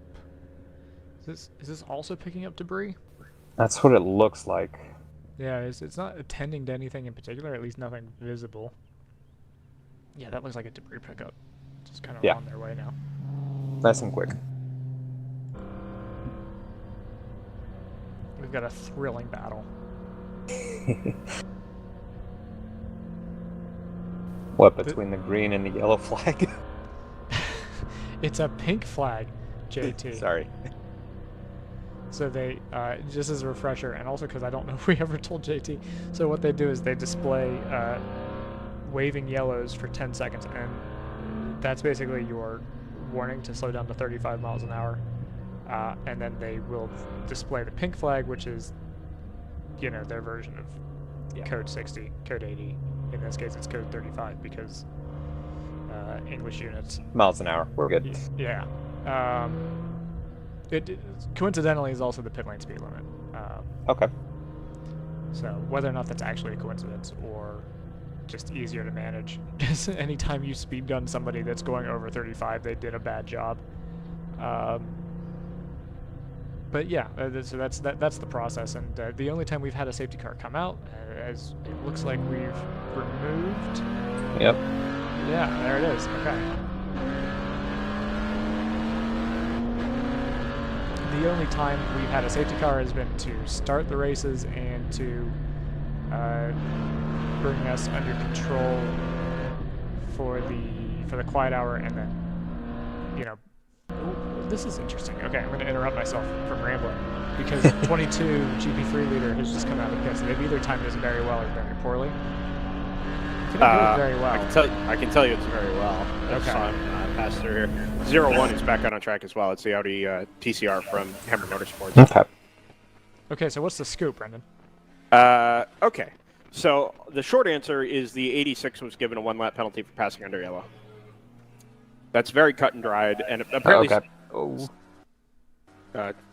We mute JT? Oh, sorry, no, it was just the amount of cars going into turn 5 there. Oh, okay. I wasn't sure if you were having a conversation with somebody else. Some of it us sounded contextless and much louder than normal. Some of us watch the production pictures, Brendan. I try sometimes when I'm not doing other things. Anyway, so why watch lots screen when few screens do trick? Yeah. Okay. So the 86 was given a 1 lap penalty for passing 1 car under yellow. Okay. The GTR car earlier in the race was given a 6 lap penalty for passing 6 cars under yellow. Oh. Video evidence was provided. And they only passed 4. And reviewed, they only passed 3. Ah. So they were just given 3 of their laps back. They are 4 laps down-ish because they still have a 3-lap penalty. Well, that's going to get them closer to, that feels inconsequential, but that is going to get them closer to actually scoring points today, which was a lot less likely about 5 minutes ago. Right. Yeah, I mean, we talked about that at the end of the race yesterday, and actually is a fairly good point to make here. Jumping from 29th to 15th, and whatever the implications of that are in class, right? I mean, those, even if you're not in contention for the win today, it's not all about that. There are points to be had here for the season-long championship, and we would expect to see GTR throughout the rest of the season anyway. But there's a chance that those 3 laps could actually make a big difference by the time we get to the U.S. Endurance Championship in December. So definitely worth clarifying and noting that kind of thing.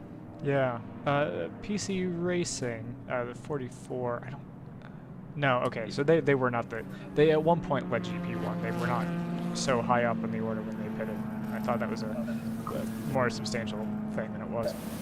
Yeah, I believe they had been 5th or 6th, and they have a lost position to the 210 Condor OMP car. Which just put in a best lap for the day at a 141.5. That is 0.9 of a second faster than any other lap they've run today. So, 3 hours to go, might as well get the most out of it.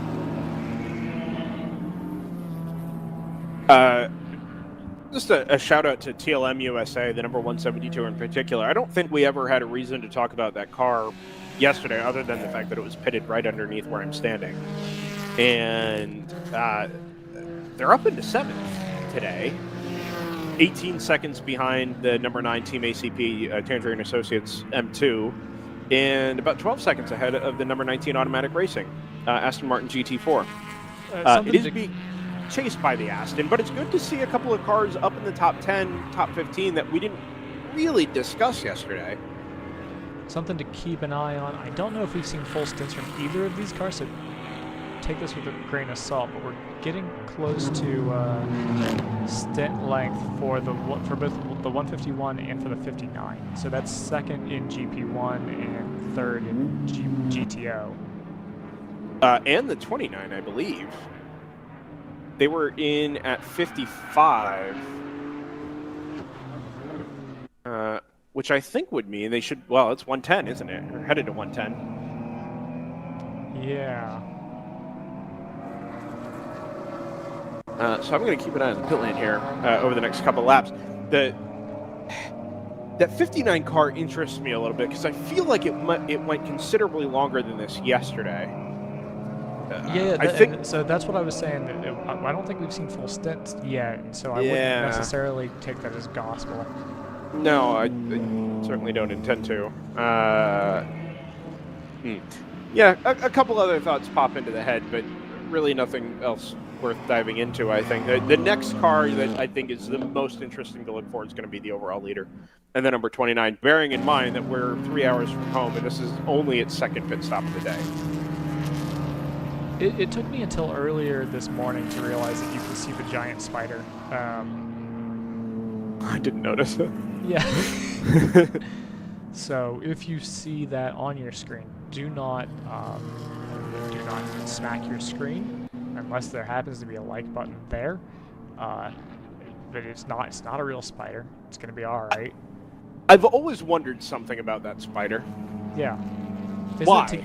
Why at all? Why? Isn't it to get the ants? The ants are around here. I prefer bug sled. I have no idea. I have No, weren't no they, idea don't why. they still have the ant? You call them figures? I don't know, but aren't there little ants hiding around the circuit too? Yeah. There's Yeah. there are little sculpture things. So there's some what appear to be large cats sculptures down near the timing tower in the middle of the turn 5 area. There are, I don't know if they're little spiders or little ants or whatever. I guess they're ants down by turn 3, down at the bottom of the hill to the left of turn 3. So I guess it's not so much the spider that makes me question why. It's all of it. Why? Why do we have giant bug and animal sculptures hanging around Barber Motorsports Park in places that people can't get to? Do we Why not? Can you, someone verify this for me on Race Hero, but do we have a change for second GTO? No, we That have is pit what stop. I'm showing We, the I think we screen. have a pit Yeah. stop for the lead, or from the leader. Okay. Yeah, we Or think String a Go came penalty. in. Or a penalty, because I didn't see him in the pits, and I don't see anything on Race Hero that indicated he was in the pits.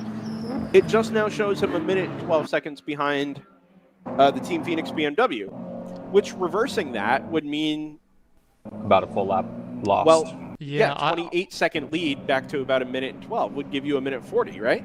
Yeah, I agree with Yeah. that assessment. That they Yeah, could've I docked think a the lap. leader's been given a penalty. They will definitely be screaming. Bah.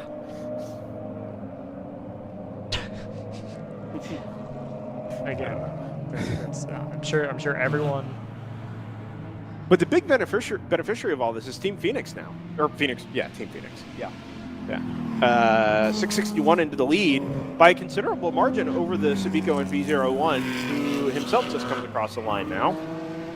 50.6 seconds, and that is almost all since, well, it was 3 Code 35s ago now. So, here's another thing. Number 72, PMW Motorsports. They were previously 5th. They are now down in 9th. Yeah, I think there's a lot of penalties getting thrown around here for one reason or another. I think maybe they're just catching up. That is possible. I don't know if some of them were protests by other teams or if these are all things that have just been reported by corner marshals. But it is I suspect that a lot of these are from. This is just a guess, but I suspect that a lot of these are from the first pink flag situation we had after coming back from the break, just because there were so many cars within close proximity of each other. It would be. It is true. It would be awfully easy to just mess up and do something like that. It is an extremely unusually high distribution of yellow flag penalties, though. Like all at once. And I'm sure that they're just doing all the adjustments in timing all at once. But even so, you would assume that they all occurred at roughly the same time. They it's also a lot. could be GTO or at the moment. Okay, so this is speculation, but I'm seeing sort of a pattern in my own timing, which is maybe useful in identifying things as they come out. I'm seeing one for the 29, as you guys noted. I'm also seeing one for the 72 PMW, and then for the 540 for Denton Brothers. Did we note all 3 of those? No, so Denton Brothers I actually wanted to comment on because they were inside the top 10. Well, they're not now. No, exactly. But I had made a mental note of wanting to mention them for being at least inside the top 10, and now that you say that, you're absolutely right. They're back down to 12th. And so it follows a similar pattern where they're on track, but they haven't also pitted. The way timing has, whoa, that's too many cars to do that. Down at turn 12. Yeah. Yeah. The way the timing loops tend to work out here, I will tend to, if somebody pits, I'll get a notification that they came out of the pits, and then I'll also get this car is back out on track. I'll get those back to back basically, along with, they lost so many positions. What I'm getting for these guys that are getting penalized, because it looks like they're docking the most recent passing, actually it's very convenient for me. I'm not getting the pit out notice, but I am getting the back out on track notice. So The only reason that would Right. happen is if somebody had a spin out on track, but then recovered. But I think in these cases, it's been because people are getting docked laps for Yeah, I would agree. for penalties. Stratus cars found some pace, by the way. 137.8 about 3 laps ago, and they've been consistently in the 39 since then. 37.2 that time. So almost in the same time frame as the Screaming Goat car had its penalty applied. The 59 Stratus car has upped its pace a fair bit. Yeah, we're just about at their max stint length for the day. I don't have a... Yeah. If somebody intrepid wants to go find their max stint length from yesterday, that would be pretty informative. See if I can do that, actually. The other thing that's going to bite here, while I'm thinking about it, the 29 Screaming Goat penalty, they have lost that lap already, right? The margin is 1:05, so they're gaining some of that time back on Team Phoenix, but they are going to have to pit here soon. Right? It's not just, as far as we know anyway, I don't think they pitted after the conclusion of the safety car period around noontime. But they should be back into the pits here reasonably soon, and they're going to lose a whole lot more, especially if we don't get a code 35. They're going to lose a whole lot more than, what they lost in that penalty.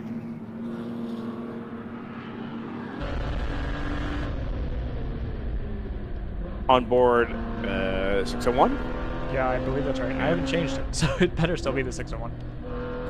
So something to keep an eye on is during this stint, since we've come back from the our brief intermission, in GP1 we saw the Thunder Bunny Racing take the lead from Team LMR, and we've seen Team LMR slightly off pace this stint, and Big Mission Motorsports in third is rapidly closing that distance. They just set their fastest lap at a 39.4, so that might be a good fight we'll see in the next few laps here.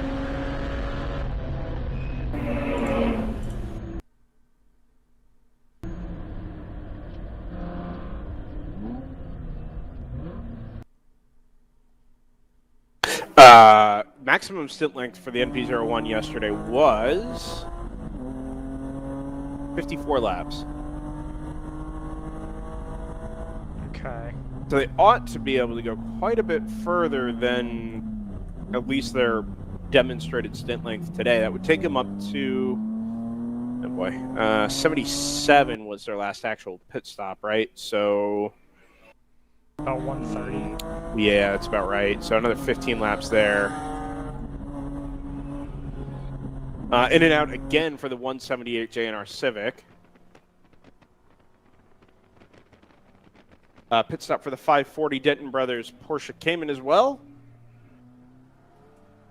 Fuel going in the front right corner of that car.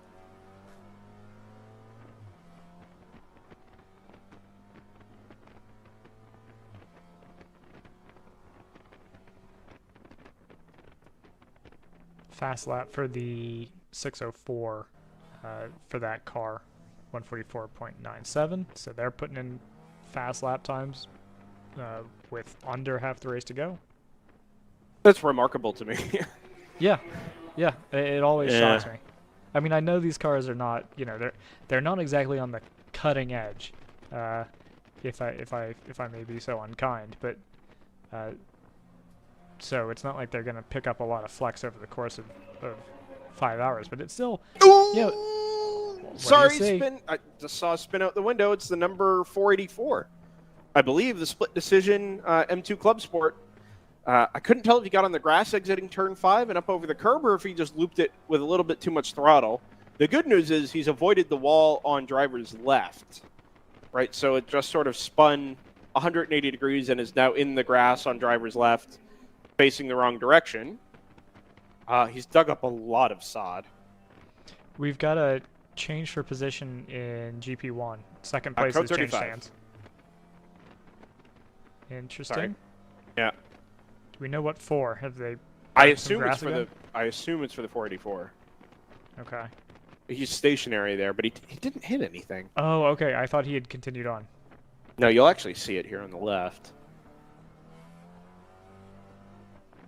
Yeah. Just up over the dashboard there, I yeah. don't know. That looks like a great place to hit something. No, I'm certain he didn't hit anything. Okay. I saw it come to a stop, and now the CCTV angle is straight onto it. And there's a good probably 8 feet between itself and the barrier. I think he might be stuck in the mud. The tires are probably about 4 inches deep in the sod from the looks of it, and it was strafing sideways across it rather than rolling backwards. So it would suggest that that car might end up being stuck. Have you noticed who we're predicting for P1 again? So earlier I saw it was a Stratus car. It's still the Stratus car. Yeah, I'm inclined to believe to some degree that that is a result of not having enough slow laps, right? Because we're cutting off the bottom 20%, and I think that's probably fair. But they are, ironically, they are the most significant 20% of laps, I would say. Yeah, I'm curious to see. I'm curious to see if anybody takes to the pits here. I'm sure people will. Yeah, the 29. The 29 has to, right? Screaming Goat. I mean, we're coming up to their pit window anyway. What's the? And let's see. We expected them in at 110. We've had a lot of code 35, but we're at 116 now. And I expect the 661 in also. I expected them in 4 laps. Yeah, I'll buy that. Yeah. So we could see this entire, basically, top part of at least GTO come into the pits under this. Ooh, there's been a 50 Fortunetta is in and out. Oh, that car's... Oh, no, it's not continued there. Wait, what? Oh, I see. They've just towed it backwards out of the sod, and I think they're going to try and let him go on his own. Okay. Yeah, that'd be a quick pull if they can manage it. 66 NRG Scion is in and out. That car has very Champion Racing-esque accents. Ooh. Yeah, I knew it. It's a mostly white car with little red, yellow, and blue just sort of ticks around it. NP01 is in and out. Yeah, I see that. He just leaves the pits as we speak. Yeah, Phoenix that's is missing. Stratus in. Oh, it's Stratus the out. camera. Huh.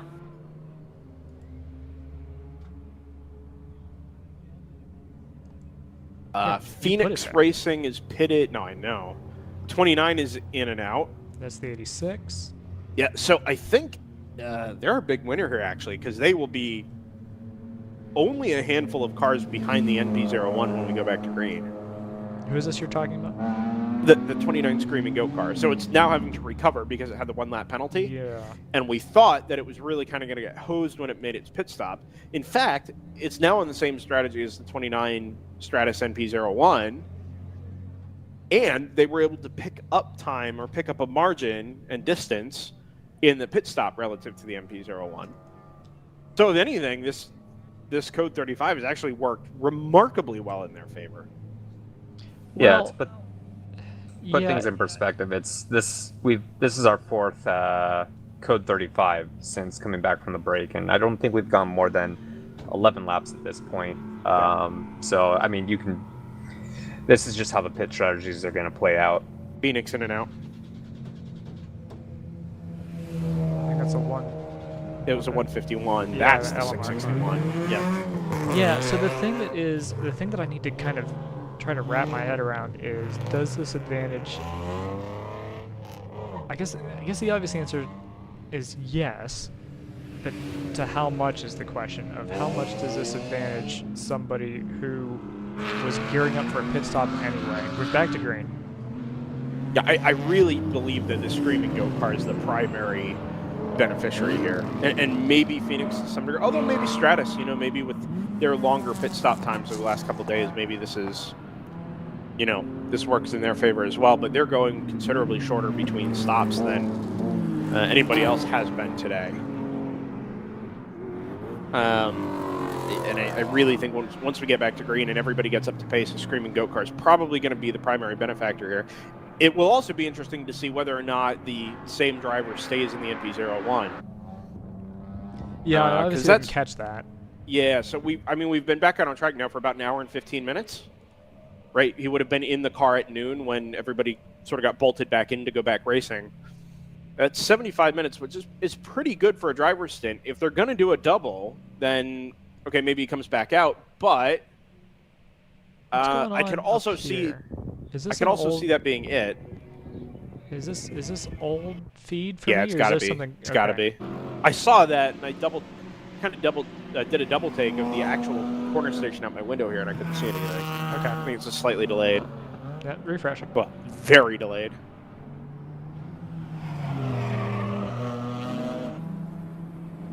Yeah, that So camera through that comes was. the.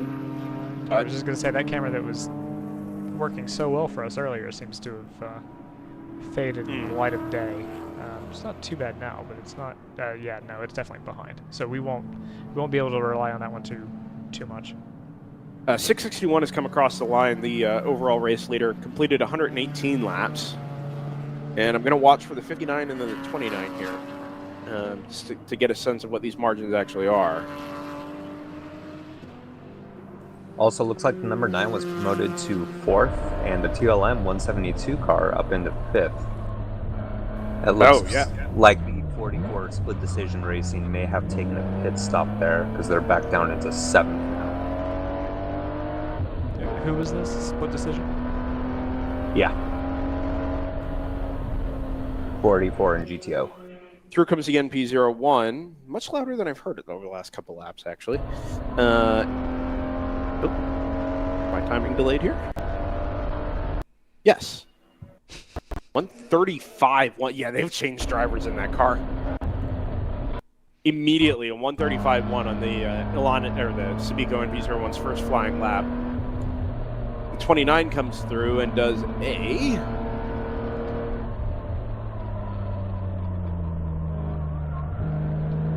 Interestingly, I don't have a pit registered for split decision. I'm sure they took one, but I don't see that it's actually having tripped.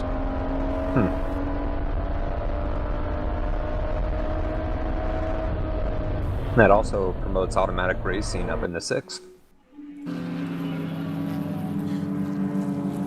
It does. Let's a couple of things here. First, 59, NP01, right back in this. With that sort of pace, this game is now very much afoot in sort of the top 3, and it'll be down to consistency now between them to see how this shakes out over the next 2.5 hours or so. Second, great to see the number 9 and the number 172 into the top 5, the Team ACP and the TLM car, like you just mentioned, JT. Automatic Racing, the number 19 is right behind them after the day they had yesterday. Those 3 positions all still very much in play. In fact, they're 2 seconds apart on track, front to back. And I'll try and find them out the window here the next time they come through. But that's a fantastic little scrap as well. G-Tech Motorsports is on that same lap, 117 complete. They're in a battle with the 484 split decision car. So all kinds of things to play for inside the top 8. A little bit further down than that, and you find the Choice Racing number 51 GP2 class leader in 12th overall. Yep. Which I know we mentioned yesterday, it was a surprise not to see any of the production class leaders up near the top 10 overall, top 15 overall. Some of that will be just what happens on the second race day of Endurance Weekend, right? You already are starting 10 fewer cars. The faster cars may be more likely to have something broken or something to that effect where you're going to lose more of them. In any case, it's the deepest class. And now people who do have problems are less likely to come back out on track during the day Sunday. Right, just not enough time to repair, there's nothing to be gained, whatever the reasoning is, it just happens that way. And I think that is probably owing to what we see now. GP2 leader in 12th, GP1 leader, Thunder Bunny up into 14th overall. GP3 is a little bit lower than that, but still down in 24th, the number 22 TCS Motorsports MX-5. So it's nice to see these production class cars working their way up the overall order. They're a little bit more visible that way. And they actually race pretty well with some of the middle to lower end GTO cars. A really well prepped and well driven production car is still a very quick endurance racing car. And Choice Racing has done a great job today. I mean, they were battling for the lead early on. They managed to stay ahead of a few GP1 cars that allowed them to build a gap over the I forget the ITS, I believe it was cars. racing. Yeah. Yep.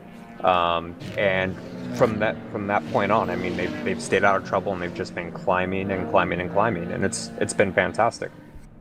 I seem to have memories of them doing the same thing at Circuit of the Americas, where they were just constantly there. Yeah, I think we've had a change for 4th in GTO. Appears to be organic between TLM and ACP.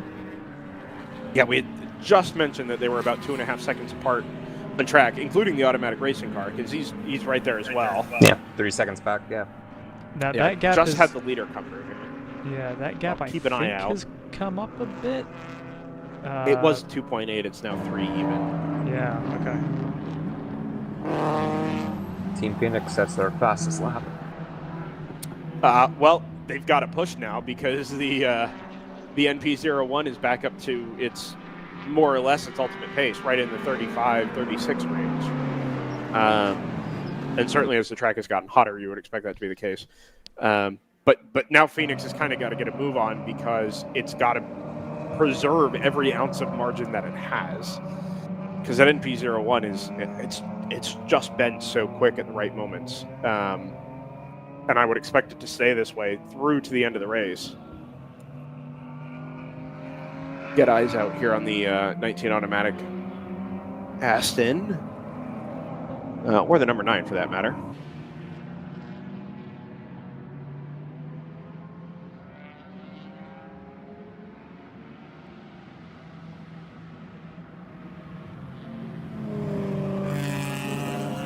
Through comes the 72 BMW Motorsports car. There's the 9. And there's the 19. 19 is moving in a straight line, but kind of gets balked in traffic a little bit on the run down into turn 1. Margin's 3.5 seconds. So I think you're right, Joseph. I think that gap there in for 5th and 6th is starting to expand a little bit. There will probably be a battle developing here for 8th and 9th between Split Decision and PMW Motorsports. It's 20 seconds at the moment, but last lap they 72 closed in by a full 6 seconds.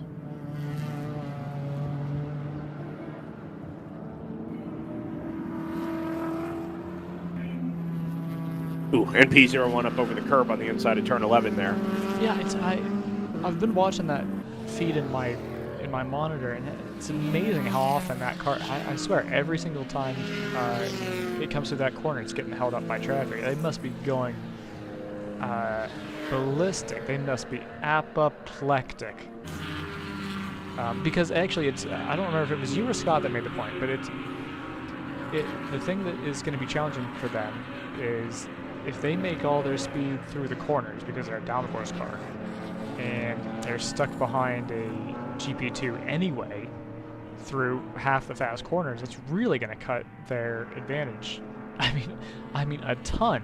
That's probably part of the reason why it's so driver dependent, because it depends a lot on how gutsy and or stupid you're willing to be in traffic. Well, and how much you trust the other drivers. I mean, I'll say this just based on what I have watched in person today and yesterday, and also what I experienced, watching on television. There is a difference in the way traffic is handled here. The slower class cars are much, much more likely to bail out and just decide, nope, I don't want any parts of this, and to stay out of the way, which is fair enough. I mean, it's daunting having cars, GT4 spec cars, TCR spec cars, and sports racers like the NP01 at the very top, bearing down on you lap after lap, corner after corner. What that invites, though, is, these slower cars are really good at staying out of the way, whereas a professional driver, a field full of professional drivers, that same move might not happen. It happens particularly down at turn 1. The faster cars almost get sort of sucked into making a move for the apex because so consistently the amateur some of the amateur drivers in the slower classes are considerably more likely to just bail out and give them the apex anyway. If you're not confident that that's what that car in front of you is going to do and to give you the apex, especially at a corner like turn 1, a corner like turn 11 or 12, then I think you are much more likely to end up sitting behind these cars at a place that is going to cost you more time, particularly for the Subico, the Stratus racing car. But it's a very different dynamic than I think I would normally be used to watching a field full of professional drivers generate. Car slow and, well, it was stopped down the front straightaway. It's the 178 again. Ooh, is it the Honda Civic? Is it still? It looks like it's rolling pretty slowly. It is. It's moving. Unfortunately, it just looks like it sort of rolled to a stop on the outside of the front straightaway, got itself restarted, but it was past pit in, so now it's got to do an entire lap. Yeah, you see it there, pull to driver's lap. Now he's got to do an entire lap to get back to pit in, and there's no guarantee. I mean, the car's conked out in the front straightaway. There's no guarantee it's not going to happen again. Yeah, I'll be curious to see it, whether or not it makes it up the hill towards 5. If it can do that, it can take the shortcut and at least get itself, you know, if it's got a genuine mechanical problem, can take that shortcut. It doesn't look like it's headed that way.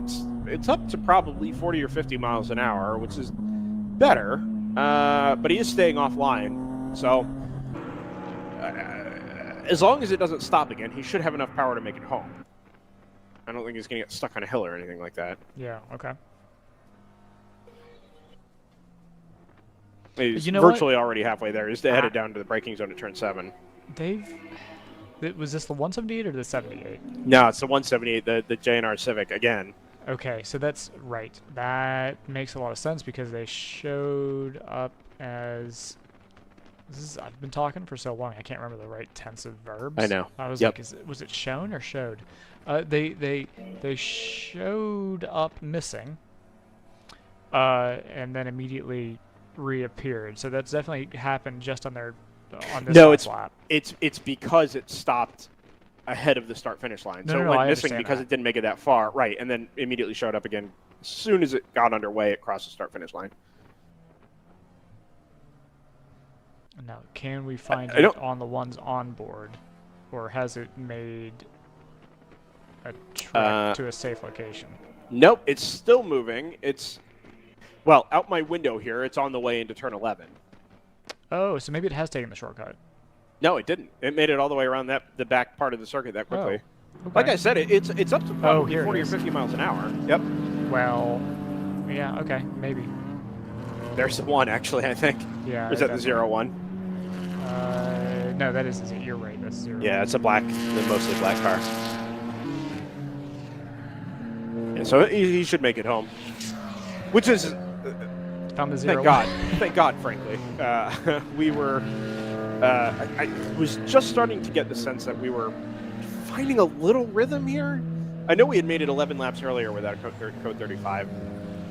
You know, we get these little clumps of them, but this is starting to get the feeling of a race that's really starting to settle down again. And I've got my fingers crossed that stays the same. The JNR Civic making itself back into the pit lane, as you see on the screen now, is a good step in that direction. Were we expecting the 983? I was just going to say 983 into the pits. I don't know if we were expecting it. They've opened up the... Oh, this is interesting. So they've opened up the rear deck lid of the car, which of course is the engine cover in this case, and a 15-foot-long silver hose was thrown over the wall, stuck in, and then thrown back towards the wall. Is that maybe an air conditioning problem, a ventilation problem? Oh, no, you know what? I think this is a routine pit stop, and they're servicing maybe they're servicing a cool suit, and that's a plug for coolant, basically. a hose for... Yes, exactly. I'm taking a guess here, and out comes one of the dry brake drinks bottle units. Alright, so just a heads up, the past few laps here, the number 19 Automatic Racing Aston has been able to reel in the number 9 Team they're ACP nose to Tinker and tail. Associates. Yes, they were 2/10s crossing that line this past lap. Yeah, I'm going to try and pick him out on track here. I don't see, very obviously anyway, the 19. They should be getting close towards the end of the lap, I believe. Or no, that's them going through 5 on the monitor, so they should be around turn 8 by now. Yeah, that turn 5. Don't trust that one. Yeah, that one in Yeah, I know. particular is a It's little delayed. off. So that's why Oh, here they I'm are. trying to add It's the 19's up the inside of the 9 on the brakes into turn 1. He's got the move done. There we go. Yeah, right past start finish. The move's complete. You'll see. Oh, you were just going to catch it on that camera. There goes the leader. Someone's gotten very squirrely. There it is. Oh, no, the move isn't done. No, because it was kind of done and then No. undone. The 19 got really squirrely coming through turn 1. Yeah, It's like the he traction had the control move was done off or by the something. time they got. Yeah, it looked like he had the move done at the apex, and certainly he was ahead by the time he got out of or left my sight to the left of where the paddock building is. But you're right. By the time they got to turn 2, whether he tried to pinch the exit too hard on the throttle and it snapped the back end around or what, but now he's got to do the whole thing again. It seems like he has the punch out of the corners, right? He certainly did off of turn 17, the last lap, to get him that far alongside the car, the number 9 down the front straightaway. Is the 210 in the pits, can you tell? No, I can't. That would be the Condor OMD. Is it a BMW? Statistically, probably. Beyond that, I don't know. Yeah, there's a silver BMW in the pits. Facing me. The 210 was running 6th in GP1. Yeah, I think that's who that is. Do we have a Janetta in the pits by chance? Yeah, Joseph. The Janetta is pretty You act like easily I can just identifiable. answer these questions. I'll just use your eyeballs. Number 9 makes a pass on the Thunder Buddy number 110 on the way into turn 1, and it actually kind of leaves the number 19 Automatic Racing Aston Martin Vantage out to dry. Probably going to have to sit behind that car through. No, there's the 54. Until they exit a 4. Sorry, through turns 2 and 3. The 540 is in the grass facing backwards at turn 8. The Denton Brothers Racing. Ooh, all right. So this car is facing backwards at the exit of turn 8. It has a broken right rear suspension. I just saw it pull itself forward to try and, spin itself around and get itself back on track as the 210 comes underneath my nose here in the pit lane. But immediately the right rear started flopping around, and we go double yellow. I think the 54 has been docked a lap, you guys. Yeah, it might have been. It's been in the same But that's a position, two-car but it may incident, have Brendan. lost it. Is it? Yeah. There's something, yeah, you have 2 cars off to the left. CCTV hasn't picked up the second one. Well, So there's tell one them that they have another car to backwards. look for. About 200 feet later, facing forwards on the left, it looked like a white BMW. It's looking at tiny bits of metal at the moment, so I think it'll catch it eventually here. Maybe. Okay, we go back to find the 540, and we haven't. The 540 looks like he's actually continued on. That is a BMW. It's the number 44. Ooh.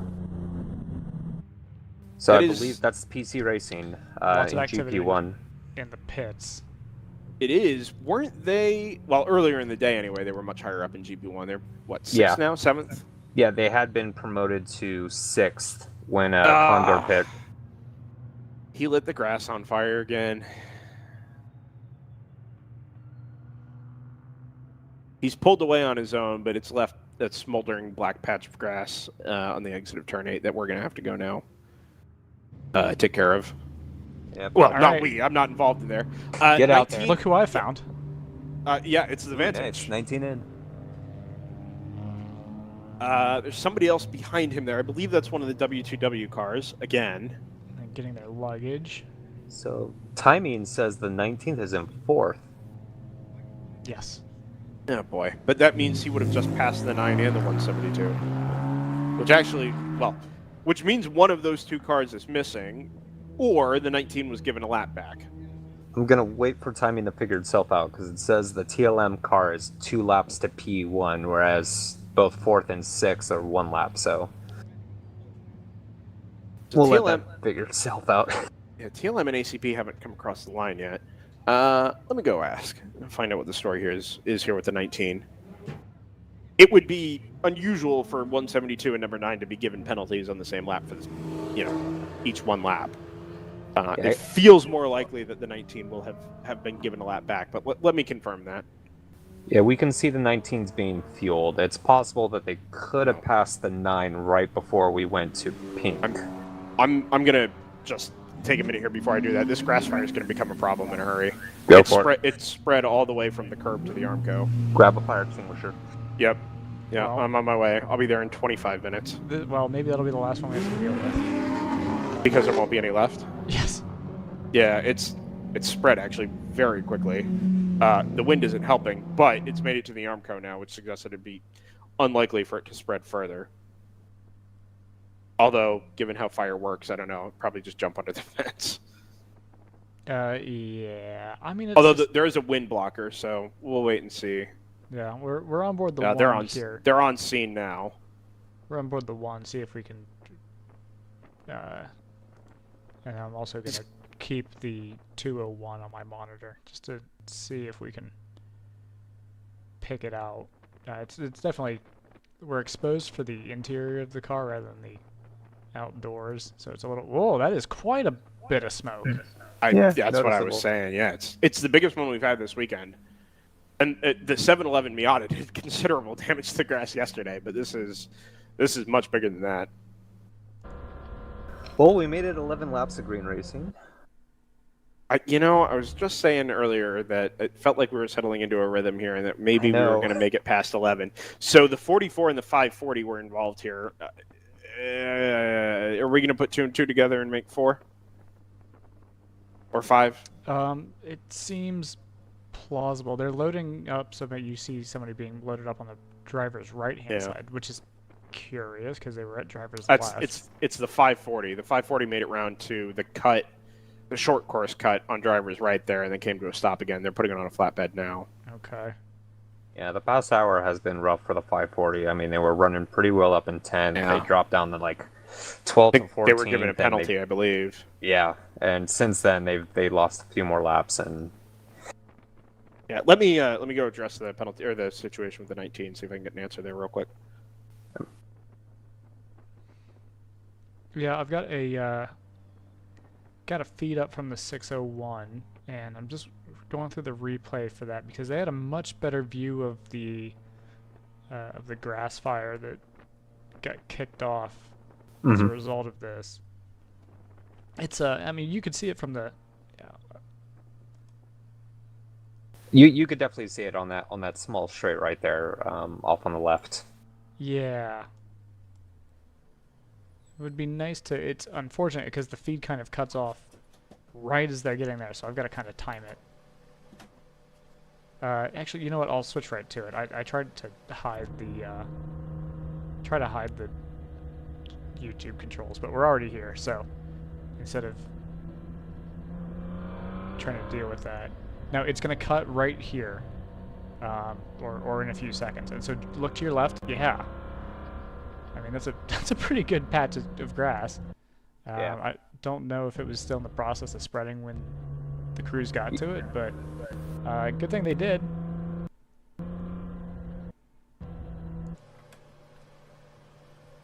On board the 110, no, I'm sorry, this is still number 1.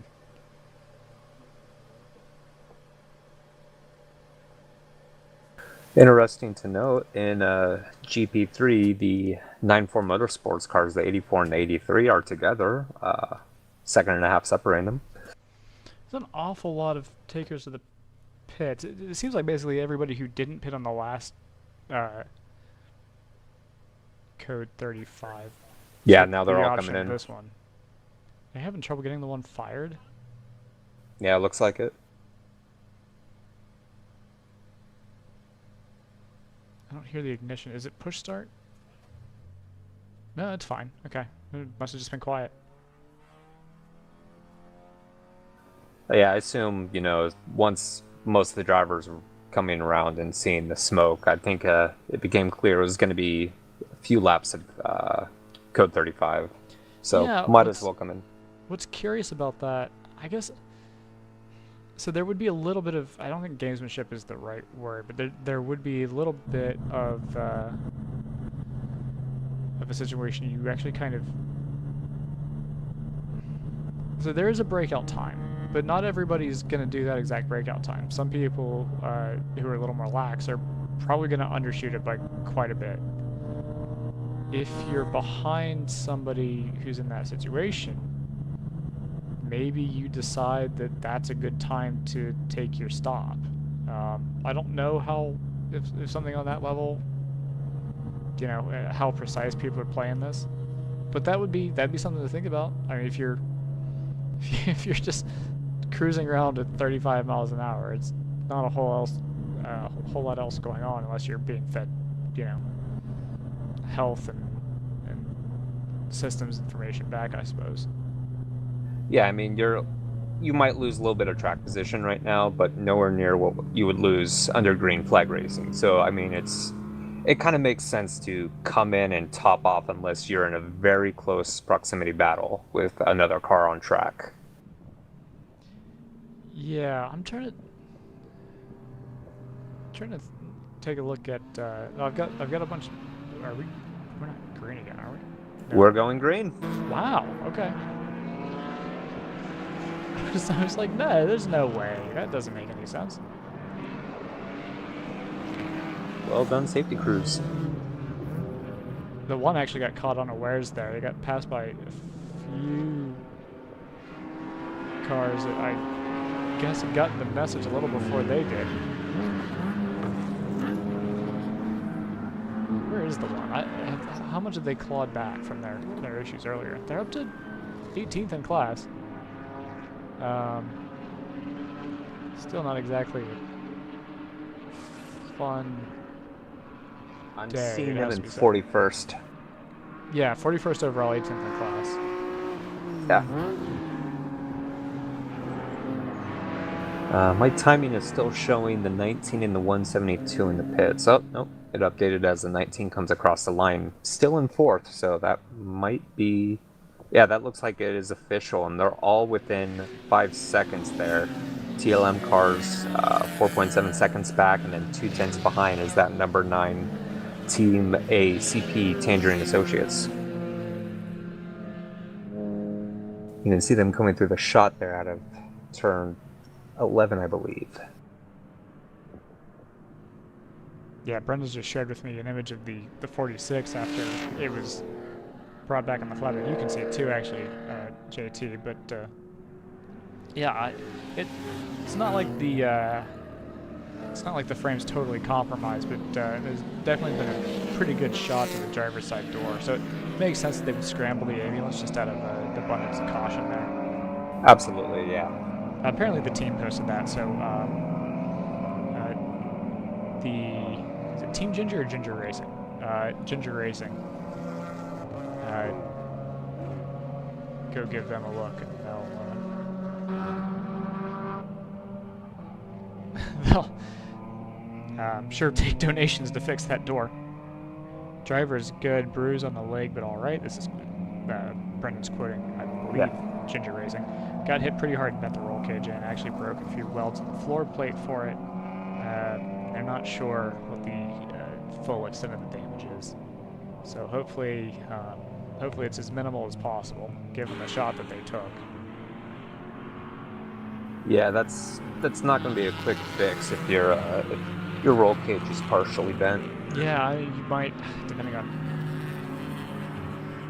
how it's constructed, you might need or might want to replace the whole thing. So, yeah, fingers crossed that everything is relatively easily fixable, I suppose. Yeah, and the most important part is the drivers, walked away Fine. fine. Yeah. A little bit bruised, a little bit shaken, but they're fine. They're going to be able to fix the car, come back, and join us at another race. Yeah, for sure. I mean, that's those older cars, you want to keep them running as long as possible, frankly.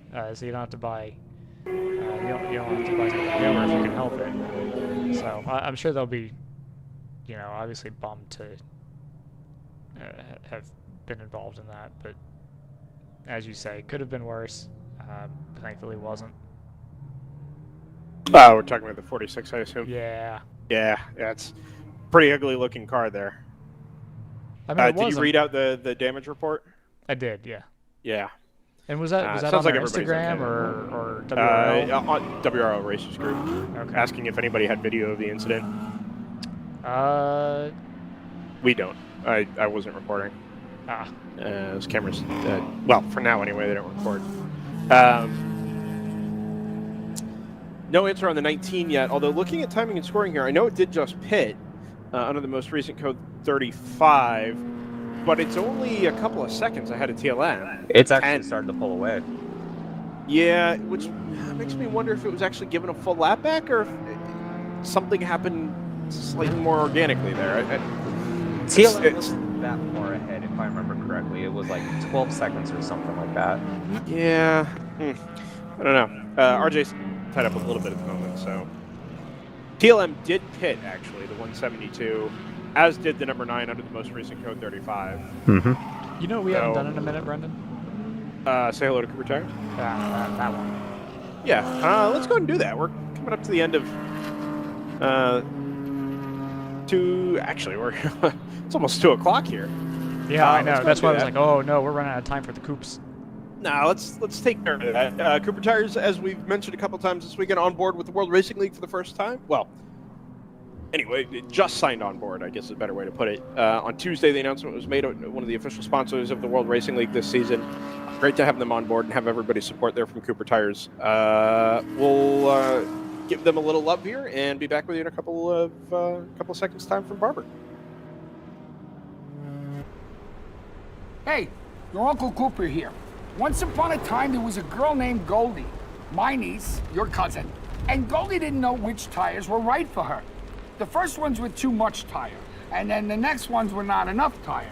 Anyway, long story short, Goldie found the Coopers, and they were just right.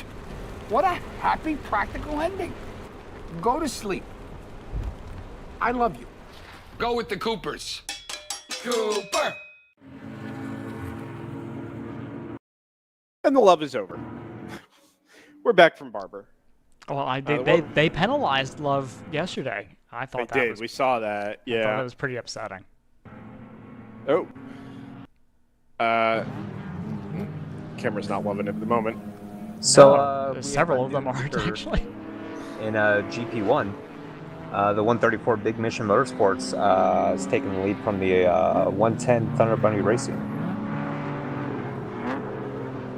This is in GP1, JT, you said, right? Yes. Yeah, 28 seconds is the gap there. And it was an 8-second quicker lap this past time through because it was a 20-second gap. That might have been the result of the pit stop. I'm not sure. It's been that way for some time. And actually, to be honest with you, I don't know that it's that the Thunder Bunny car is that much slower than it's been. I mean, it's been sort of in the 45s for the last 20 laps or so. But the Big Mission car has just been ludicrously consistent right around 1 minute 40. And that gap is going to balloon pretty quickly, I think, at the rate things are going. Thunder Bunny, incidentally, is about 30 seconds itself ahead of the number 151 Team LMR BMW. Although that gap is going to come down pretty quickly, too. Fifth Gear Motorsports is in fourth, another 10 seconds behind that. So there's actually a nice little group here at in the top 4 for GP1. I think Big Mission is going to sort of start to run away. But other than that, behind them, this is all, I think, going to sort of come together here in the next little while. Slow number 15 Miata, or MX-5, excuse me, from AOA Racing at turn 5. And I think this car may be slowing to a stop. Indeed it is. Yeah, he's so he was coasting down the hill in the braking zone in turn 5 and got up next to the Marshall station and put the brakes on and is now stopped at the bottom of the little depression.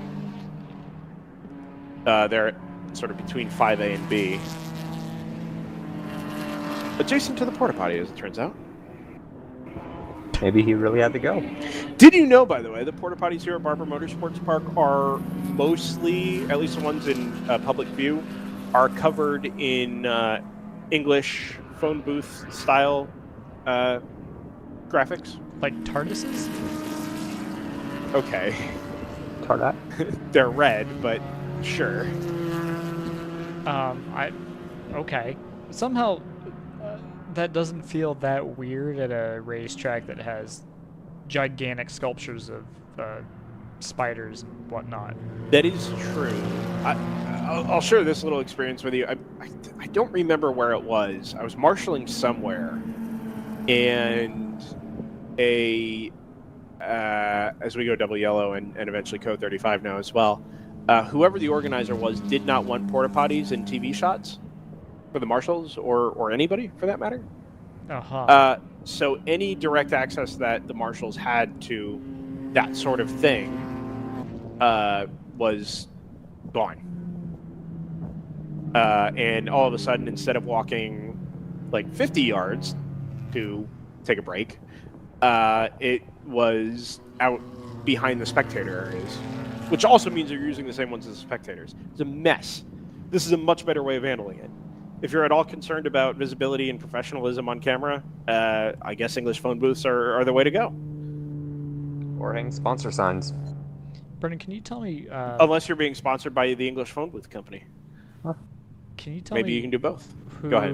is going through turn 5 right now? I just want to see whether or not this camera is even close to being up to date. It's the 172. The 172, I think. Oh, I'm sorry. No. Yeah, 172 and then 9.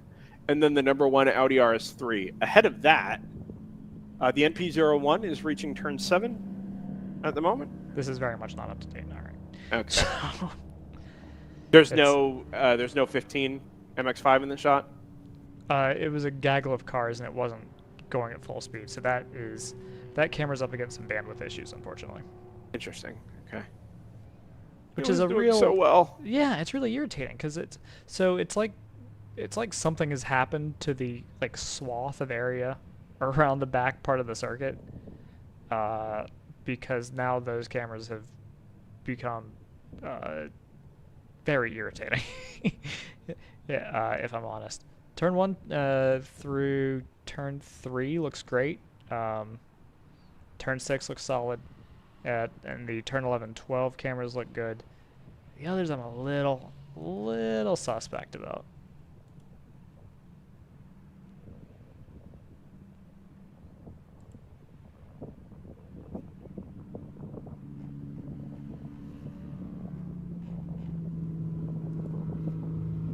JT notes that Race Hero is still showing green.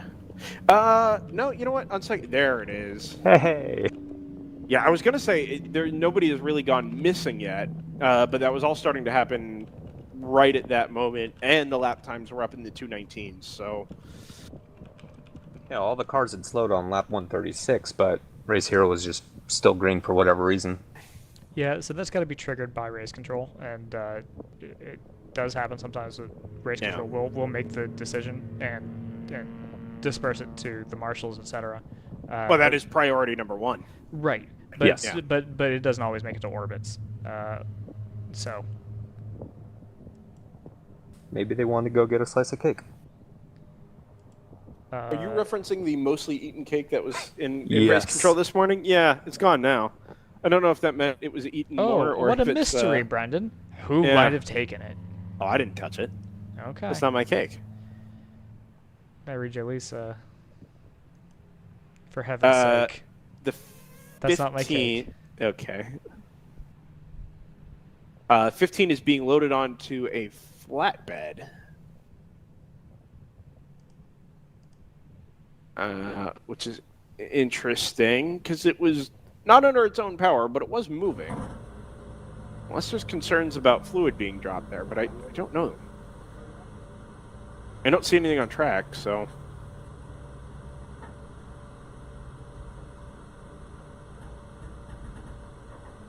I think Ryan's given up trying to drive engagement on the YouTube feed. Ah. Either Well, that or he's descended below 10,000 feet. that feels a little more likely. Alright, well, I see on timing, number 550 Fifth Gear Motorsports is in pit lane. They were 4th in GP1, I believe. Okay, Brendan, turn 5 check. Automatic Racing 19. I believe the 231 behind them. One of the Will to Win cars. Janetta behind him.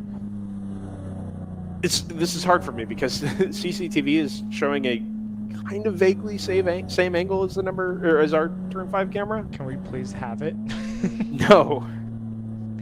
But I'm like, yeah, it's up to date. There's the number 15's right in the shot. What are you talking about? Yeah. All right. Well, that's. Hopefully that magically catches up. So I'm curious, which car was the V6 Miata? The the 45 and the 711. Ooh, we had two. Yeah, one was GP1, the other's GTO. The GP1 Miata. Well, should we fill JT in on what happened yesterday with those cars, Joseph? Honestly, I was so busy. You're gonna have to fill me in also. So, did you watch back any of yesterday, JT? I did, but sporadically. Okay, that's fine. The 711. So the 45 ran out of fuel. The GTO car. Well, it was running top 3, top 4, okay. And the 711 was running just a couple cars behind it. Saw it slowing to the side of the track, and from turn 5 pushed it all the way back to the pit lane. Nice. And it happened so quickly. The 45 never stopped. It slowed and coasted. It got down to maybe 20 or 30 miles an hour, but never came to a complete stop. And instantaneously, his teammate was there and pushed it all the way around the track. Naturally, race control didn't care for that. No. Excellent teamwork, though, but bad. The driver for the 711 was appropriately penalized. The 45 was not penalized at all. They were on the receiving end of it and didn't really have any control over that. And yeah, quite rightly, there were sanctions imposed for that. Later on, the 711 ended up setting the grass on fire between turns 9 and 10. It itself was briefly, sort of lightly on fire. That car didn't make it home.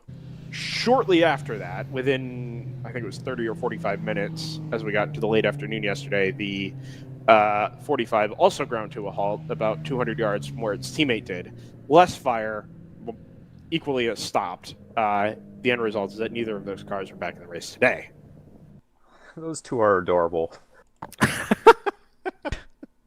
You kids. The teamwork, the level of dedication and teamwork right there is fantastic. The thing that I really appreciated about it at the time, obviously, okay, there's a real driving standards issue there, right? And unpredictability and unsafe decision making. However, the most impressive thing about it, from a slightly humorous point of view, as we go back to green, was there was no beat missed. I mean, 10 or 15 seconds that car was without power, and all of a sudden its teammate was behind it before it could even come to a stop. Not even, like, that's not even enough time to coordinate something between the two cars. Really amazing. As we go back to green here, just coming up to 2 hours to go in the second race weekend of the 2021 World Racing League. 3 wide on the brakes into turn 5. The 982 and the number 59 NP01 split a black MX-5 on the brakes into turn 5. I think that's the 22 who got caught up in the middle of all of that. Camera might be caught up now. Kind of spotty. What has happened? It at turn 6?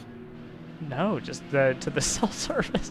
Oh yeah, I don't. It's interesting. It was actually, it's been fine most of the morning, even for the onboards.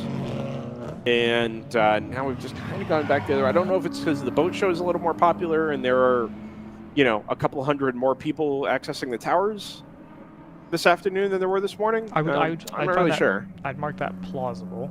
Yeah, no, I'm not an expert here, so I won't dive deeper than that, but it's really the only thing I've noticed.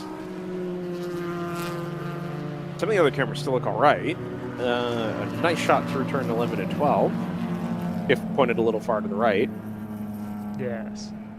Looks like the Senna S logo. Kind of does. That corner looks much more reasonable at cars doing this speed. I mean, in IndyCar, that corner is kind of bonkers. You're approaching it at 165, 170 in an IndyCar, probably. Yeah, in a way, it's a good thing that they've got so much downforce, because the speed that they attack it with, you'd be like, well, this is a recipe for a disaster. Well, I mean, think about 20 years ago, right? And you have, let's say you have a kart car, right?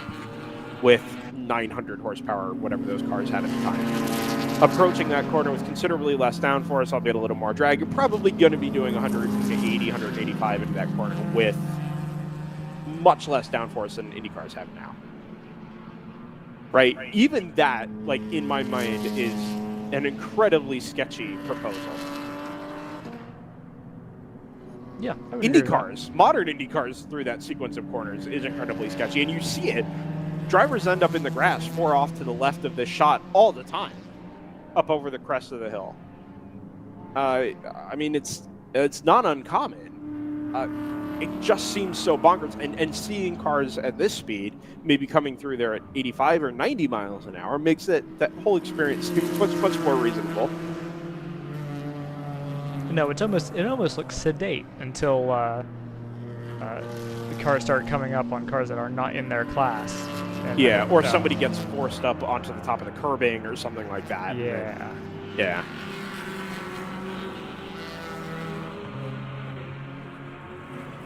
Oh, looks like Team ACP, Tangerine Associates, and the number 9 in GTL have managed to take 5th place from the TLM USA car on the restart. These positions are they're constantly changing. Right, Automatic was able to 4th from 6th a couple laps ago during the Code 35. Now the 9 and the 172 have changed hands again. That appears to be on pace. I think JT, right? Yeah, the number 9 just a fair bit quicker than the 172. The PMW car, the 72, that we thought was going to be in this little group, sort of battling, is now. I'm not sure it's a full lap behind the 172, but it's not as close as I would have expected it to be. 34 seconds. Team GTR has broken the top 10. All right. Looks like about 50 seconds behind the number 54 G-Tech Motorsports Janetta. Yeah. How many laps are they behind the lead at this point? 4. Okay. Should be 4. Yeah. So they lost 3 to penalties, but they're probably actually 1 behind on pace. I think that's about right. I mean, they were, I believe, in the pits. Did they have an issue early on? They got blocked at pit out. Oh, that's right. Yeah, that probably cost them about 30 or 40 seconds. And I can see them losing the rest of that on pace. Interesting that this is the sort of their lot for today after the discussion we had yesterday with them just always being there at the end of these races. You get to the last third or so, and all of a sudden there's a GTR in with a shout for a podium or a win. Not so today, although without that 3-lap penalty, they'd be right there. Yeah, they'd be in contention. Yeah, I mean, it just shows how important it is to, especially at a track like this where the entire track can go full course yellow on you with pretty little forewarning. You just got to stay on your toes and be watching that, watching the flag stands and keep an eye out for those yellows and that magenta flag. It's interesting to me. When I think back to our first visit to the World Racing League in 2017, it became apparent pretty quickly that as an endurance race, the name of the game was to keep the car on track. Whatever you do, however conservative you need to be, keep the car on track. And, you had GP2 cars in the top 5, GP1 cars in the top 5 overall. That was a very common theme. As long as the car was on track and circulating for all 8 or 9 hours, you were going to be in with a good result. Now, you can't even afford little mistakes. You have to keep the car circulating, and any sort of unforced error like that is pretty damning. I mean, I get it's a 3-lap penalty, right? And they're still 10th, and so I get all of that. But that car, it makes its success by not committing those errors, by not committing those penalties, by staying circulating on track at basically the same pace for 8 or 9 hours at a time. And it is now not good enough to just be on track. Now you have to stay on track and not make mistakes and not commit little indiscretions along the way to be able to come home with the result. And I think that just says a lot about where WRL is and where the level of commitment and preparation and professionalism is in this series now. That's what it takes to be successful in this series. Yeah, like you said, it is, like you said earlier, it is one of those things where it's starting to, especially at the upper echelons, it's starting to edge into a situation where you want to be as prepared as possible. Maybe you don't have quite the same polish as a professional team, but you can't show up in GTO with zero prep and expect to win. You know, it's a sliding scale. You can also show up in GP3 with very little prep and still have yourself a good competitive track day, basically. But if you, you know, there's a challenge for whatever level of interest you're willing to come in with, if that makes sense. Yeah, absolutely. And across the classes, I mean, they all present their own levels of challenge, right? I mean, GP3 this weekend has been pretty thoroughly dominated so far by TCS Motorsports. I know they were in with a battle with 3 fast guys and Denny yesterday, but they're really the only ones that have stood out at the top of GP3 at the moment as being consistent, clean, not making mistakes, having a reliable car, all the things that are the ingredients of a successful endurance racing team. They have all those. You know, the same goes GP2. Choice Racing leads GP2. And it's not just because Choice Racing is faster than everybody else. They are quick. But Choice Racing has been around endurance racing and been around the World Racing League for a long time. Yeah. Right? They have that experience level. They have things that these other teams don't. And these other teams will get there. You make progress with experience. You make progress with preparation and time and understanding your car and understanding your strategy and all those little things. But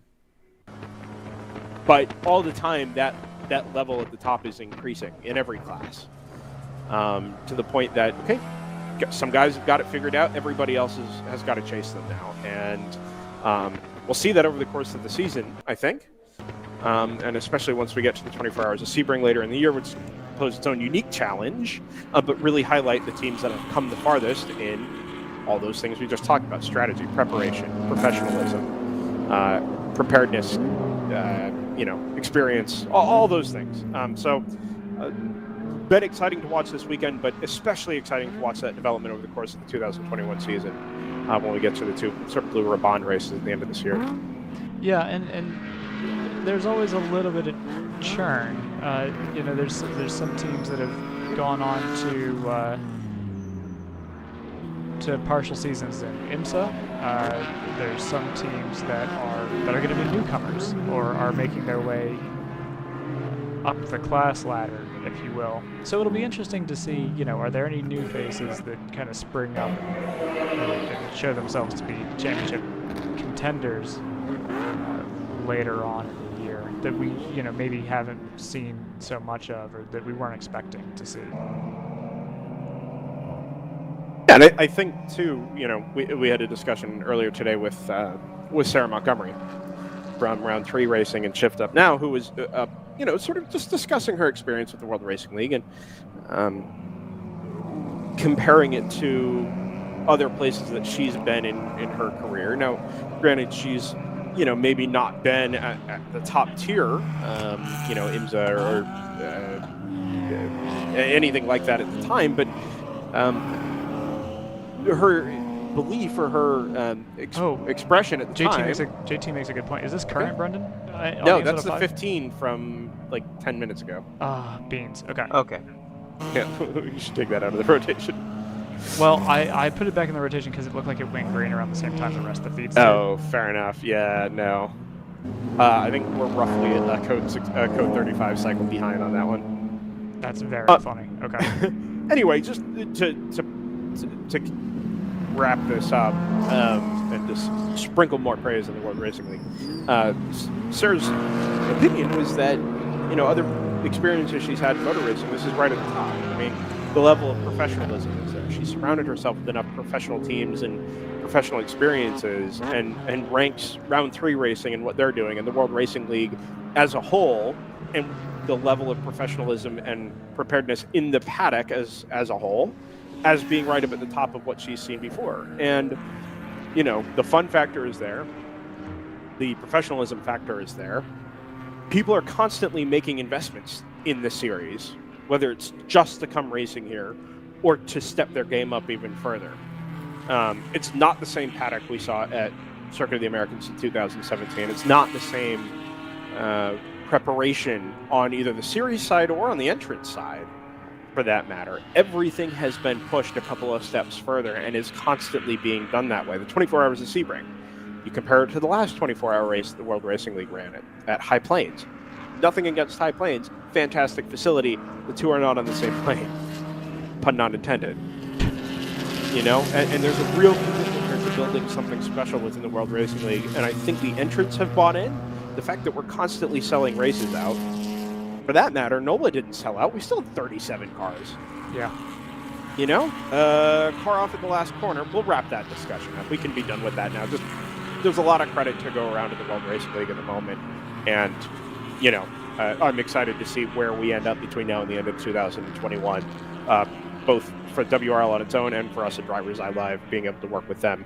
In the meantime, the car off to the left at the last corner looked like it was trying to stay out of the way and go to pit in, but it was also probably 30 feet off track. Is that the one that we currently show as being stopped on the inside wall? Nope, that's a different car. This is a white and orange Acura or Honda. I can't really tell what the number are our pictures here current? Is that car? They are. There is a car stopped to driver's left. Straight. I believe that's the 60 Jannetta that just came out of the pits about 2 minutes ago. No, that maybe the other car you're seeing is this was a blue, looked like a blue Cayman potentially.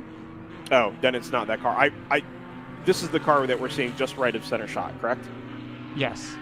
Yeah. So I thought that was looking forward to back. It looks like it. I thought it might have been a Jannetta. I don't think so. If it is, it's the 60. It is the 60. Yeah. Okay. That's exactly what it is. CCTV has finally caught up with that. Unfortunately, the white and orange car, I couldn't get a look at.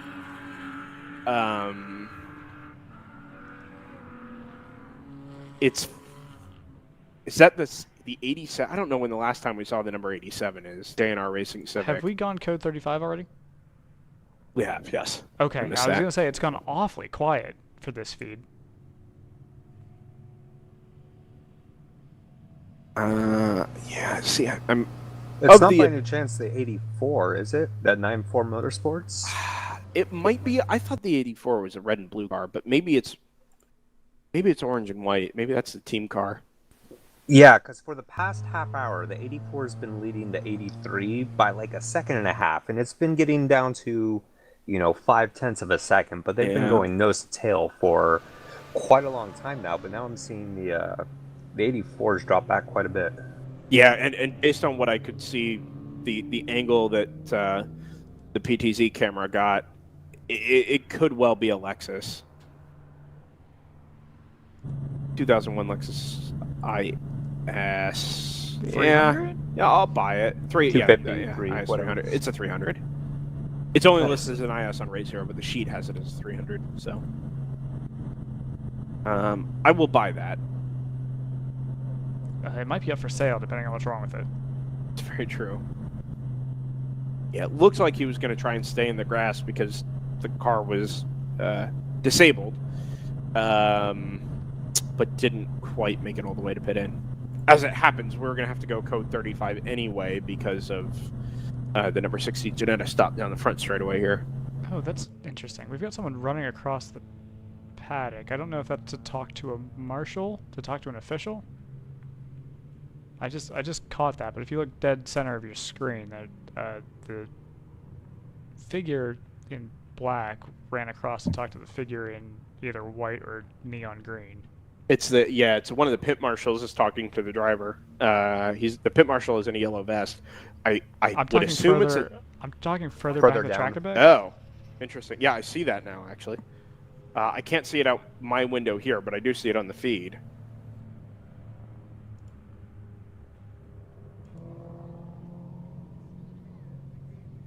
Not sure if this is much of anything, but you do see the same figures in the background. Yeah, I'm still seeing the 84 on lap 132. So now 2 laps back from the 83.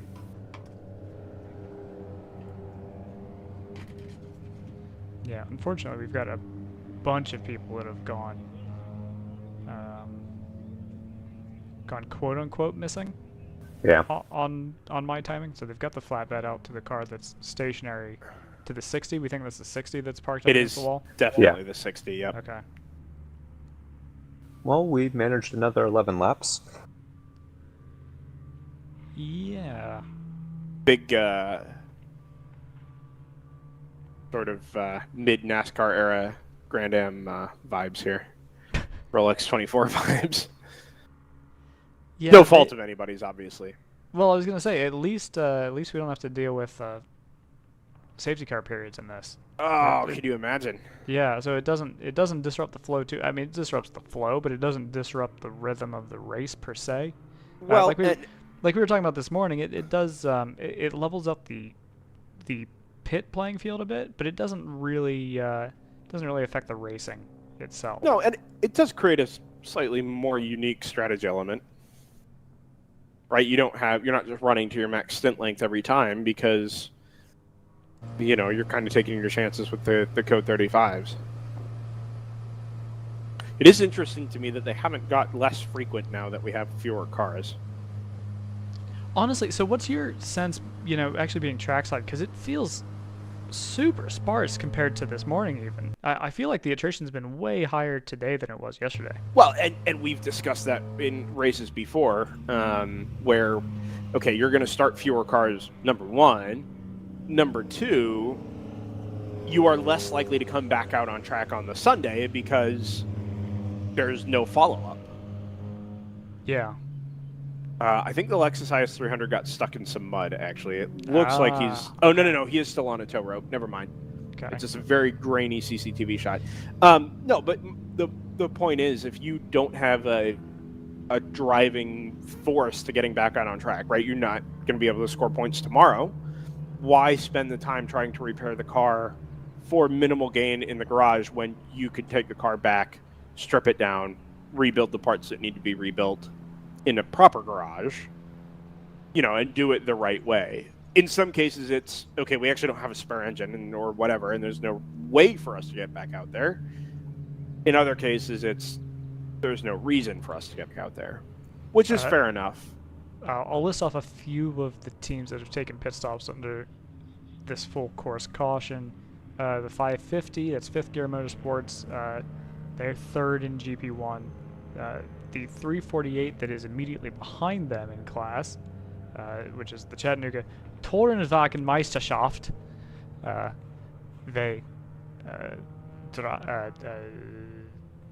Zwei, and then whatever .0 is.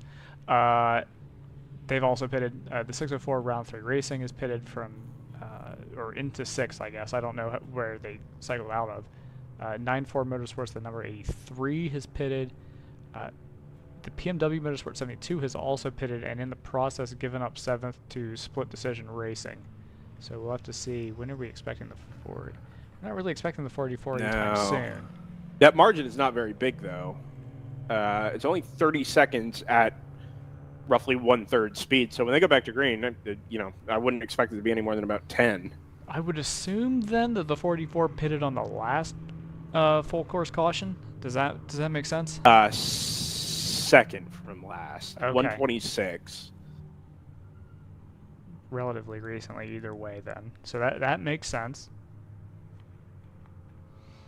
Now, going off the last 2 races at Barber, we've had a caution about every 14 minutes. Ooh, Larry McMudrock.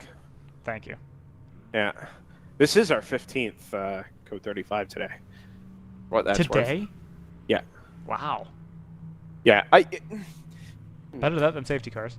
So, I mean, there's probably a little discussion to be had about amateur racing, and I think, in my experience, the bigger and more sort of professional the facility, the less likely the crew is to go out and do a hot pole, right? Keep everything green. That is Coda is the exception. Well, I was Coda going to is say the that's exception because they are rock stars.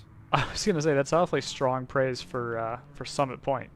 That's also very true. Also, if something goes wrong at Summit Point, where are you going to end up? But into the accident that's already occurred, or into the stricken car. Yeah. There's really no bailout there. At least they have Black guardrails flag, there now. That's true. Black flags are a little excessive, but if that's the point, right? Barber's approach isn't really any different than that, right? If they have to go recover a car, they're not going to put a truck out on a hot track, right? They're going to wait till the track is neutralized and safe, and then they're going to put the vehicle out, put the boots on the ground, and go do what they need to do. This is a better, if that's your policy, if that's what your insurance requires, or that is the safest option for you, then Code 35 is the best way to do that, because these 15 Code 35s could be 15 full course yellows, or, safety car periods. Right? Because the approach is going to be the same whether we're doing this or doing safety cars. Yeah, absolutely. No, this is 100% the preferred option. I'm not suggesting that, because we could have easily, if it was this or red flags, we could have easily just lost, half a day of running. And I think at some facilities that's been basically the case, where if it's red flag or nothing, it's really easy to lose a huge chunk of your track time to these incidents. And when you've got, how many people took the green? We still must have been in the 50s today. So when we've got as many entries as we've got subscribed to this event in particular, more entries means more opportunities for cars to break or for collisions to happen. So I see the comment in YouTube, by the way, from Leisure Hound. It makes a point. Regarding attrition, don't you think numerous yellows compared to NOLA and CODA might have something to do with it? There's a couple of differences here. First, CODA has miles of paved runoff, right? So I don't know, we weren't physically at CODA. We were commentating remotely. I don't know that we're getting that many more mechanical attrition-related issues than we saw at CODA. We're probably seeing more cars off track and in the gravel and stuck in the mud and things of that nature. But we're dealing with these things here that we wouldn't really ever have reason to deal with at CODA. We have grass fires to deal with, for that matter, here.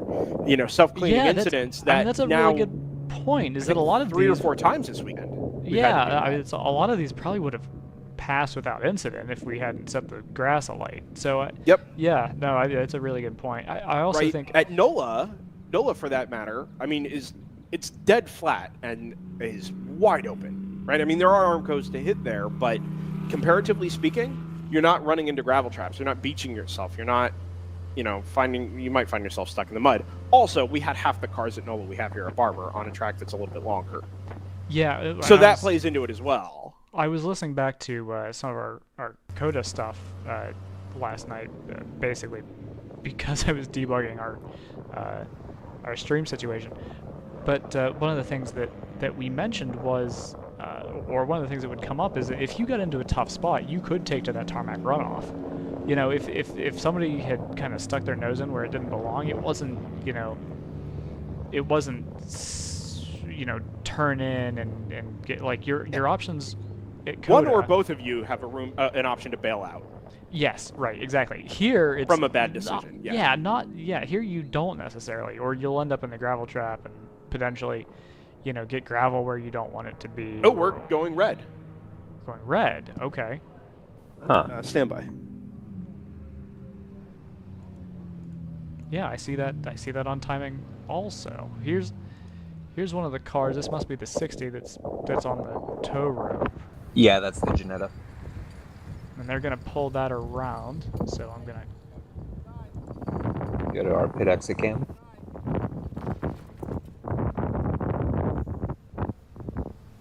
All right, wide turn, wide turn, wide turn, wide turn. Oh, what a guy. What a guy. Good advertisement for Janetta and for Chilwell. So we've stopped everybody. Oh, this is an immediate red flag. Okay. Yeah. So all this cars on track are stopped. Yeah. So this wasn't a black flag all situation, which is where, you pull everyone into the pits. It's a little different than if your only experience is kind of NASCAR or IndyCar. It's not quite the same definition in terms of flags, where a red flag in those series sometimes means that everybody comes back to the paddock. In series like this, that's referred to a black flag all. I have some answers here if you'd like. That would be tremendous. It's really an answer. The car that was stopped at the exit of turn 15, stuck out in the grass. Yeah. We think it was the 84. No. They started flat towing it and then realized halfway up the pit entry lane that it has a damaged suspension. So they went red flag and stopped everybody out on track because they can't really effectively close the pit entrance. Oh, I see. They could before the safety car period and all that, but they don't really have a means of doing that in this exact moment.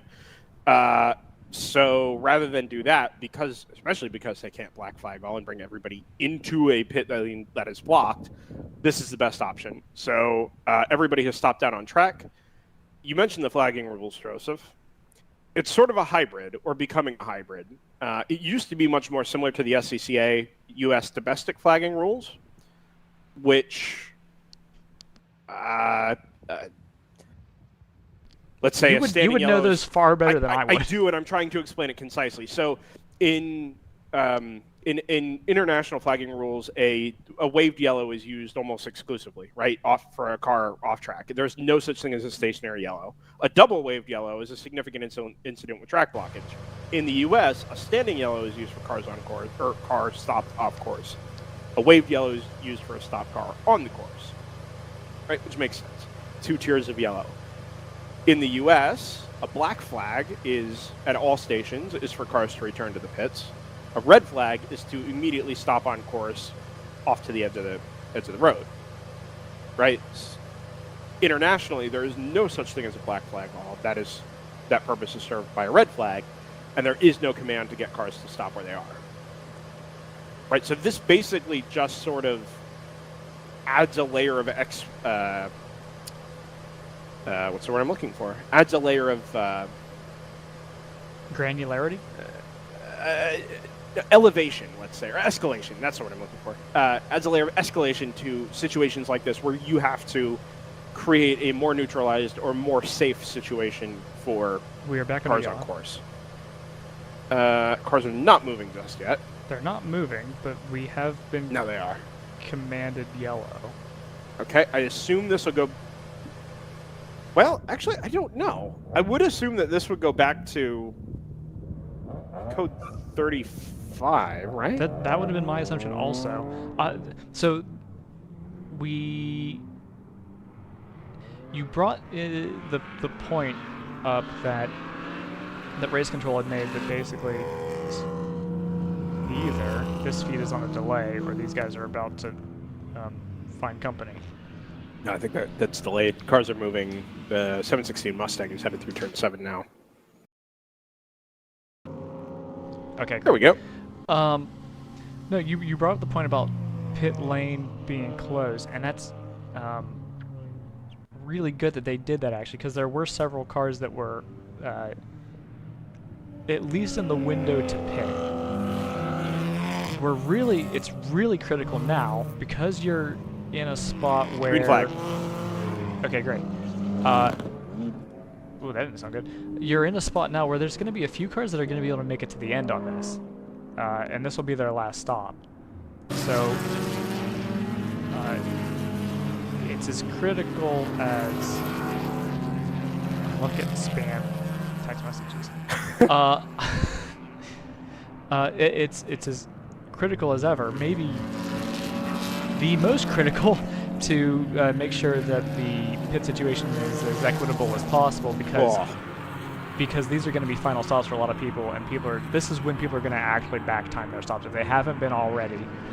this is when you say, okay, we can make it 90 minutes, so let's go and hit the pits. Someone's just hit the pits now, in fact. Yep. See if I can get a number there. Looks like an MX-5. Maybe the Casey Carton car, 213.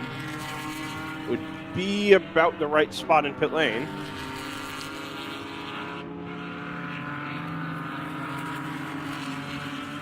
But as I tend to repeatedly establish, I am not an expert in these matters, so... Well, JT made a Tough good to tell. point. JT made a good point in our chat, which is, are we in debt to Cooper in terms of ad spots? Do we need to throw one out there? We could do 2 more before the end. If you want to do one maybe now and one at 45 minutes, I think we could manage that. I think so. Yeah. All right. As soon as I get my ducks in a row, yeah, I'll send us to a 30-second ad break, and we'll be right back. Very good.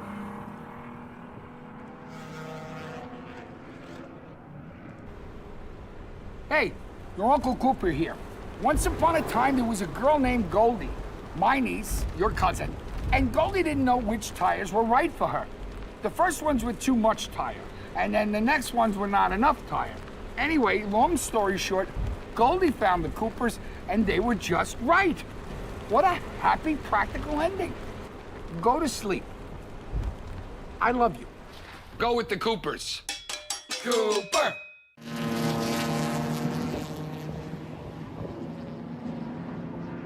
And we are back at Barber Motorsports Park. Hour and a half to go after, what, we've done 14 and a half hours of racing this weekend? That sounds about right. Second racing weekend of the 2021 World Racing League season, as I slip into a little Vince Welch there. Jennifer Jo Cobb. Team Phoenix! Randy Post. This was inevitable. He's out there somewhere. Yeah. I think. I don't know if that's card circulating, actually. No, you can tell. Oh, we're 3 wide up the run from turn 4 to turn 5. There is 152 and the Team Phoenix cars, and the leaders involved in all that as well. It's completely clean. There was no contact or anything like that. Just cars cresting the hill at turn 4, 3 wide is not a place you expect to see that happen.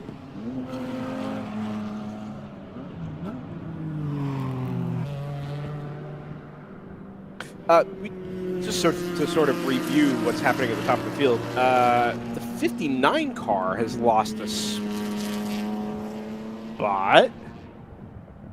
Has lost 2 spots.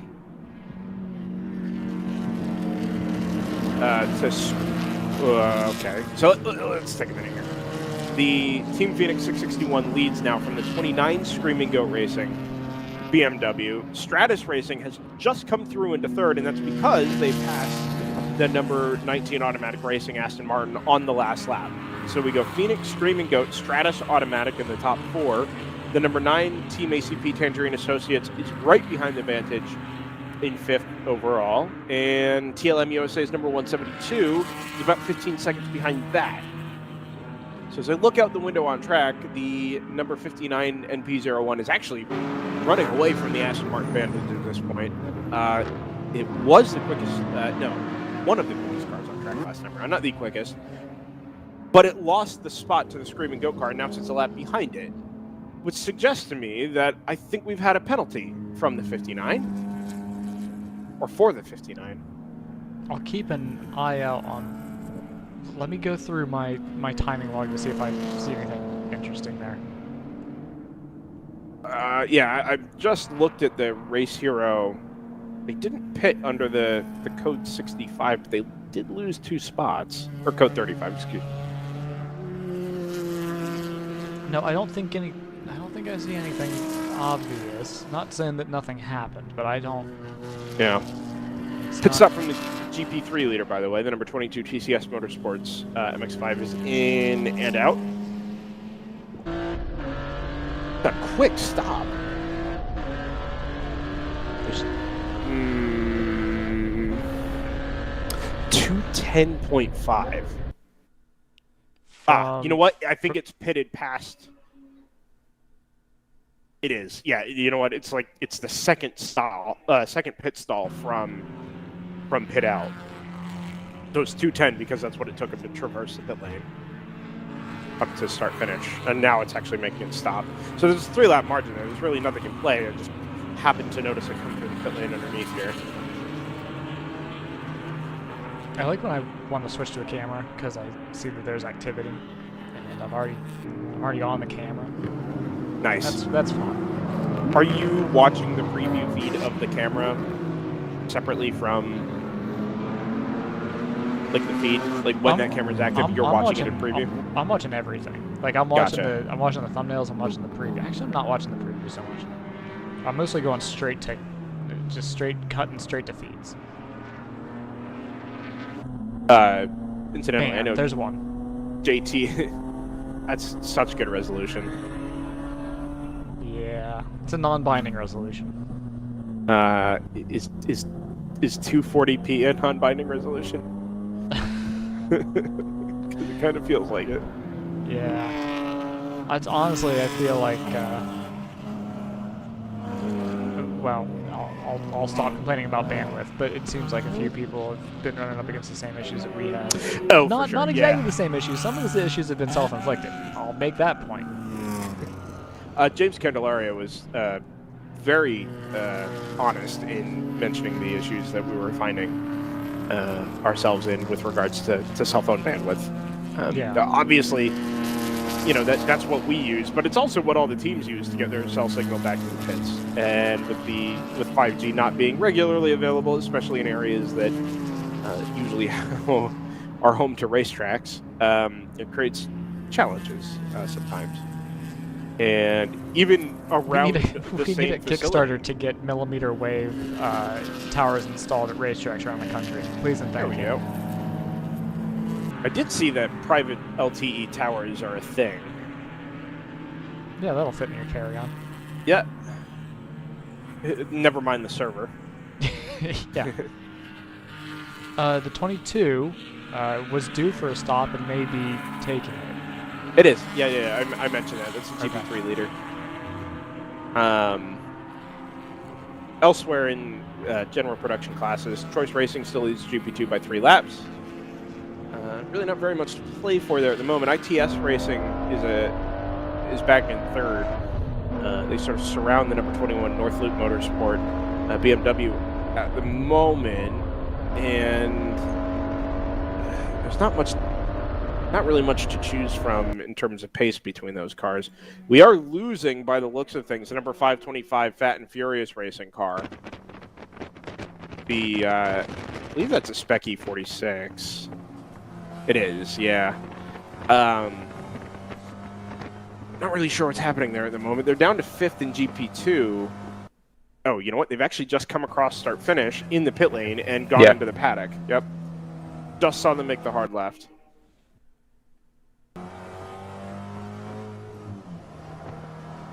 So GP1, anyway, being led by Big Mission Motorsports. I think it's been there pretty much all day, hasn't it, JT? Yeah, we've seen them. We've seen Thunder Bunny Racing a little bit. We have a stopping Miata, MX-5, around turn 6. Sorry. Oh, no worries. Save the Miata. Car has a number 3 in it. Just don't recognize what it is. 320E Racing? Yeah, I think that might be it. Yeah, no, it's definitely, it's an NC Miata for sure. MX-5, sorry. So it's either... Oh, it's dropping fluid. A lot of fluid. There's a dark streak coming up the left rear of that car. I mean, JT, you probably know what's back there better than any of us, but it's leaking out sort of just left of center rear. Looks like it's just leaking something out the exhaust. We've gone. It's a very narrow, dark stripe, and it starts exiting turn 5 and goes as far as the car has made it, which is basically halfway to turn 6. Alright, so we're going to do our 17th code 35. That is astounding. That's a prime number.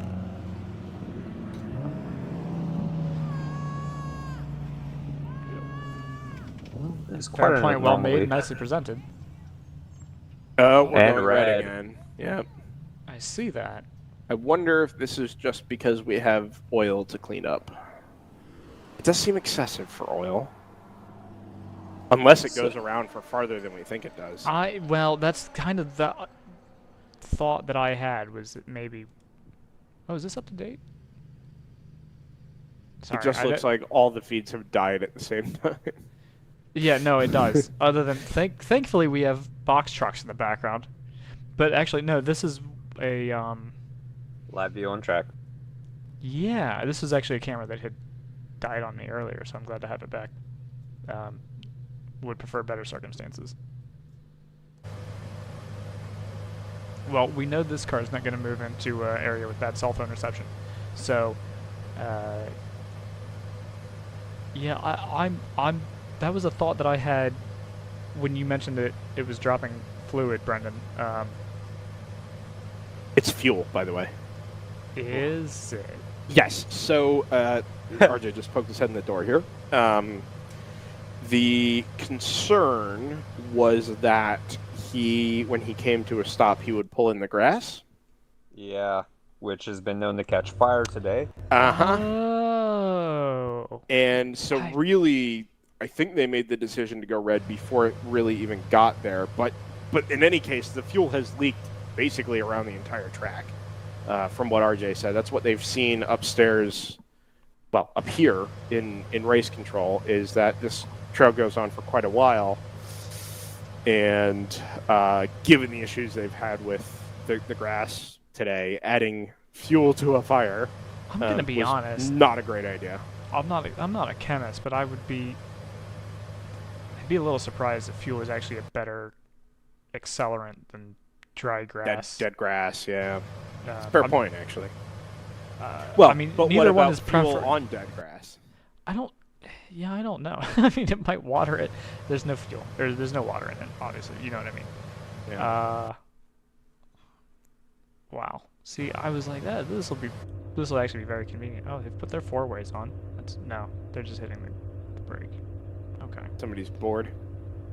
Toe tapping to some music. Maybe it's. I mean, it could be a distress signal. Has anyone checked in on the Lexus? I don't know Morse code. Neither do I. I don't know. Seems like a Stranger Things situation. Maybe there's a Netflix tie-in that we hadn't been told about. Do we need to run a Netflix ad? We're going back to yellow. Okay. Now that the car is no longer in danger of lighting several yards of grass on fire. Oh, that is current. All right. Yeah, and it's and they're displaying the pink flag also.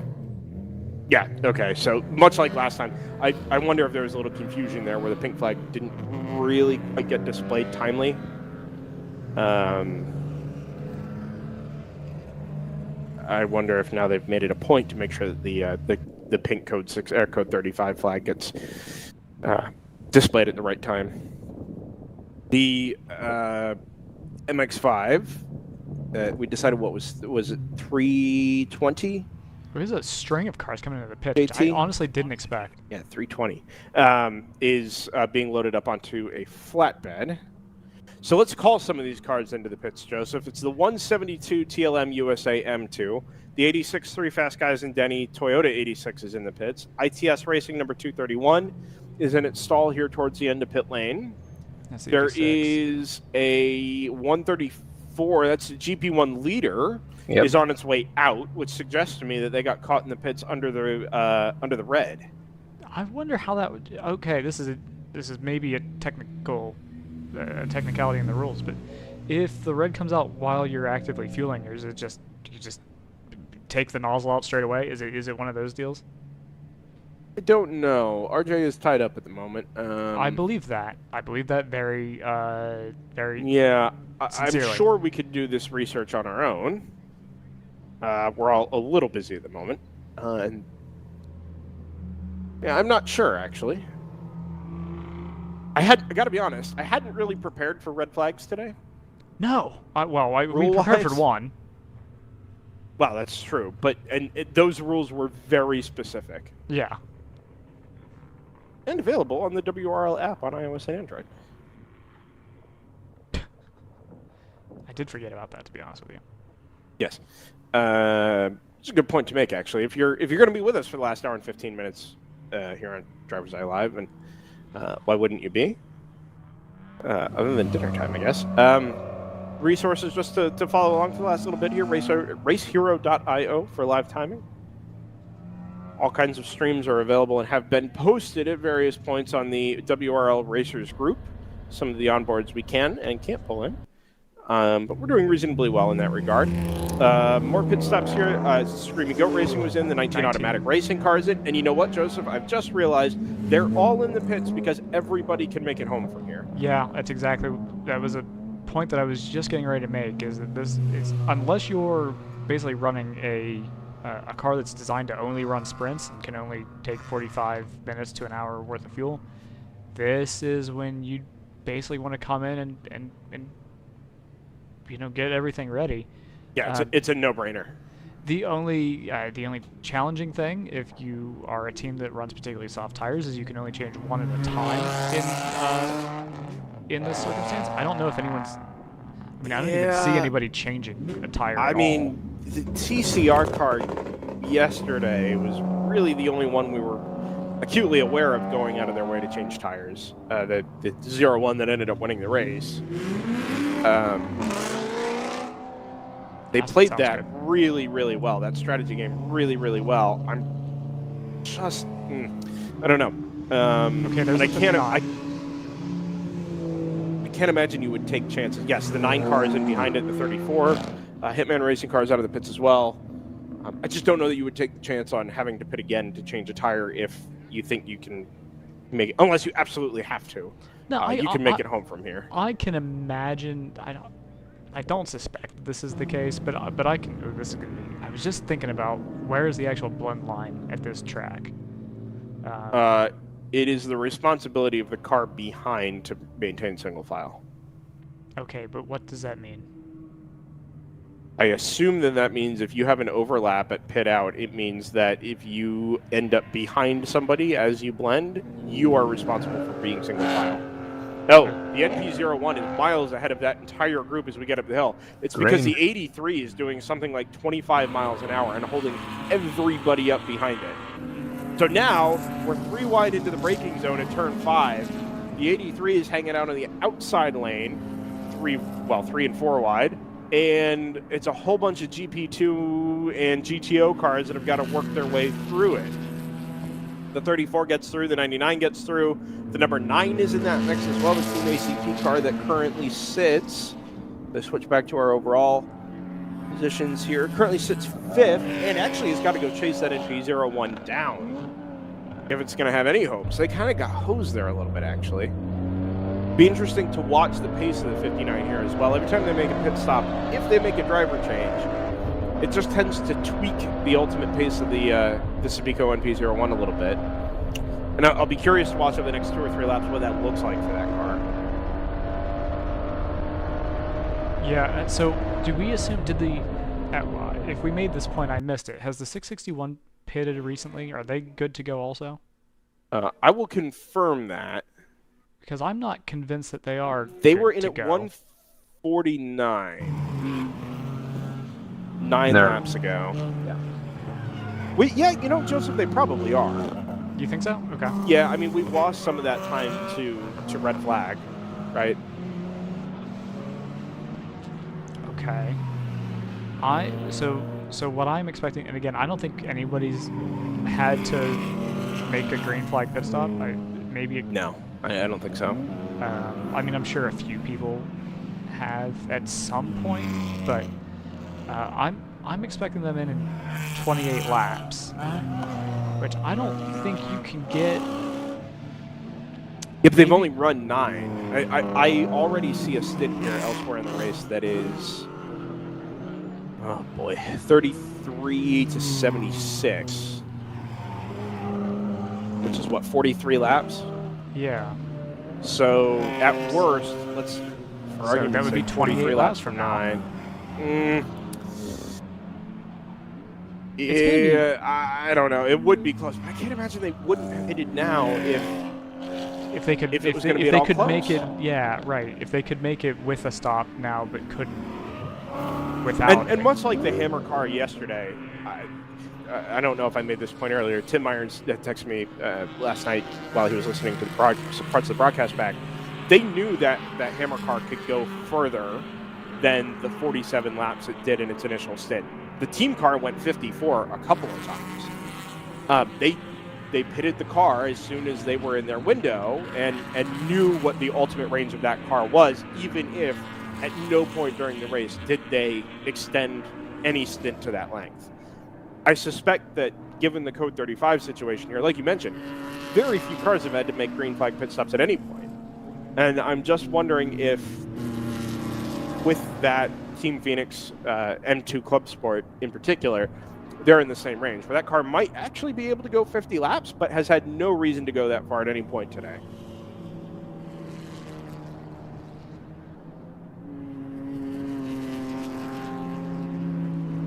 JT is ashamed to share his math out. Yeah, where do you out get loud. 42 though?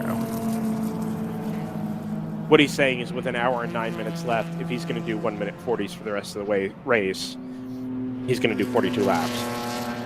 Oh, okay. He's Assuming saying it's all green. Over 68 minutes, which is right. probably He's about saying he's saying that there's 42 laps of running left. right. Yes, car stopped and now continues from turn 9 or turn 8. I believe that may have been. I actually think that might have been the number 9. Yeah, and they were on a tear actually. They'd just done that car's fastest lap of the race last lap at a 1:38.1. So that was, that was a full quarter of a second faster. It was than the they'd number run 9. Full quarter of a second faster than they'd run the entire race. So they're pushing, and I think that's right to do because so I haven't looked at the race here in a second, but I'm guessing the top 5 or 6 maybe within a lap of the lead. Well, so we had a string of penalties there a little after, I think it was right around 1 o'clock. And we saw changes with the Team GTR car. We saw penalties being applied to, well, more recently to the Stratus car. Automatic Racing had a penalty. It rescinded. All kinds of things happened. But it means that the top 5 is now separated by 2 laps. Whereas we might have expected that. It feels like it should be roughly in the range of a minute and a half. Just based on the flow of the race, there are penalties that have been applied at various points there where it's now 2 to 3 laps between the top 6. I buy all that. Okay. Yeah. But it's still oh, don't do that. That's Is that the Team Phoenix? No, it's the 52. That's the other all-white. Meanwhile, the 51 for Choice Racing has done the fastest lap. Well, they've improved on their class fast lap at a 1:41 flat. And that's taken about a quarter of a second off of their previous best and what was then the GP2 best time. Off and on at the penultimate corner for the 75 AOA Racing MX-5. Caught on CCTV, but did not hit anything and continued on his own. So, yeah, I guess I'm still. I feel like the discussion on the 661 is unresolved. To be honest, how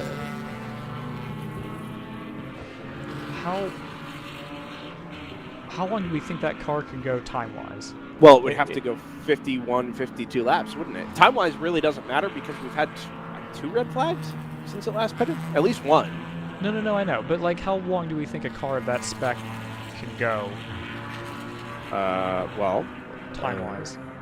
Not based off of evidence so far, but based off of what we know about that kind of car. I have no idea. I mean, I feel like an hour 15 is probably pretty reasonable. But that the rules in WRL and for fuel tank size in particular are different. No, I know they're not necessarily running stock fuel or a stock fuel tank. But Yeah, I mean, I would expect an hour and 15 to an hour 30. I think that's probably around the target for pretty much everybody in GTO. That's kind of the point. They're also probably banking on maybe 1 or 2 more Code 35s, which then is if you were not gonna do unreasonable. that, if you were going to do that, why not just take the stop? now. That's where I feel like I'm missing something. So they're either like Brendan says, they're either very good, and they're already good when we had the Code 35 with 75 minutes to go, or yeah, I would lean to, based on what we saw yesterday, I would lean towards they are already good. Yeah, I suppose. They're either already good or they're close to, and I would think they would just hang out right now and wait for the next, Code 35 and then top off to make sure they're good. Because right now they have a substantial gap, so there's no need to pit under green. No, but there's also no reason to not pit under yellow. If you have over a lap margin, why not come in and dump a couple of gallons worth of fuel in the car just to give yourself that that little safety buffer? Right, you would have to know pretty confidently. Yeah. I mean, yesterday at this point, we were wondering if the 01 was going to be able to make it to the end without a pit stop, and he was playing with seconds. I mean, literally just playing with seconds and trying to figure out if he was going to be able to. We were trying to figure out if he was going to be able to make that stop without giving up the lead. It's not the case here.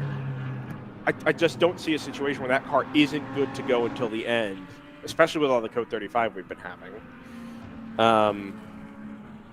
If you're not going to give up any part of a 1 lap plus lead or some security there. Yeah, I mean, especially being faster than the behind. Yeah, because they'll lose something like a minute just going down pit lane. I don't know if it's that. Well, at 35 miles an hour, it might be a minute. No, it's not quite a minute. Under green, it's 30 seconds. I think is what we saw from the 22 earlier. Okay. So they might still be okay to pit under green. If they don't, if they did have to pit and they didn't need a full tank, we assume that they would need a full tank, right? That's pretty much a given. Yeah. Then they might actually be good to either way in terms of where their track position is. There's no reason you'd chance it. So I guess we really have to assume that they've been holding on to enough fuel capacity that it's not going to be an issue. Yeah, I'm about 80% confident that that's the case. There's always that 20. No, I know, but Team Phoenix has been around for a long time. I mean, we've seen them win and multiple with the same races car. that we've covered. Yeah.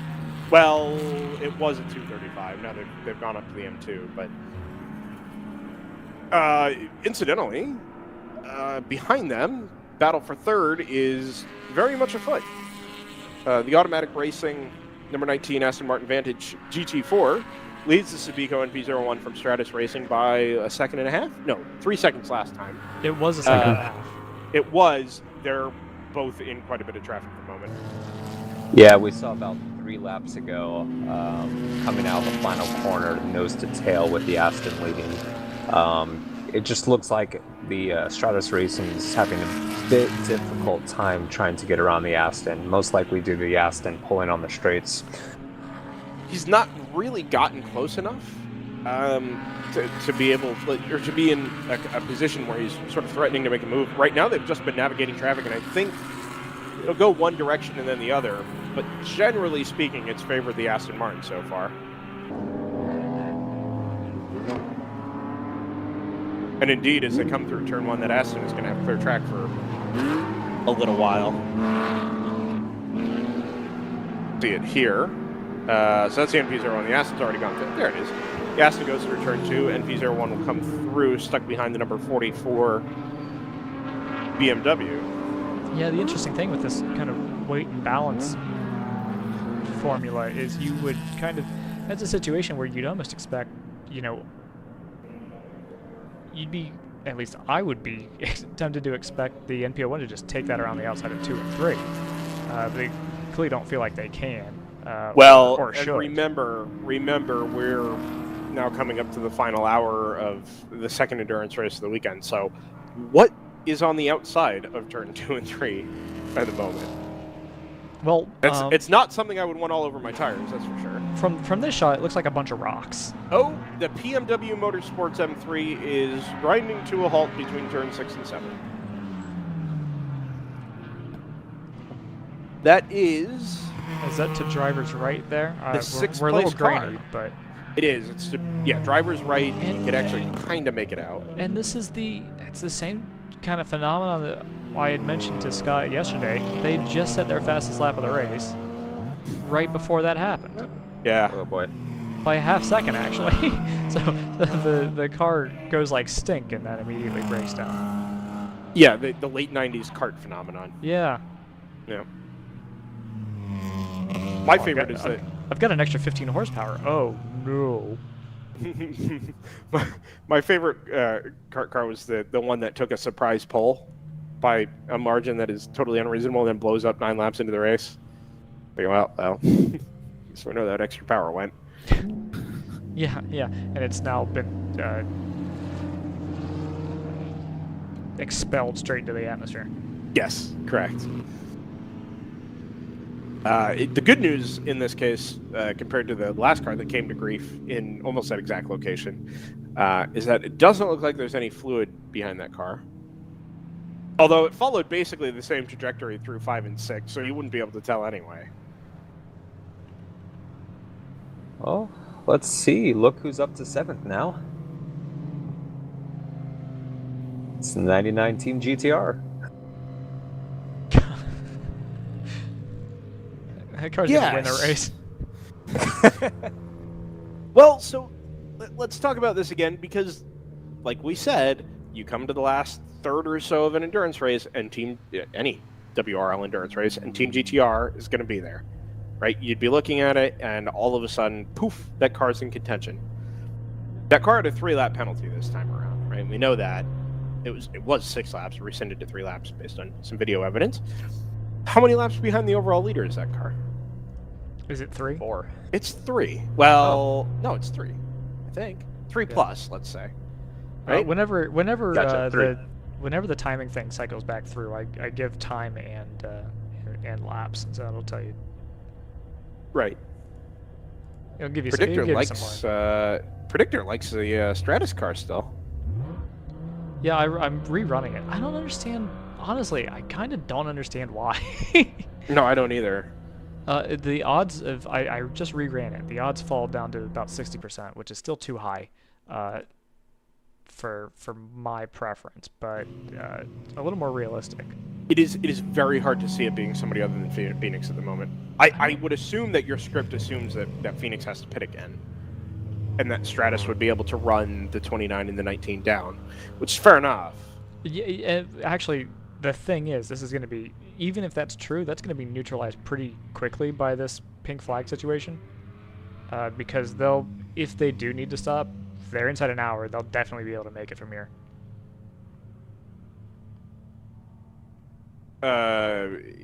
Phoenix, that is. Who, the Phoenix?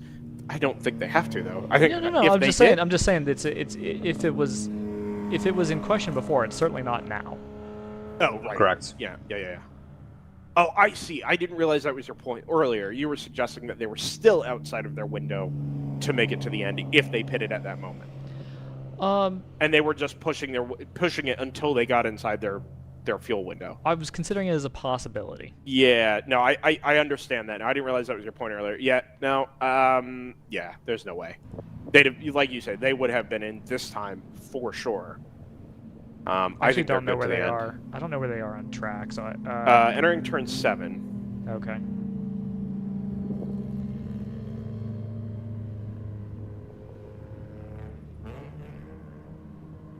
And downshift.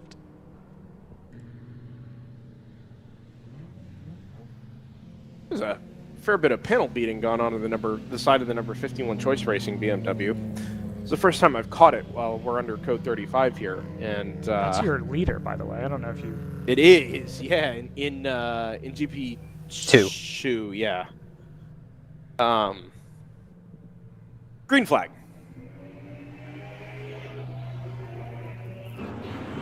Man, Start loves his job. Boy, does he ever! Oh man, that is some vigor that I wish I could apply to literally anything. Do you remember when NASCAR came back to racing for the first time after the pandemic shutdown? They had done all the NASCAR on NBC iRacing events. I'm confident I know what you're about to say. Yes, to start the first race after the shutdown, the starter mimicked the iRacing flagman technique. I believe his name is Barney or something like that. Barney, yes, I think the iRacing flagger is Barney. Yes. Yes, yeah. A gentle nod in the direction of the sim racer. I was worried he was going to slip a disc. That's aggressive. There are gimmicks I appreciate in NASCAR racing, like intentional gimmicks. And that was just a one-off thing, but I did appreciate it. I like the, I don't remember if we mentioned it. I don't even remember when this happened. I have no sense of time anymore. But I did get a kick out of, there's a clip of when the NHL was doing their whole playoff bubble thing. And it was like, the NHL would like to send our support and thanks to all of our biggest fans. And they just panned to 4 giant fans that are in the empty seats.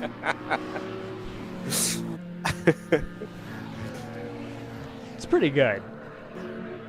It is very good. There are more spectators on the hill on the opposite side of the track from me than there are or were at NHL games during the course of last season. That's true. Unless you were a photographer, then you do whatever you want. Is that right? I mean, they were the only people that were there that weren't staff, as far as I could tell. Were freelance photographers.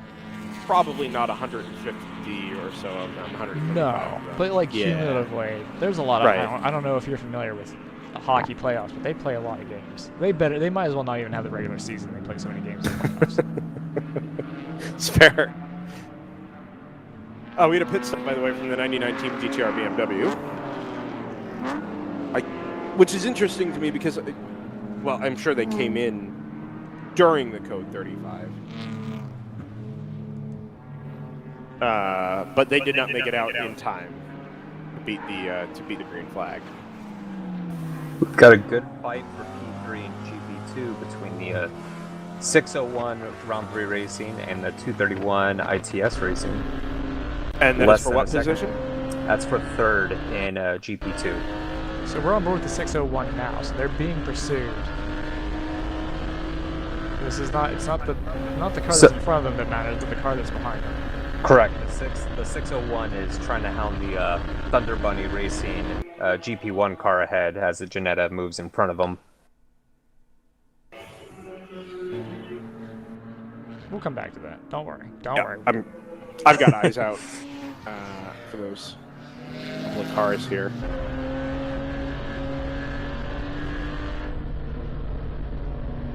There's the Janetta. There's the Thunder Bunny 110.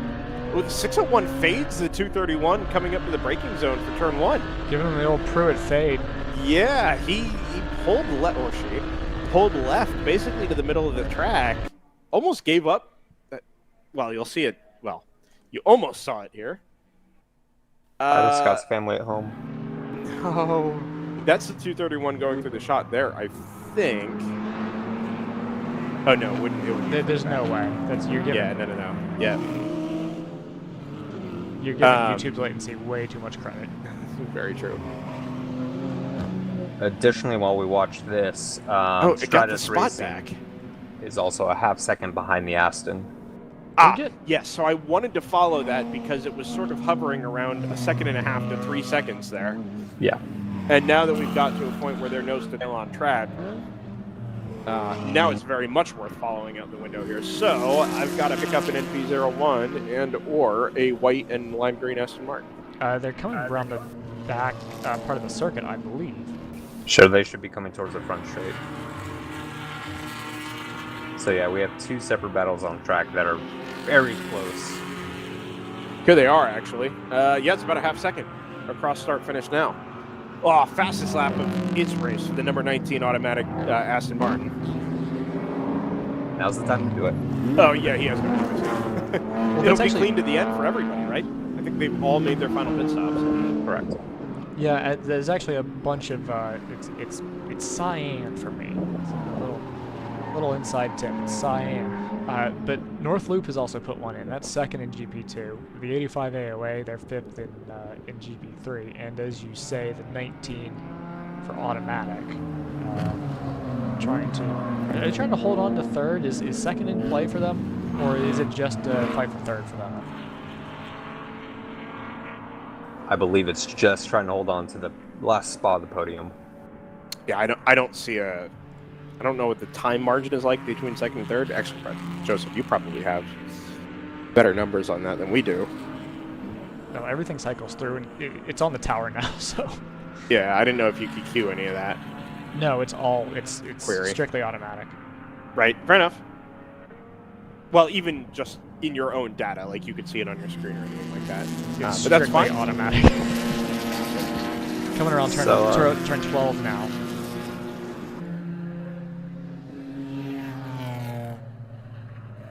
For some reason, the number 72 PMW Motorsports has been dropping down the ladder. Yeah, that was down the to car 19th. that was the car that caused the code 35 that stopped over between turn 6 and 7.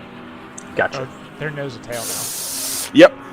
Almost three wide down the front straight. The number 19 passes the 29 Screaming Goat car and then has to kind of pinch the exit, but what it's allowed is for the 59 NP01 to make a much better arc through the corner. You see it on your screen now. He swings around the left of the Screaming Goat number 29. And does he look around the outside? He does. Is the move for third going to happen? They are side by side still down the straightaway into turn 5. They have to go 3 wide on the brakes past the NRG Scion FRS, such as it is. That is a disaster on the way into turn 5. The number 2 gets squirrely on the throttle, swings the back end around just in front of the Aston Martin Vantage as they crest the hill at turn 6. The 19 Aston Martin will dive up the inside onto the brakes in turn 7 and just put a little bit of breathing room between itself and the NP01, who is still stuck behind the number 29 Screaming Goat BMW. They'll disappear out of my view around the back of turns 9 and 10. This is a great little scrap. The first third of the lap or so there between all those cars was remarkably clean, if a little leery.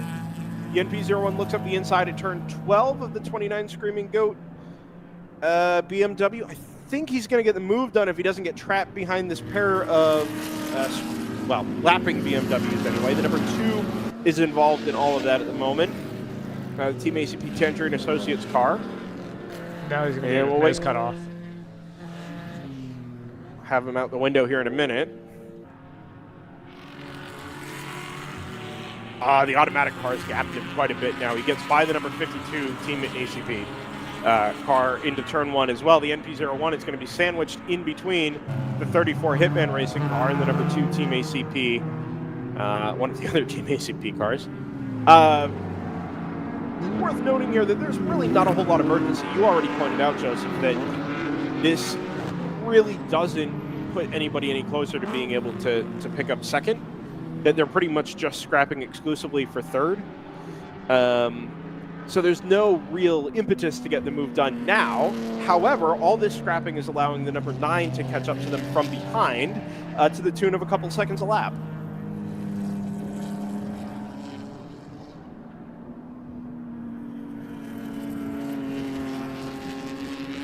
Yeah, oh, they've just gone to turn 6. I was busy looking at timing. I missed my cue. So, automatic is about a minute and 40 behind Screaming now that I don't know if they've unlapped themselves or prevented themselves from being lapped, but that is their gap to P2. Yeah, they should be coming into shot now. Is that the Aston, in fact? It looks like it is. That Yeah, gap so the is Aston is visibly wider.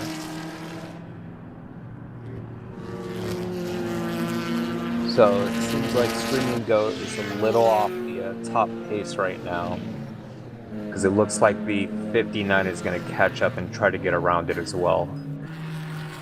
Interesting. Okay. They currently have a lap buffer over the 59.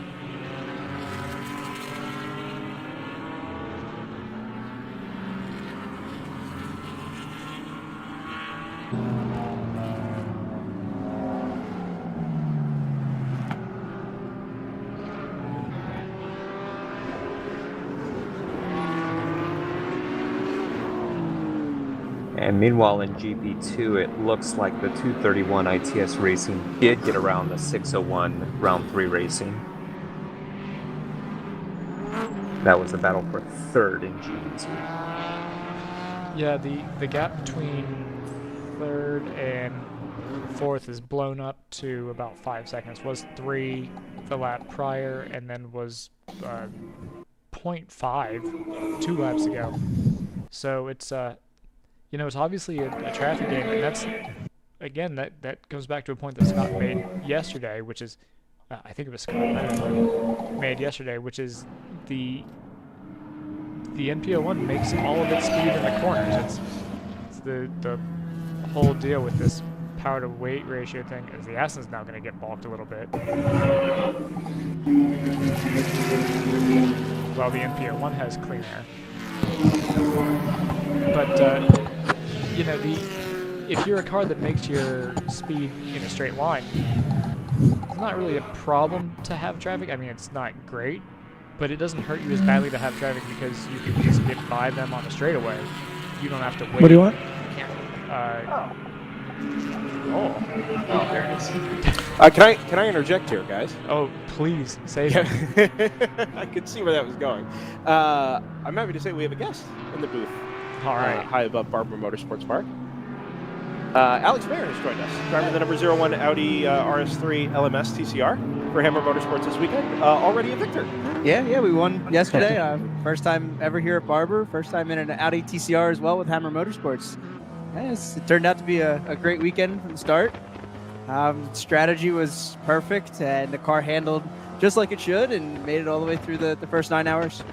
So we talked a little bit, just very briefly off mic. You spend most of your time driving open wheel cars, the North American Formula 1000 series. That's correct. Right? So you said it's your first time in an RS3 TCR. Small adjustment, big adjustment. Well, it's a lot different. First of all, the Audi's front wheel drive, Sure. and all my Formula car stuff is rear wheel drive. Yeah. So it's a lot heavier of a car. The Formula cars I run, there are 1,000 cc's with me in the car that weigh 1,000 pounds. So the power to weight ratio is a lot different than the Audi is, and so is the handling factors as well. More enjoyable, less enjoyable? I know the prep of the car is substantially different as well. You know, this is a professionally built factory line type of car. Right. Yeah, the handling is a lot different in a Formula car. It's takes a lot of finesse. Very light on the steering wheel. The Audi, on the other hand, you kind of almost have to throw it into a corner and make it turn. Do you have front-wheel drive racing experience from earlier in your career, or is this? I do not. This is the first front-wheel drive race car I've driven. I've never wrapped my head around racing front-wheel drive cars. It is a lot different. Or otherwise. It's backwards from every rear-wheel drive thing. So the way it turns in, the braking aspects, it's all backwards. So how did you get involved with Hammer Motorsports? We know they were out at COTA last year, but in for a full season this year, right? Yeah. So actually, it's kind of funny how it happened. Tim actually called me out of the blue one night and asked if I wanted to come drive for him. He was down a driver for this weekend. So yeah, I told him I'd be down to go do it and see what happens. So yeah, they found out Hammer was an amazing team. They have a great track record, and it proves this weekend. I have a little personal interest in the F1000 series. Actually, a couple of us do. Not sure if the name Satellite Racing means anything to you. A little bit, yeah. I did some satellite race with them for the 24-hour karting event down in Orlando. I did that last year. We broadcast the 24 Hours of Orlando. Yep, there we go. So we have seen your name before. That's what I thought. Yeah, we did that 2 years in a row. We did it with Simcraft last year and Satellite the year before that. Yeah, so that's our other side gig. I'll say it's too loud in front of RJ. But yeah, so we've had a good time with that. But so the F1000 series promoted along with, is it Formula Race Promotions? Correct, sort of yes. on the bill with now? Yep. What's that experience like? So it's a pro series, SCCA Pro. Dustin Hodges and Right Turn Promotions, they do all of the video and all the multimedia stuff for the F1000 series. They put on a really good show. We get like 10 to 15 cars a weekend. Other than that, the cars are so enjoyable and very reliable, actually. They had a bad rep for a while, but it's actually more of a lack of knowledge of the vehicle itself. Yeah. The cars are very finicky, setup-wise and engine-wise. But other than that, the cars are very reliable. I mean, people say you go through engines, but I haven't gone through an engine in 2 years now. It's all So technique. yeah, it's all technique. It's all preparation. Put a pro in the car and you're all good, right? Yeah, most of the time. A couple of housekeeping things here real quick. 178 Civic is into the paddock again. That's a J&R Honda. The 44 BMW is stopped just past start finish on the front straightaway. Off in the grass to driver's right. And as was noted, I think by JT a minute ago, or by Joseph, the 19 Automatic Racing Aston Martin was into the pits, right? Yeah, that's what it looked like. Possibly. Interesting. And we go code 35. Yellow. Yep. Okay. So we'll come back to that in a minute. We'll go retrieve the number 44 car. So from a career perspective, WRL is not, at the moment, a career stepping stone necessarily. We were talking to Sarah Montgomery, who's in the Round 3 racing camp this weekend. She's had experience in the MX-5 Cup and a couple other series over the last 10 years or so. Still enjoyable? Does it have any application to a driver's career, or is this more just an experience sort of thing? No, this is very, very enjoyable. I love driving the car. I love the atmosphere here at WRL. I mean, it's very clean racing. All the drivers respect each other in the cars. There's no over-aggressiveness like you can find in some Formula Car series where they'll just take you out if they have to. Sure. Here, there's so much more respect. And, yeah, this is definitely a stepping stone in my career for sure, and others as well.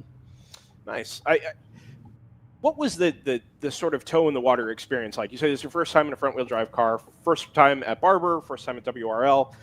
You've done endurance racing before, obviously, in karting, but dealing with true multi-class formula, dealing with a wide range of drivers from professionals, championship-winning professionals to amateurs, finding your feet those first few laps on track. What was that developmental experience like over your stints? So when I first got in the car on Friday, I did a lot of sim driving on it before in the weeks prior with my good friend Reese Myers. He's got a sim seat.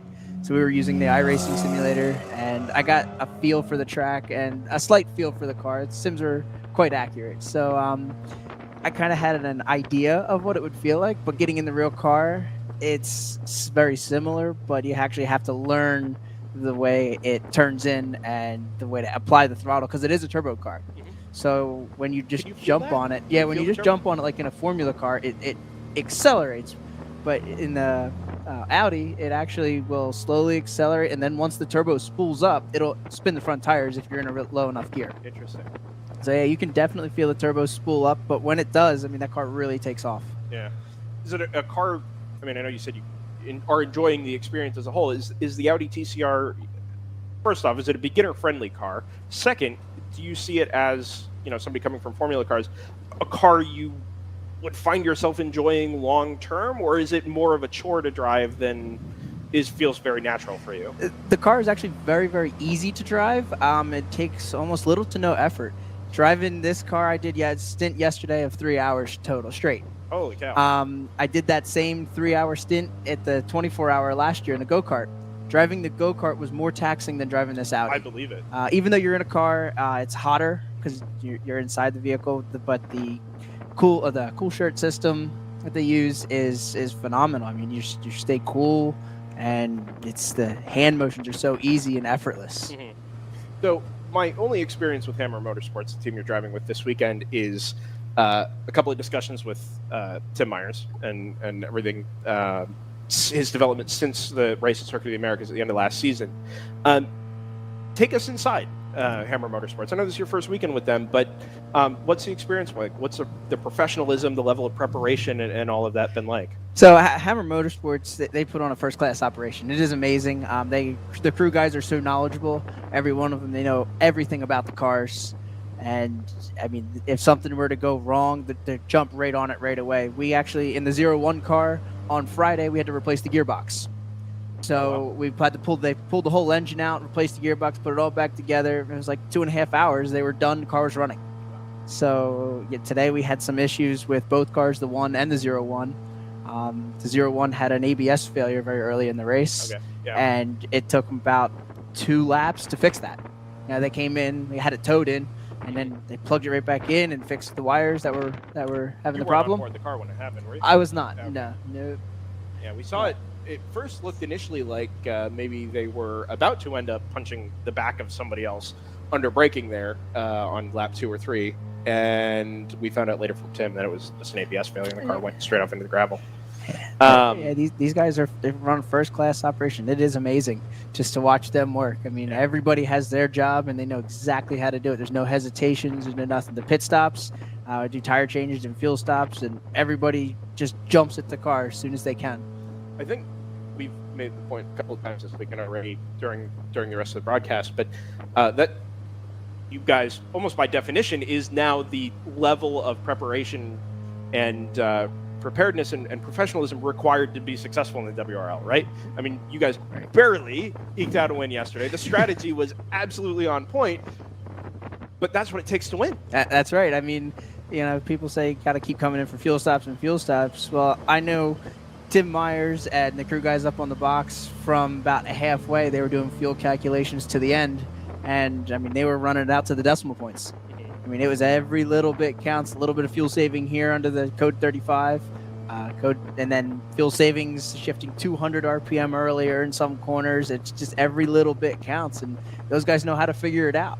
Was there, can you feel that energy? I know this is, again, amateur endurance racing, I say in air quotes, but is there that energy in the paddock of you guys coming to the checkered flag, like real tension? Oh, yeah. It was very, very close yesterday. Yeah. That last code 35 where, unfortunately, one of our cars had a ball joint break, and it started to have an oil leak right towards the end there. But you can actually feel the energy. Tim Myers has so much energy, and so does the whole team. When it's that close, I mean, these guys jumping up and down on the box. They're just getting ready to go. I could see it. I don't know who the finishing driver was, but they popped out of the car yesterday and instantaneously. Just a huge smile on their face, shaking hands or bumping fists with the 99 car that you guys battled with all the way to the end yesterday. It was really, really cool to watch. A really neat atmosphere. It is awesome. These guys, it's amazing. Jason was in the car. Jason's actually in the car right now, who finished yesterday as well. And yeah, he did an amazing job coming home to the finish there, to the win, and just keeping that 99 BMW in the mirrors. So you'll start your season in the F1000 series, right to say it's at Carolina? That's right, Carolina Motorsports Park. Yep. Yeah, it's in Kershaw, South Carolina. Yep. So we're going there on the 1st of April. Excellent. And it's full season for you all the way through? Correct. Yeah, we'll run the full championship. I think we have about 10 races this year. 16 races. My mistake. 16 total races. But yeah, it's a great series. It's an easy series to get into. The cars are. It is. They call it a pro series, but you don't have to be a actual pro to get into the series. We do have some new drivers, some amateur drivers that come in, and it is very competitive. Sure. It is competitive from first all the way to the back. So it's a great series, and it's different from every series. We actually win money for every race. Oh, wow.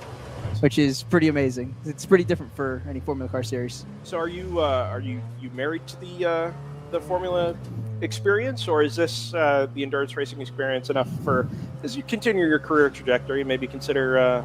I think I'm going to be going towards the endurance racing. Yeah. There's more opportunity there. It's a lot of fun, like we were talking about before. I mean, this is a 9-hour yesterday. Today was a 7-hour. We've been talking about doing the 24-hour down in Sebring with Tim. We're talking about that, so that's a possibility in the future. There's nothing like driving an F1000 car. I mean, the acceleration, we're pulling a G1/2 in acceleration. Wow. Corners and brakes, we're pulling almost 3.5 Gs. At Daytona a couple years back, we're doing 187 miles an hour in just a pack of 10. So it's a tire rush, but this is the same rush, but a different rush. For sure. Yeah. Well, I really appreciate you coming up and joining and talking to us. We've got half an hour left here. Done this for 15.5 hours already this week. It's remarkable. But get close to wrapping things up here. I think we had a pit stop from the leader just a couple laps ago, which was a point of contention between myself and our remote commentators, Joseph and JT. But fortunately, you guys not sort of the same situation today as we had at the end of the race yesterday. But yeah, we ran into some bad luck this morning with yeah. both cars, and sometimes that happens. It's racing. It is. And in any case, congratulations already on your success this weekend. And Thank you. Really hope to see you and Hammer Motorsports, throughout the rest of the World Racing League season. Yeah, I'll definitely be back for sure, especially with Tim. I mean, like I said, there's nothing like it. Yeah. Any sponsors? Anybody you've got to thank before you? Yeah, actually, there's a wrap up here? couple guys that actually helped me out get here this weekend. MPT Industries, they're out of New Jersey. They do a great job, even with the F1000 series. They help us out there as well. Race Suit Valet, they clean my suit every weekend.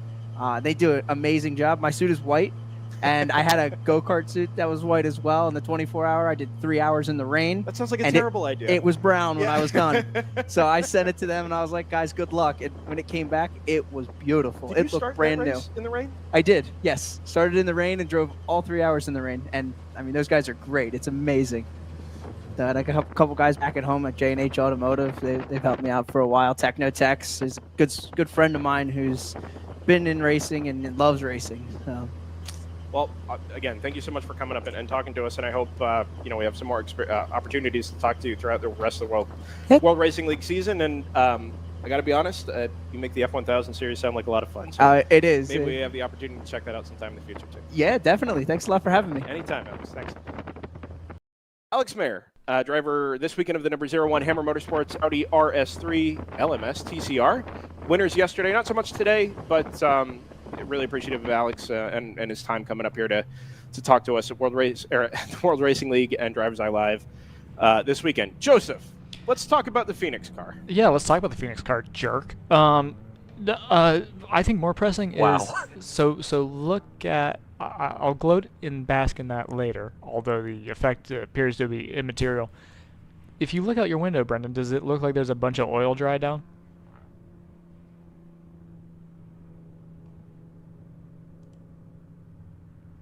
Oh, did Brendan walk away? Was that his play to walk away and farewell? Okay, well. So I'm seeing a lot of smoke on the right. I don't think front straight. I don't think it's smoke.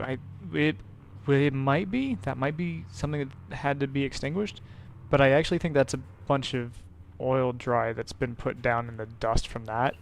Oh, and they're sweeping it. Yeah. So based off that streak we're not going to be able to see it in that onboard. Let me try to back up an onboard a little bit so we get a little better view of it. But yeah, it looks like somebody's dropped a bunch of fluid down on driver's right there. And That's correct. And they're cleaning that up. Yeah, that was wow, Brendan. I can't believe you'd do that to me. So we're assuming that's all from the 44. It is all from the 44, I think. So it starts at roughly the point you would be grabbing, like fourth gear, down the front straightaway, maybe fifth. There or thereabouts.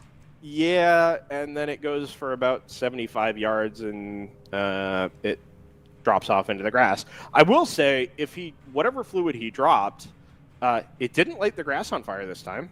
Woohoo! Which, small victories, I guess. Where did they? What were they, like third or fourth in class when they broke down?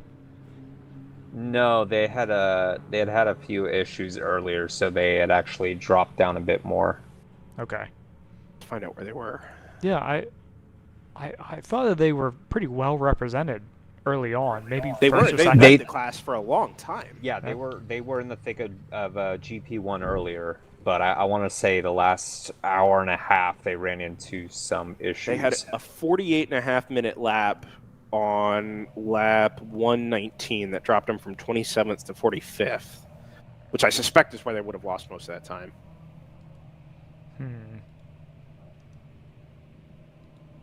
No, that's not what I wanted to click on. So Automatic Racing is now on the same lap as the Screaming Goat number 29. I know we had sort of seen them scrapping a little bit back and forth, but I think now that we've gone and sort of settled in here under this code 35, picking out these cars on track, I saw, well, actually we go back to green as we speak. The 29 is headed into turn 1. The 19 is halfway, well, now into the braking zone at turn 5.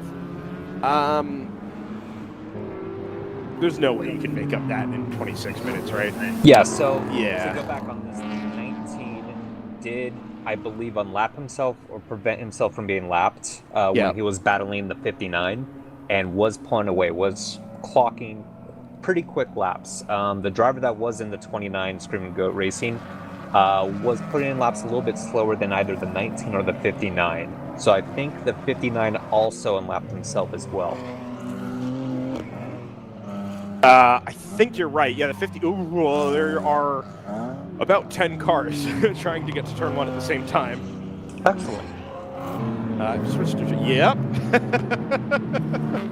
There it is. The That's- World Racing League experience in a nutshell. That's too many cars. It's not the Not first time enough. you said that this weekend either. No, I'm still right. It's too many cars in the same place at the same time. I know somebody And asked. here they come into turn 5, 4 abreast. That is a That's disaster. boy, oh boy. They've made it out the other side. It looks like a formation lap, but it's not. Are you sure that's just not how far behind that camera is? That's beautiful. We're back to the last safety car. Oh god. Now there's some artifacting for you. We've got another 10 laps until that happens. That's true. Let's. We talked about this at the end of the U.S. Endurance Championship. Now that we're into the last half an hour here, a little bit of housekeeping. We'll probably run more Cooper ad before we Oh before shoot, we I forgot about that. wrap it up. Good. Before good. we get there, somebody in the chat had asked much earlier today about this looks awesome. How do I do this? And we answered that question, but this is very much Ryan West's specialty corner on these broadcasts. This isn't that hard. I mean, the racing is. It's physically challenging. It's demanding. Multi-class racing is mentally challenging and mentally demanding. And it takes some ramping up to get to the level of professionalism and cleanliness that we generally see at World Racing League weekends. But the barrier to entry is considerably lower here than you might get in almost any other kind of racing. Right? It takes minimal amounts of experience. It takes a willingness to be really good at your craft. But outside of that, the costs are much lower because it's being spread across a number of drivers. There are more rental seats and rental cars available. If you are mechanically inclined, there are more opportunities. You have more teams. 66 cars here this weekend, 90 at COTA. I mean, the opportunities to come and go racing in the World Racing League at this level, this isn't, you're not running spec racers here. You're not running just spec Miatas. There are really interesting cars and really interesting opportunities that you can come and be a part of for much less than you might find other series, with the budgets required to go racing in other series. Highly recommended. I don't have the experience on my own, but we've talked about this series now for probably close to 100 hours, maybe, over the last couple of years, and we've watched enough onboards and seen enough front footage from trackside that this is a great place to go racing. If you're going to spend your money and you're going to invest in building a little racing hobby for yourself, this is a great place to do it. Yeah, I mean, the thought occurs to me is we almost never hear people complaining about, people who are coming from pro or semi-pro backgrounds, that maybe they're being just diplomatic, but I never hear about people saying, oh, the lap traffic was horrible. People are mostly courteous. Obviously, we've had a couple incidents where cars have gotten into each other, but those have been pretty rare given that we started the race with, we started the weekend with 60-some cars, we started the day with 50-some. There's, not too many complaints about driving standards. The odd tiff gets raised here and there, but it's been relatively tame. And I think it's fair to say that most of the incidents we've seen between cars are not really misunderstandings in traffic. They're not really, this guy should have been holding his line and he just didn't. And, the stuff you get, like even in iRacing, we hear that stuff all the time, predictability and all that. Everybody really does well to abide by that here. The issues we have had with contact are the unforced errors, single driver errors that catch another car out.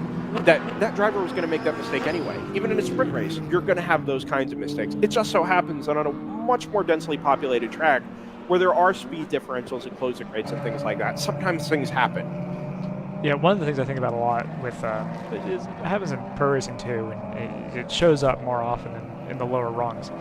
But you'll see somebody make a mistake on a restart in a feeder series for NASCAR, and you're like, oh, how dumb, they can't even make it through that. If you think about it, there's 35 cars on the track, right?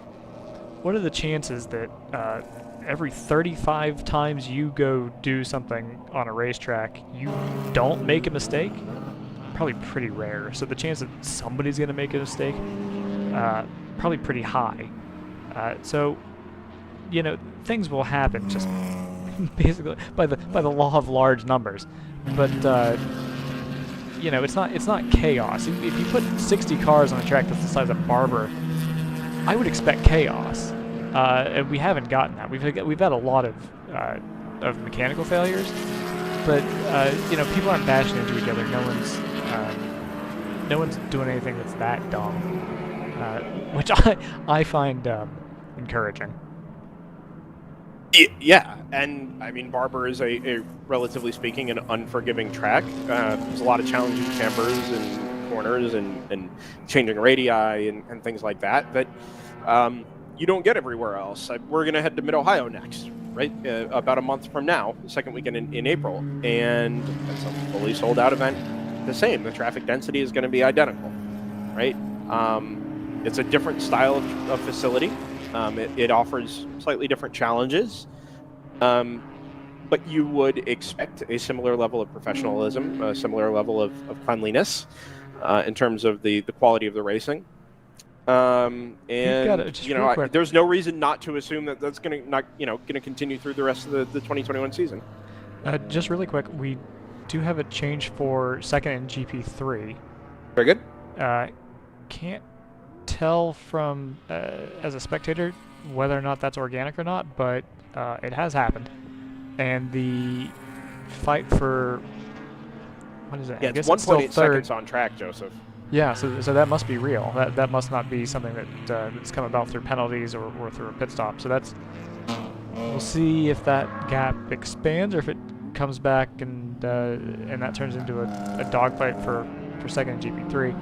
Meanwhile, the fight for third in GTO has picked back up, and that gap is now about a second and a half. That's correct. And Team LMR that lap managed to get around the 550 and 50 Motorsports for second in GP1. That was a very close battle the last few laps here.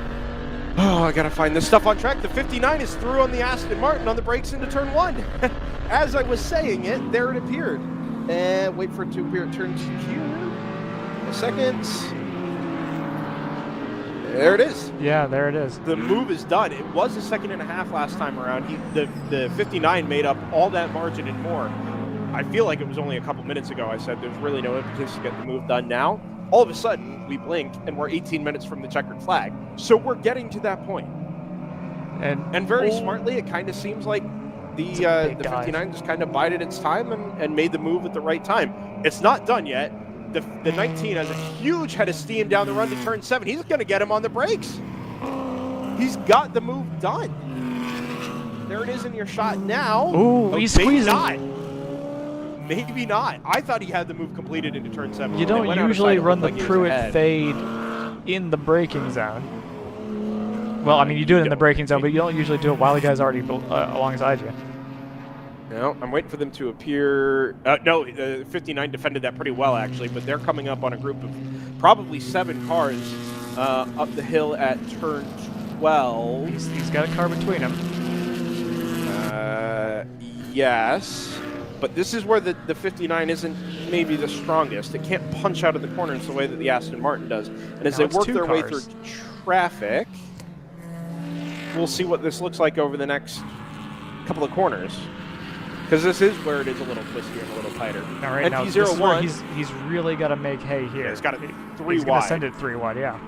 He is, but the 19 has made up all of that ground again. And apart from the number 1 Hammer RS3, he's got all of that margin of race between those 2 cars. 59 around the outside, 19 around the outside of the TCR, but I think it's a little slick out there. And it looked like the 19 was going to maybe kick the back end around as they came halfway through the corner. Couldn't get past the TCR. The 59, for its part, is past the number 2 Team ACP M2 Club Sport. I haven't found the GP3 battle just yet. I got to sort of multitask Keep here. looking. I'm following this. So very good. There's the 86, and it's a 66 that it was doing battle with, wasn't it? Yeah, that margin's going out now. That's probably up to 3.5 seconds, I would say, just out the window. Incidentally, that battle between a Toyota 86 and a Scion FRS. Yeah. The only 2 in the field. Well, I guess they're pretty balanced in terms of driver lineup then. Exactly, yes. I think pretty much everything is fizzled out apart from these few battles, right? GP1 we think is probably decided. Second place is decided in favor of Team LMR at the moment. Here they come actually across start-finish line. That gap is now out to probably 3.5 seconds as well. 3.6. Look at that. Yeah, this might signal the end of this fight for third because now the 59's got some clean air. They both do. Yeah, they both do. I didn't really think the 19 was going to be able to make that move, was going to be able to clear all that traffic, but managed it just fine. So now it's really going to be legs for legs. It is, and I'm going to watch him crest the hill here in a second out of turn 4. Yeah, the NP01 was able to really extend that out through turns 2 and 3. But the 19 is so deep on the brakes. Worth noting, the 19 does have traction control and ABS, being a GT4 car. I don't believe the NP01 does. No, I was curious. In fact, I about would be shocked if it does. Yeah, it's the intent of maybe it. traction control, but yeah, the intent when it was commissioned, as I understood it, was to basically be an entry level prototype. So I would also be pretty surprised at that. So we've got 15 minutes to go. Yes, we should say hi to Cooper Tires. We're in a good spot for the next 30 seconds, or I don't think any of these class battles are going to change. So for the last time, we'll say hi to Cooper Tires, newest partner of the 2021 World Racing League season. Thanks for being on board to everybody at Cooper Tires. We'll be back in about 30 seconds with the conclusion of the Sunday race from Barber.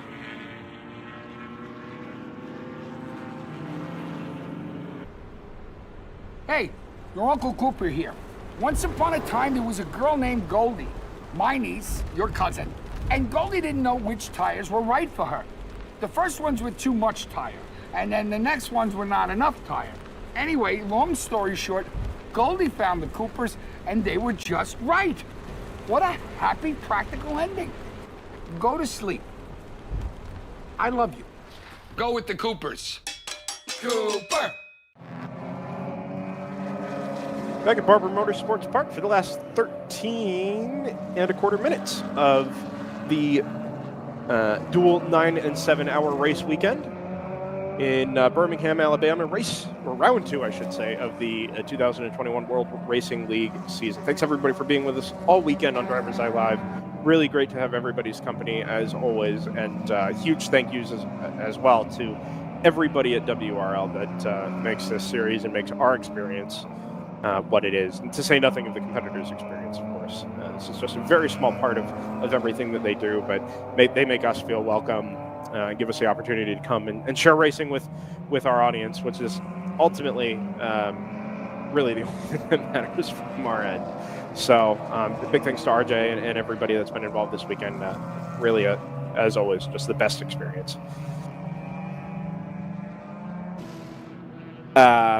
As we round things up here, we're probably inside the last 7 to 8 laps, which means we're going to wind up around 187, not anywhere close to what we got yesterday. I think it was 265, but there's a multitude of reasons for that. Chiefly among them are the 18 or so, 35s? Yeah, I believe we're on 18 now. Yeah, okay. Well, but with the any night luck, is young. Yeah, with any luck, that'll be the last one. We did have a couple of issues and incidents on the last 2 laps yesterday that they just decided to cover as local yellows. Did spice things up a little bit in terms of the racing and the margins coming to the checkered flag, but everybody did what they were supposed to do, which is to back off in yellow flag zones. Oh, the 19 got the worst possible break on traffic through there, and they've been pushing too. That last lap was their fastest of the day by half a second. Yeah, this is all it takes, though, is a little bit of bad. Oh, 3 wide up the middle into turn 6. That is fantastic. Splits a TCR and I think maybe an MX-5 on the way into turn 7. Yeah, it was one of the AOA cars. Yeah. Maybe the 15. That was phenomenal. And you know what? I'll tell you. I'll say this. An hour ago, he probably doesn't make that move. He probably gets one and then backs out of it, or backs out of them both and does neither. But he really went for it there. Like you said, he's been pushing. Fastest lap of the race, by half a second. last time around. It won't be that this time. Like Joseph said, he really kind of got hosed in traffic at turn 5. Audio sounds pretty good on that one. You're the only one who can hear it? Well, Oh, and the okay. viewer. Well, take my word for it. I am. Yeah, that gap's only stretched out, and the thing that's going to make this a little difficult, I feel like this always happens. I get a notification that the 59 may pit within 5 laps. I don't believe that there's any reason to think that they are going to need to stop. Unlike the 661, which I did correctly surmise needed to stop, Brendan. I noticed. I just don't get it. I just don't get it. Well, so if you were to follow the Larry McReynolds trends, you would have, you might make the decision to say, well, we're getting one of these every 20 minutes anyway. So let's just wait for it, and when we're inside, I don't know, our last 20% of fuel, you build in some safety margin or whatever. You say, all right, well, if we've got, 15 minutes of fuel left when one comes out, then we'll go ahead and go for it. Until then, we'll just wait it out. Is it possible they were just close and decided that was going to be their security stop? I don't know. It doesn't make any sense because being under code 35, you're basically gaining a lap of fuel. No, that is true. So I think they were properly short, and they were just like, we'll wait until we need to do it. And at that point, you can time the fuel stop and everything. So it's not really, it's no part of it's as critical. Yeah. Because what are the honest chances that inside an hour to go you suddenly stop getting code 35s? Pretty low. It was a quick stop, by the way, from one of the will to win Porsche GT4 Club Sports. It's the orange one. Not that it means much to you guys, but The 982 in GTO. 982, that's the one. 7 and 12. How did you know that? Oh, because it had the pit marker on Race Hero. Yeah, they came in 11th, they left 12th. So not a JT hugely hasn't expensive. seen a car all weekend. How would he know what it looks like? I think the 19 has given up the ghost here, by the way. Yeah, I think so too. I think it realized it's out of the only way it's getting that spot back is if the 59 makes an error anyway, and if it makes an error, it's going to be enough to cost it the 6 seconds it's currently They did behind. just match their best for the day. So Exactly. Giving up when you're 4/10 off your best lap. No, that's fair. That's fair. Okay, let me say this. I don't think there's a chance for it to do it on track anymore. It's going to take some sort of act of God. it would take the 59 being both really bad in traffic. Right. I mean, look at this. This gap visibly it looks like it's got to be what, 7 or 8 seconds. It was 6.5 last time. Okay. Yeah. So I believe during this stint, the number 34 Hitman Racing got around the 44 Split Decision Racing for 8th in GTO. Haven't talked about them a lot lately. Is the GP2 fight for the lead close at all? No, they have 2 laps over number 21 Norfolk Motorsport. Okay, well they just did their fastest lap of the P3, day. relatively. So they, I guess they're not too concerned about throwing anything away. That's gone well. Fifth Gear Motorsports does their fastest lap of the race, a 1:41.009, and yet he lost 0.2 of a second to the Team LMR BMW. That's gonna be that's so brutal to do your best. Right. Well, I imagine it's the same as the automatic racing Aston Martin, right? Yeah. Same situation. Well, similar situation for the 34 Hitman Racing. No, this might be their second or third lap inside the 36s. Sorry, there's a slow Thunder Bunny 110 car on the run into turn 5. You'll see it cresting the hill just to driver's right in this shot. And I'm not sure if that car... It looks like it's under power. Just crawling, sort of. Question, is it the 350 or the 110? It's the 110. The 350 is a 350Z. Ah. Yeah, this is the and has spent a lot of time in the paddock over the course of the day. This is, well, very obviously the BMW 1 Series. So the 110 Thunder Bunny is currently 5th in GP1. I believe they have 2 laps over the number 210 Condor. That is not enough laps for 5.5 minutes. Unless this is a, hey, we actually realize we need to pit, save whatever fuel you can. You know, this is that type of situation. But even then, 2 laps to make a pit stop on the green is not a lot. No, especially when we're just about 5 minutes remaining.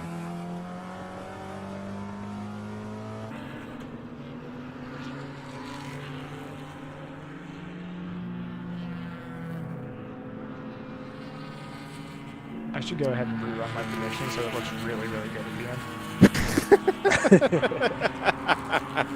end. Everything's going to come out 56%. Just overwrite it so 661. Like, wow, that's just a pretty good script, huh, guys? Yeah, my predictor still really likes the Stratus car. Listen, I think there's a chance, you guys. He's manually adjusting lap times. Yeah, he did a 56-second lap.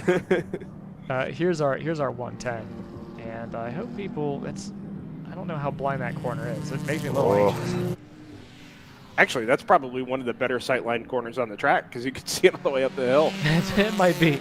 I think it is. 4 minutes remaining. Don't set the grass on fire. Don't set the grass on fire. Don't set Is the he, grass gonna, on is fire. he not going to pit? What? What do you mean is he not going to pit? Oh, sorry. He was hugging the inside of the final corner, or the penultimate corner, on CCTV, and it didn't look like he was going to jump across in front to get into the pits. He did in the end. But really questionable there for a minute.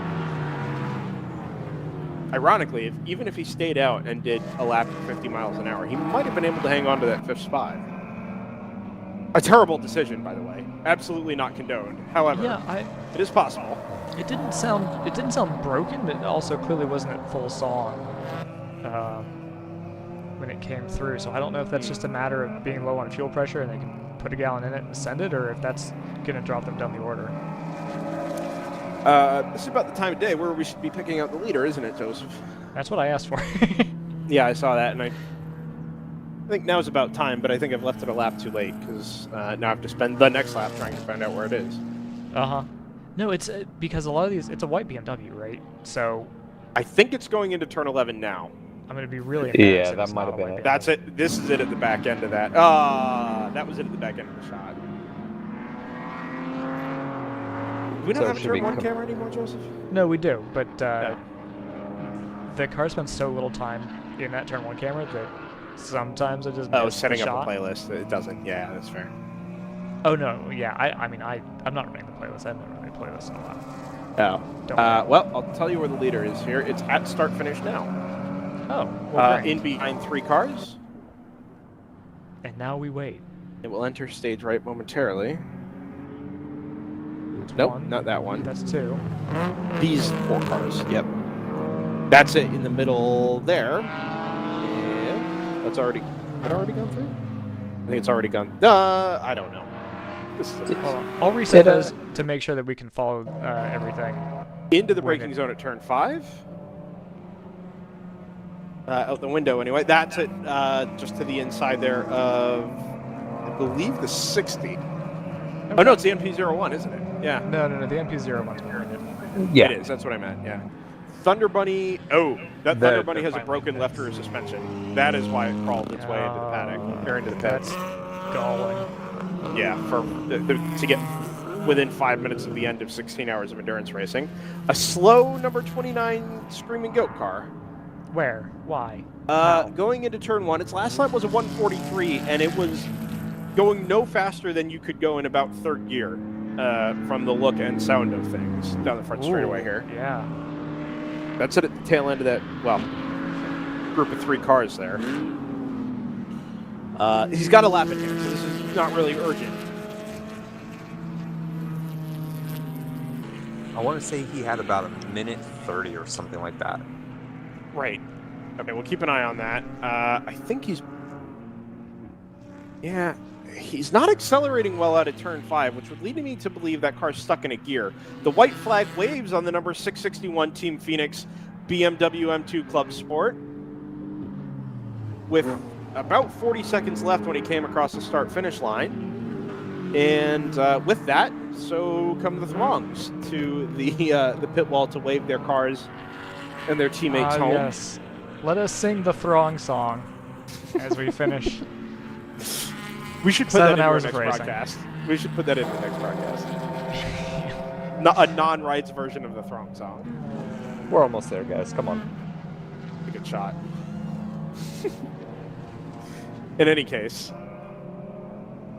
the 661 down into the, actually side by side with the NP01 going into the braking zone at turn 7. That was it there. He got all the way up alongside before they got on the binders to make the right-hander there, and then thought better of it. 47 The end result, gap. by the way, that Stratus car is 10.5 seconds in front. He can really lay back and not risk anything relative to the number 19 automatic racing Aston Martin GT4. Pick up the leader. Actually, I think the NP01's in front. Yeah. Through turns 11 and 12. Yep, you'll see it just leave the shot there. Through turn 13. He wants another lap. And he's not going to get it. There's the NP01. There's the Beamer. No, the NP01's going to get another lap. As they come off the final corner, yes, I see what you're saying. As they come off the final corner, the NP01 flashes through, and behind it is the mostly white BMW M2 Club Sport of Team Phoenix, who wins the 7-hour Sunday race at Barber Motorsports Park. Team GTR comes home across the line in 7th as the next car to see the checkered flag. Automatic Racing cements its 4th position overall. The number 22 comes across the line. That's TCS Motorsports, who I believe I'm correct in saying sweeps Barber Motorsports Park in GP3. GP2 is still Choice Racing. They've come home as well. The number 51 BMW M3 is your GP2 class winner for Sunday. And I think that just leaves us to wait for the number 134 Big Mission car, who, with any luck, will win GP1 by about a minute. I haven't seen him yet. Admittedly, I haven't been looking. So we await the arrival of the mostly black 134 M3.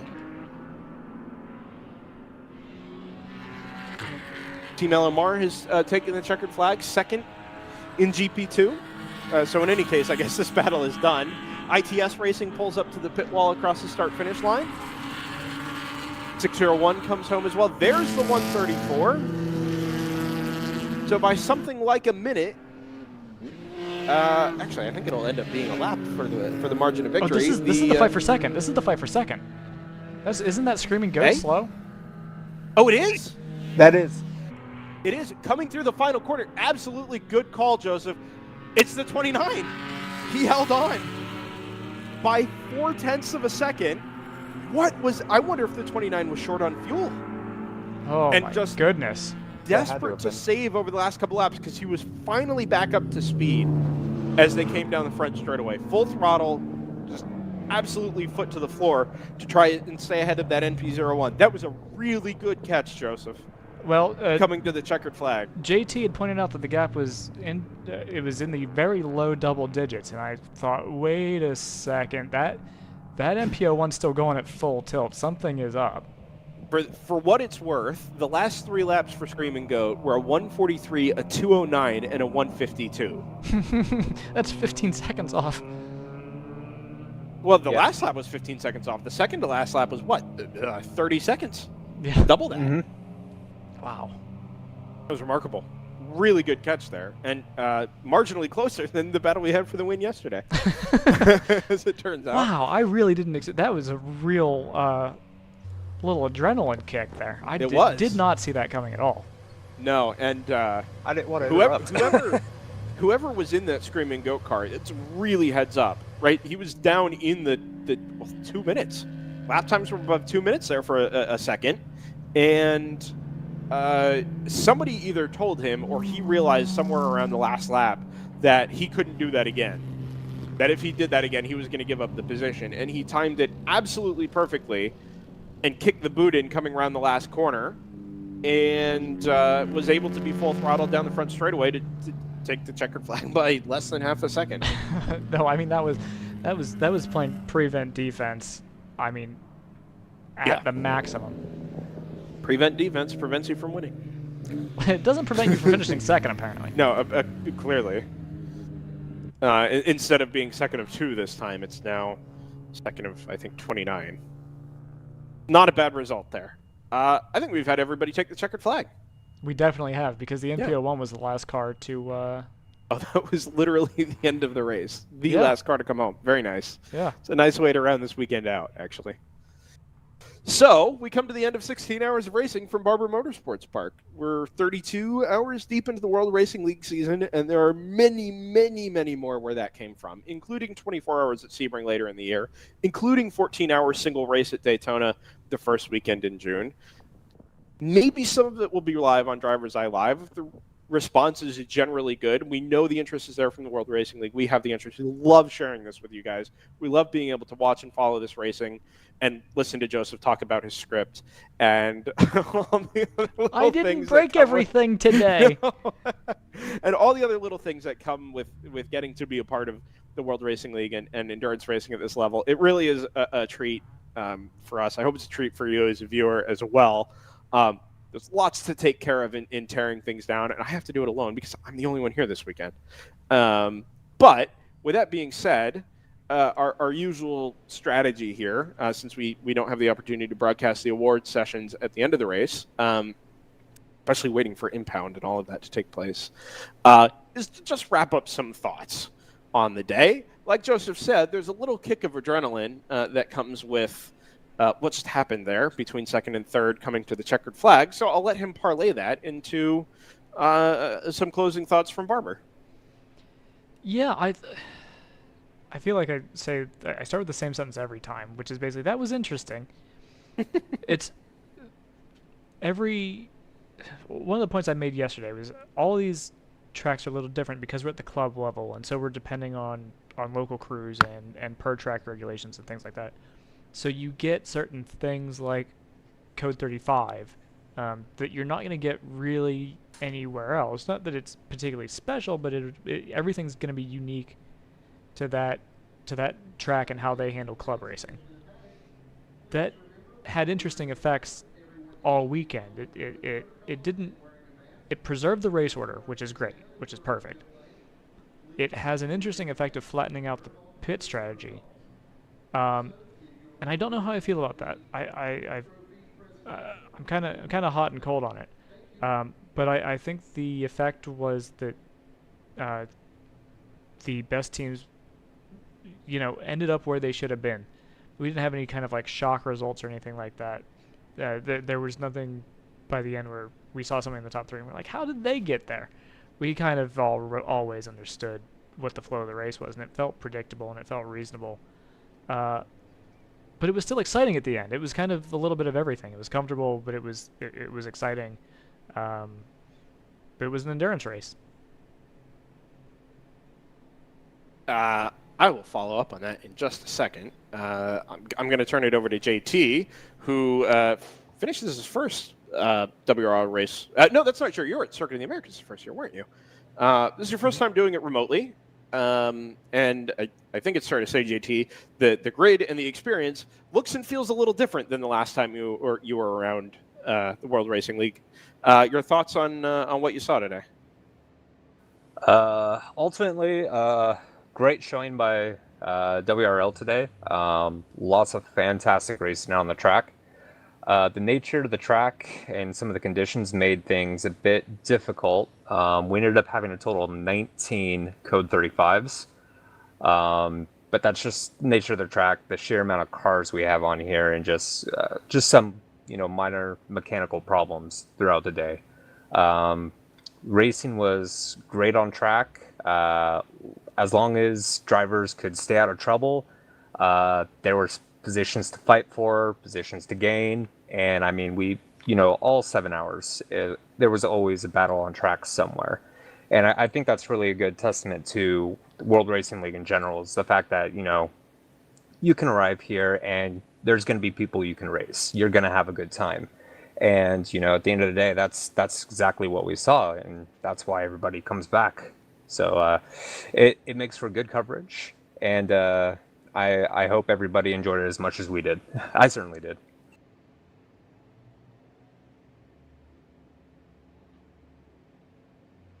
My cord got stuck. Sorry. So to both those ends, Joseph sort of made the point that at Barber, we had some unique circumstances here that led to us seeing a unique race, right? We don't normally see Code 35s. We will see them at VIR later in the year, but still, these are the only two. The result is that every time we've done a race with the World Racing League, we've seen something different. It's been a different flow. It's been a different players at the top. Overall, a different experience.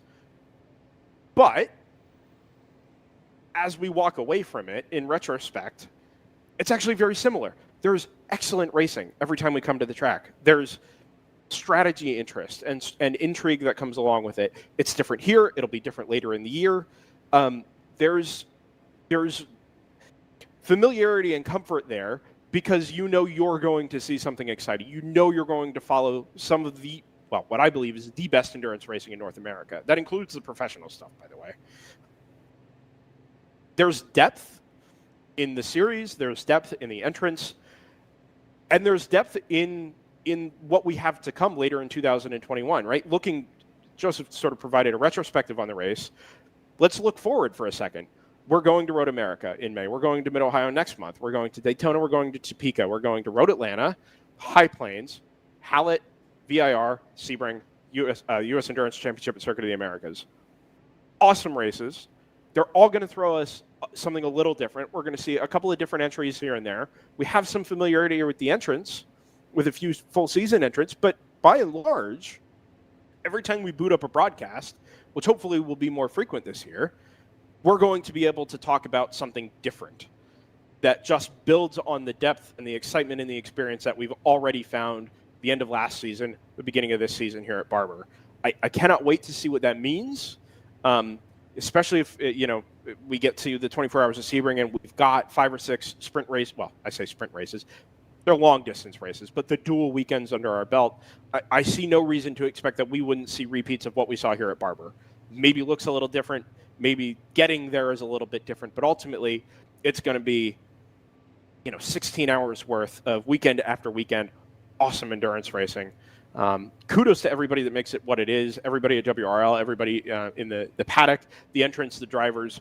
Phenomenal job to everybody all weekend. And I just so excited to be a part of this. This has been really a rewarding experience, and being back at the track on a personal level has just been fantastic as well. So that being said, as we wrap things up with RJ talking PA and making the announcements for Impound and wrapping things up this weekend, my thanks first to RJ and everybody in the room next to me at the World Racing League, everybody in race control that kept, as much as they could, kept pace with the drivers on track this weekend, making the right decisions. Thanks to the marshals that were out here this weekend, giving up their time, all the first responders, the EV personnel.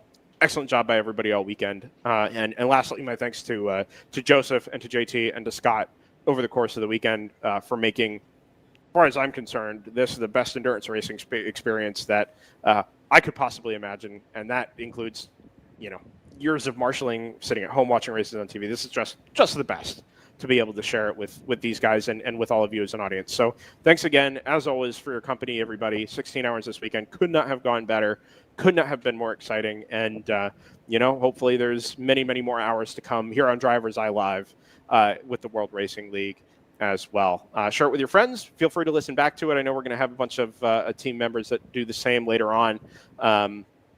Keep your eyes peeled for announcements for broadcasts later in the season. Mid-Ohio is going to come up in a month's time, and I hope we have something to share from there as well. For myself, Brennan Kazmarek, Joseph Mudrak, north of me, JT Tammy, very to the west, and Scott, who's not here at all. Thanks, everybody, again, for being a part of this. And, we'll see you next time with the World Racing League.